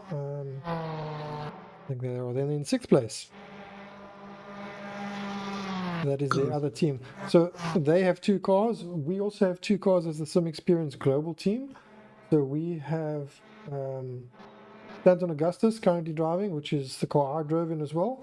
And then we have the other car, which is the Aston Martin, which is Adib and Chris. But they've unfortunately had the DNF. Right, they're still showing because Jeffrey's probably it will probably change in the next lap or so, because I see Jeffrey's 10 laps down. Just need to get my bearings again. So is he 10 laps down from Andre Hildebrand in the Delta Sports 777 car? So there's Stanton in 4th place. So Stanton, of course, well acquainted with endurance racing, so this will be nothing new to him. And behind Stanton, it's difficult to say. It's probably somebody that's been lapped. I think it's the leader, Yannick. Yeah, so Yannick's catching up to Stanton. For those that are interested in a little bit of numbers, the fastest lap of this race set up by Yannick Pleiss in the Team Iris Grip level car, number 56, 2 minutes 16.596, and Stanton running a best of 27, or that car, a best of 217.748. And Stanton's on a lap, the last lap that he had doesn't show, but Yannick is running the last lap at 217.9, and to give you an idea, 2nd place Matteo Castellani running at 218.8, so that's a full second that Yannick is quicker than Matteo. So Yannick certainly is flying, and he's got two cars that he has ahead of him that he can target for passing. Yeah, some of the drivers have, because it's the last stint, the way the timings have worked, the stint lasts roughly 50 minutes. Ooh, Stanton runs off track there. So the stint lasts roughly 50 minutes on the fuel, so that's fine for mediums, but because the time of the race is 4 hours, you end up with a short stint at the end. So what the guys do is they bolt on the softs with the half of a tank of fuel, and now we're seeing the good laps coming in because they got a bit more grip and they got a bit less weight. Yeah. And of course, this is now coming up to one of the most iconic corners in motorsport, as we've said all along, is they come to Eau Rouge and then go through that dip and up the hill and over Rodilon. And I see actually somebody posted a video explaining all the corner names, so I'm not going to take you through all of that again. Then they go past Kemmel, which doesn't actually have a curve to it, slightly to the right, and then it's the Kemmel straight all the way to Les Coombs, which is a right-left combination before they go right again at Malmedy. Here's the right, here's the left, and again to the right, which is Malmedy, and certainly a great, then there's a little bit, and then they have a hairpin which is called Bruxelles, and then Speaker's Corner, named as such because you could actually hear the commentator speaker at Speaker's Corner, so hence it got the name. And then it goes to the left-handed, a double left-hander, double gauche, and certainly an exciting circuit to watch and to get to commentate on it once again, and hopefully it won't be the last. Double gauche is left and left again. As I said, right corner, then left Fagnes, which is right and, let me get it right, yes, it's right and left. So there you come to it now, right, and then a short piece and left. Here they get to the left bit. Then it's Campus, just linking the turns to where the car is and where it's pointing. Campus is a right-hander, another right-hander, which is Stavelot. So there they go down the hill quite fast, sweeping round Stavelot.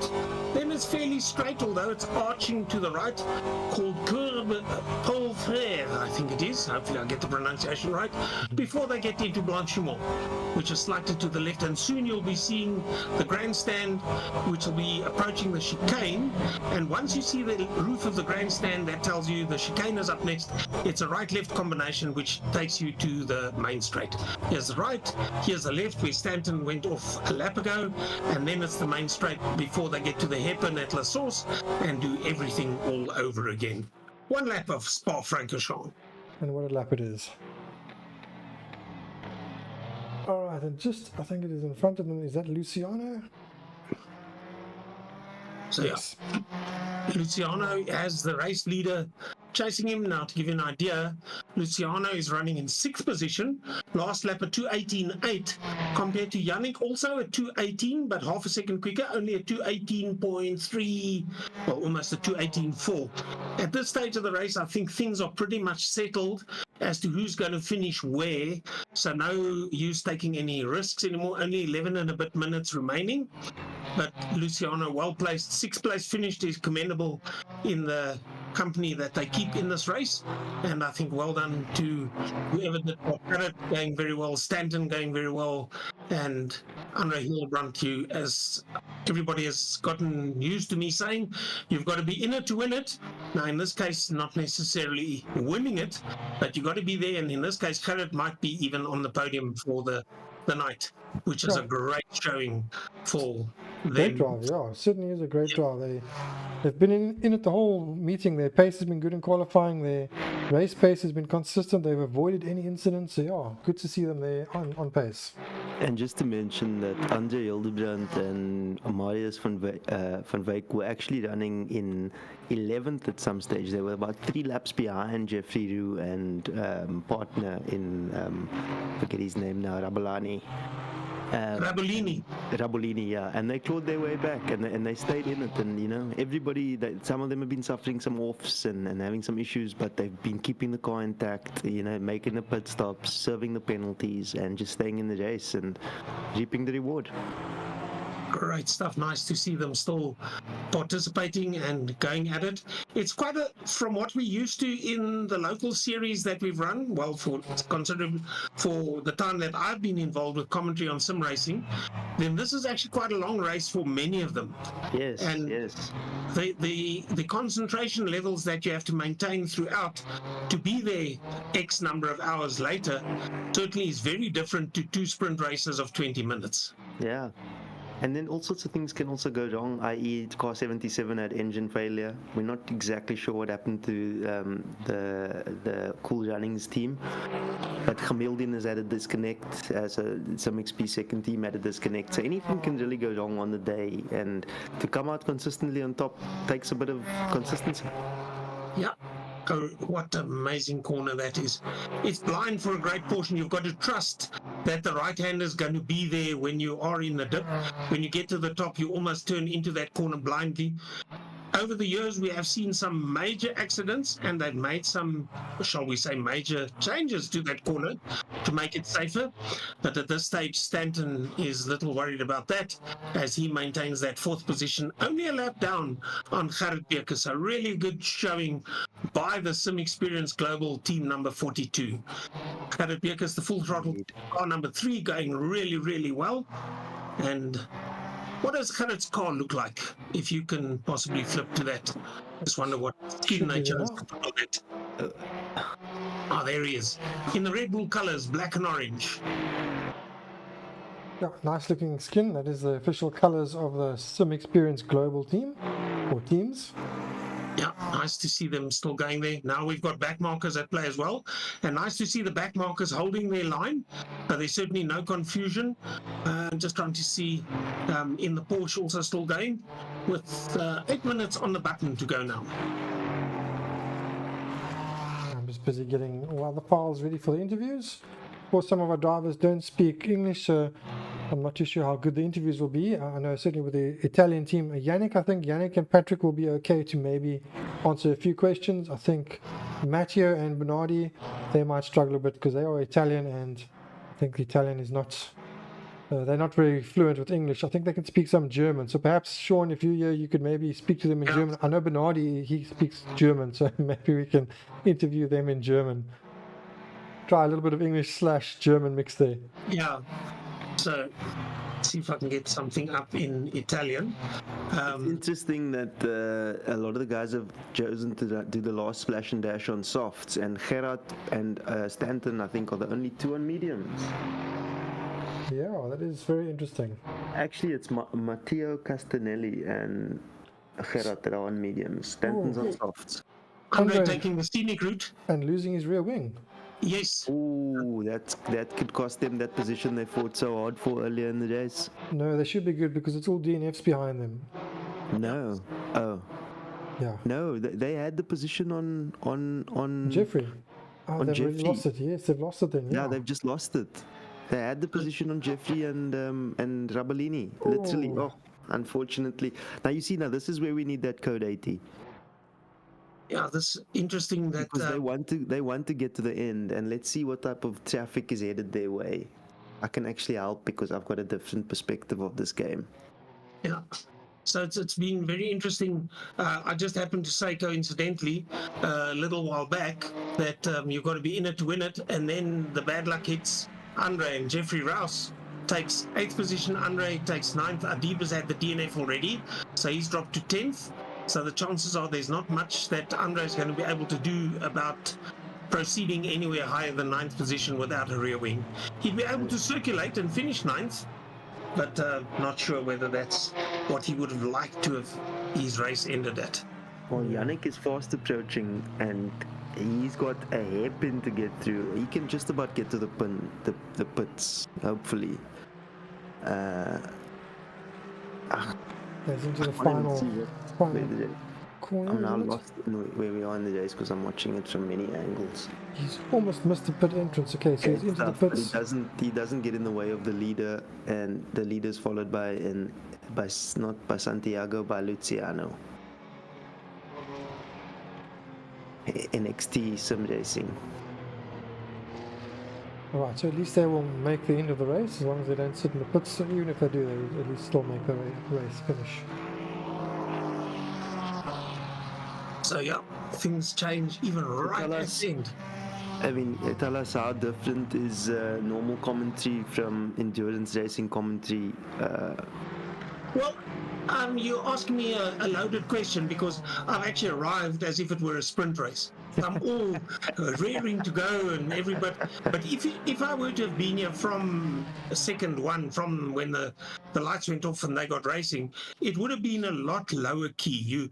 You actually do it more as a casual conversation than what you do in live racing. So what I've done in the few minutes that have passed, because I'm not sure that it's been done before, but just for those that are listening, I've taken them for one lap around the circuit as to what the corner names are, what to expect, I haven't taken them through how those corners got those names, because there is a video out for that.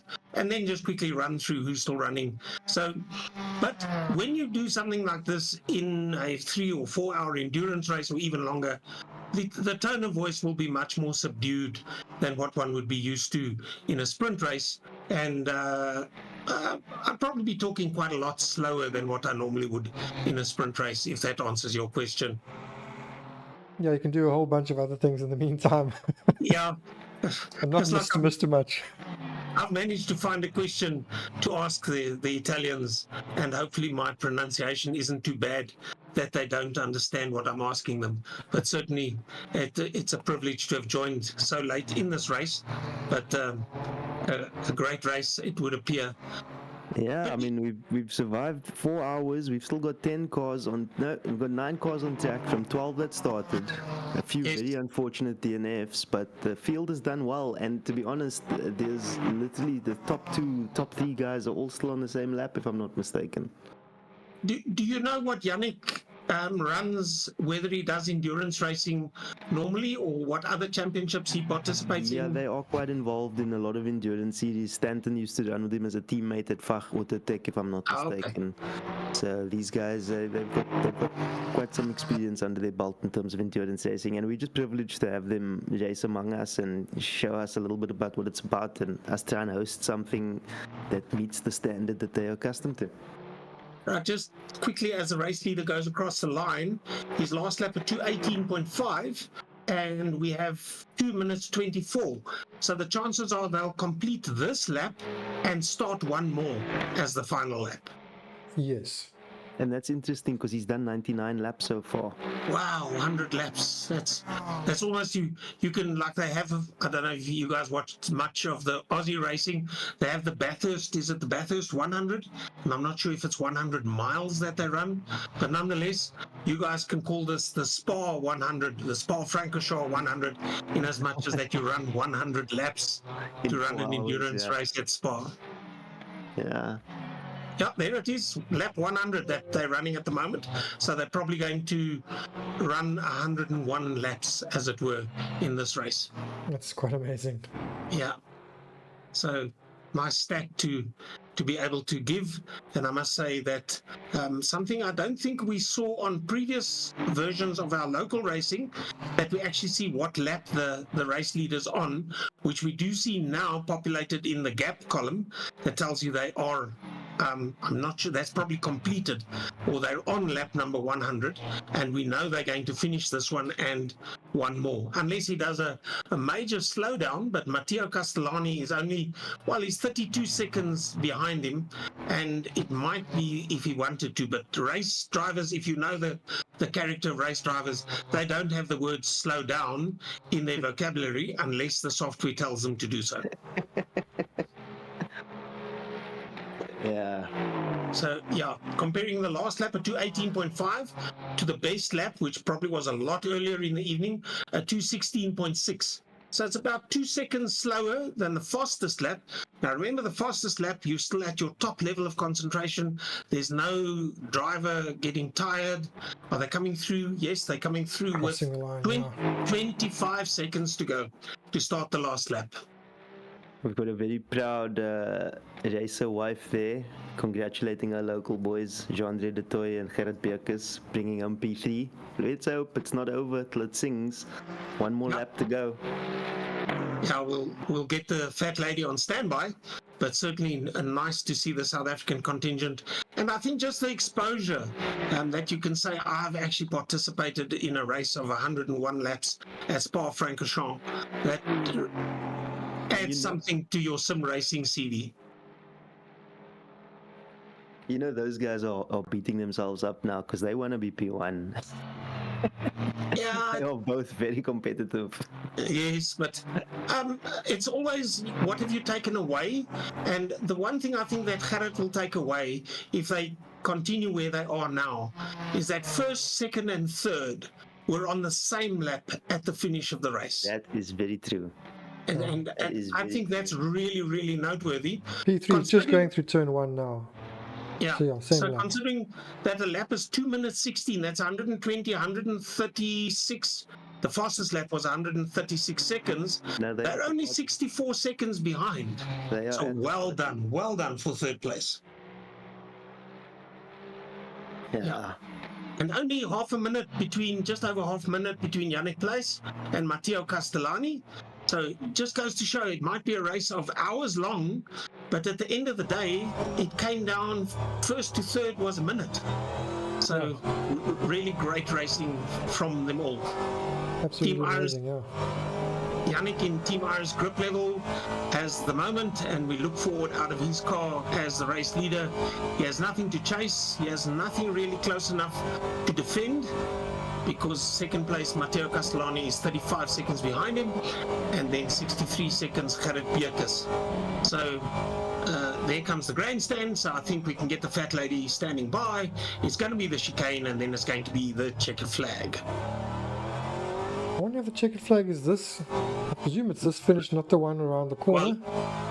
Well, I This is where don't we know start. what they've chosen There we for go. this race. All right, it is that one. It has fallen as we expected it to, and well done to Yannick Place and his teammates for the Team Iris group level car number 56. They've got the 102 same laps. surname. They're brothers. Patrick Place is the same, right? Yes. Same name. Yeah. Patrick Place and Yannick Place, yeah. Where do they hail from, Dennis? I believe they are I believe they German. placed first.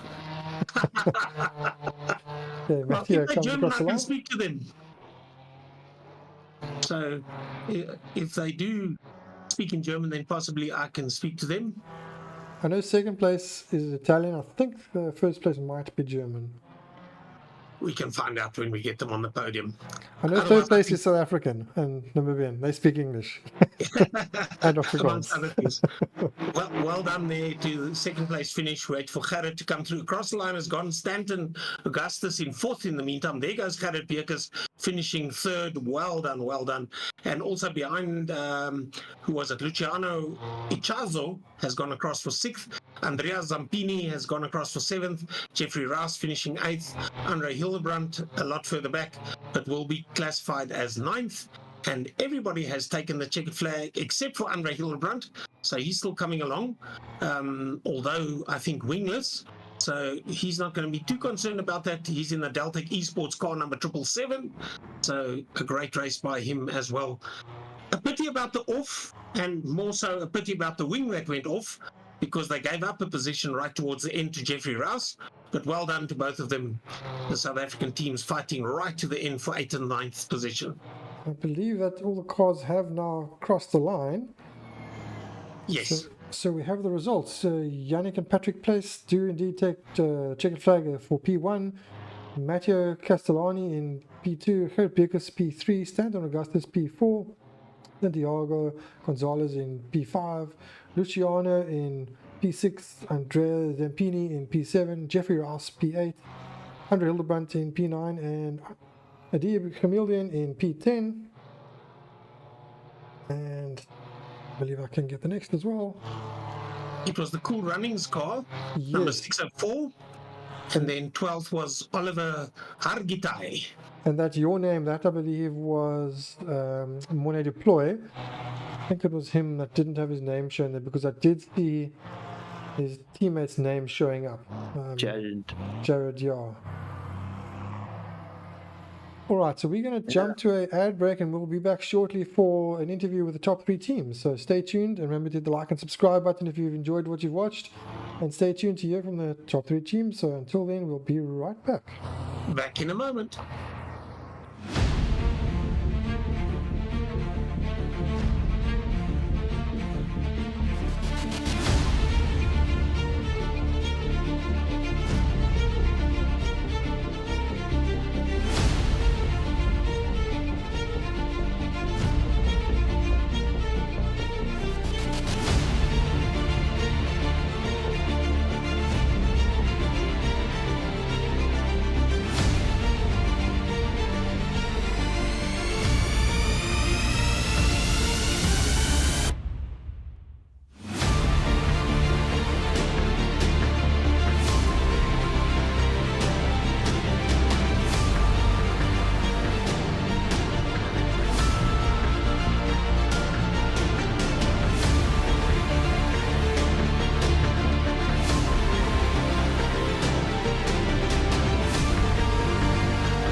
All right, welcome back, everybody. Of course, we have completed our 4 hour of Spa Endurance, the first round of our 2024 Endurance Series. This is round 1, coming to you from the Spa Francorchamps circuit.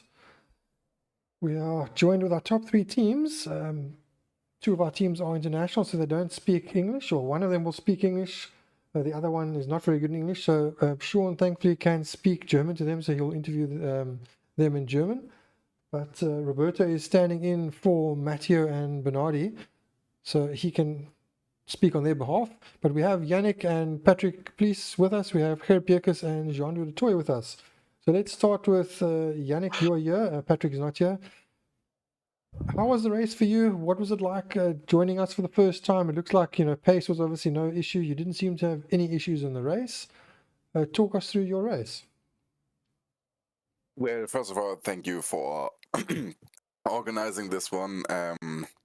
Yeah, I think we had a really good time. No issues except for me having to do one more stint, but Patrick forgot to select me in the pit menu.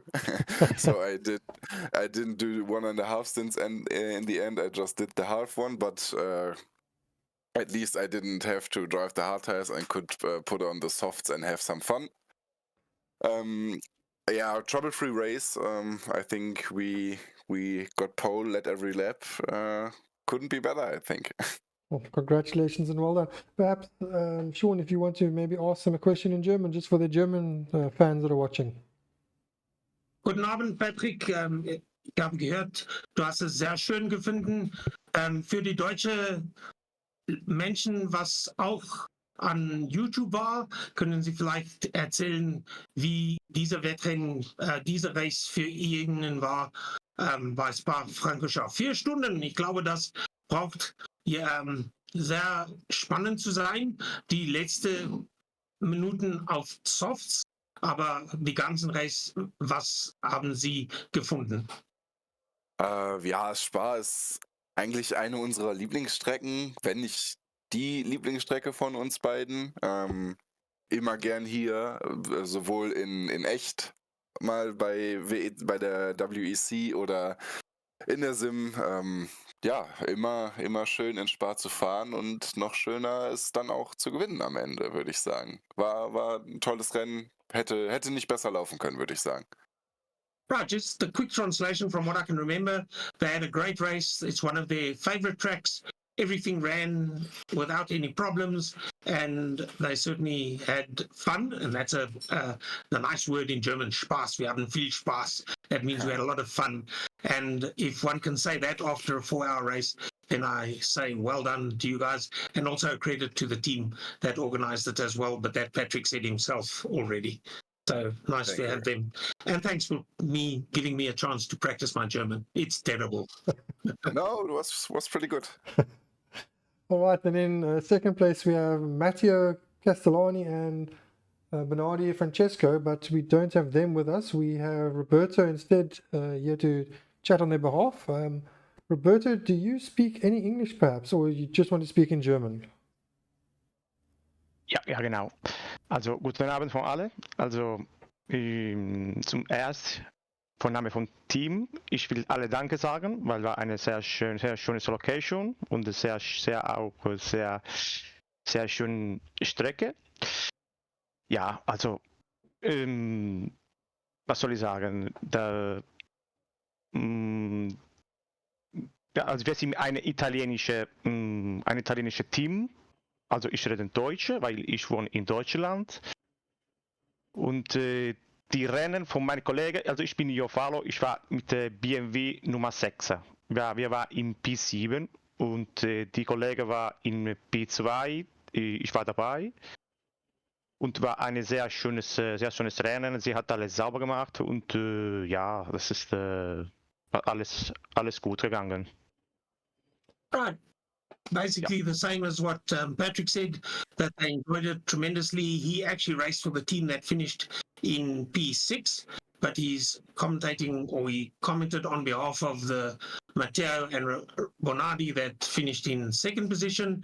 Now, you must please forgive me if I give you a question in my best Italian, courtesy of Google. Come andata la tua gara? Also Italienisch oder in Deutsch? Italienisch, ich glaube, da ist auch italienische Menschen auf YouTube und dann gibt es auch für Sie etwas zu verstanden in Italienisch. Okay, also also okay, also, darf ich Italienisch reden? Bitte? Kann ich Italienisch reden oder wollen Sie in Deutsch haben? Nein, in Italienisch bitte.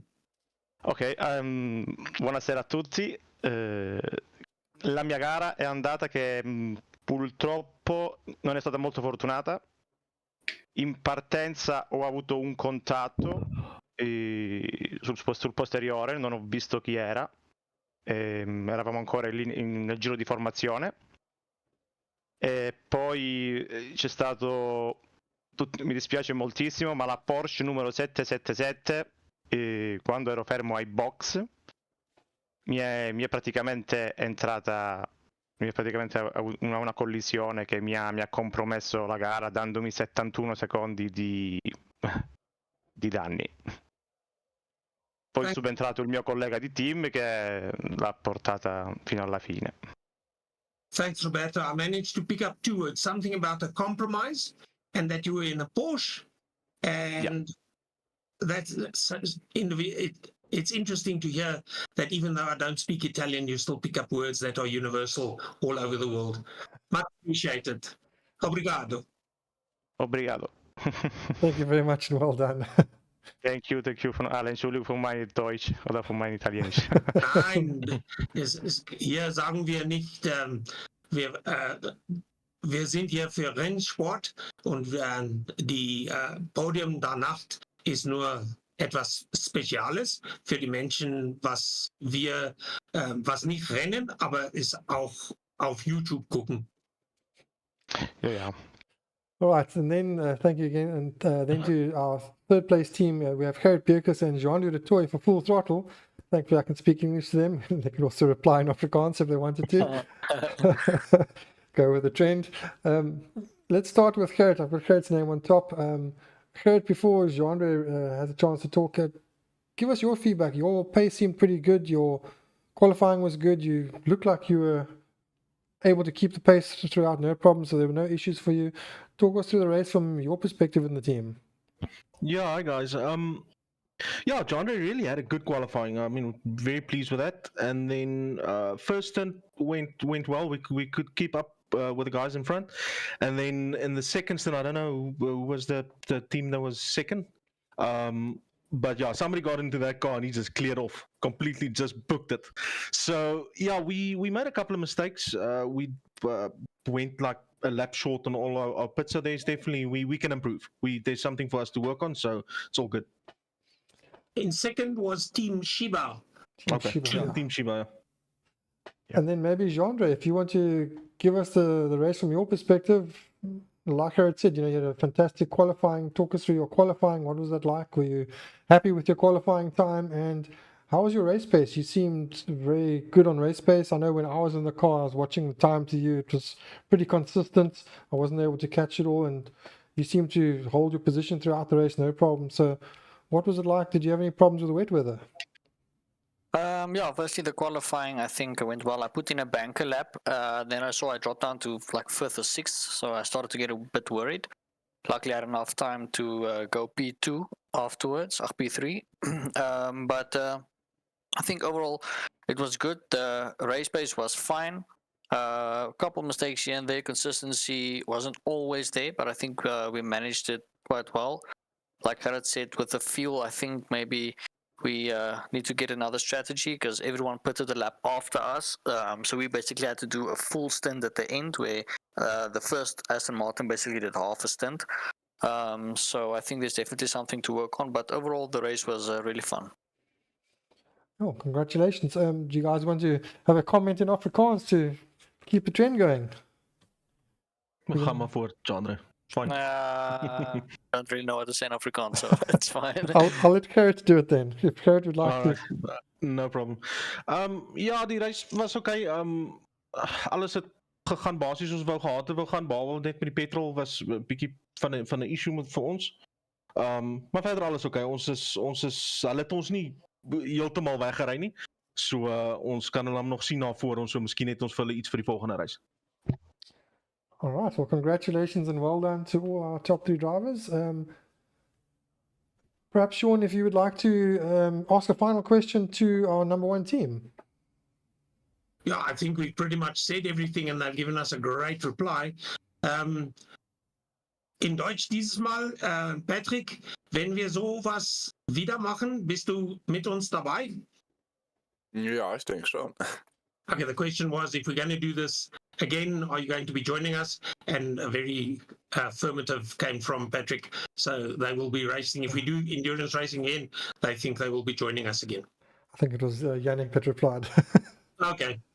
All right, great stuff, guys. All right, I'm going to just take you all out here. So thank you very much for joining us and congratulations on your podiums. Thank you. Vielen Dank. Right, cheers, guys. Grazie. All right. And then there were 2. Just us 2 left. It's like same old, same old. So, of course, that is the end of round 1 of our 6-round championship. So this is the Spa 4-hour done and dusted. So that means our following round will be another 4-hour, but that'll be the 4-hour of Road America. So the way this championship works is we have a split of sort of IMSA and the World Endurance Series. So we got some European tracks, some American tracks. Well, 3 American tracks, 3 European tracks. So Spa is done, then we go to America, then we go back to Europe, then we go to America, then we go to Europe, and then back to America. So round 2 is Road America. So that is a 4-hour race. Monza will be also a 4-hour race. Sebring will be a 5-hour race, and the Nordschleife, well, that will be a 5-hour race, and then Daytona will be a 4-hour race. So that's it for this round. Thank you very much for watching. Remember to hit the like and subscribe if you enjoyed this, and to join us again on the 30th of June, the end of next month, for round 2. Until then, have a great month, and we'll see you all. And thank you very much for Sean for joining. Thank you for Julian for doing everything he can to keep things going. And thank you to all the drivers for taking part, and all the people in YouTube for your comments. It's much appreciated, and we hope you enjoyed it, and we'll hope to see you all at the next one. So until then, goodbye, everyone. Good night, everybody.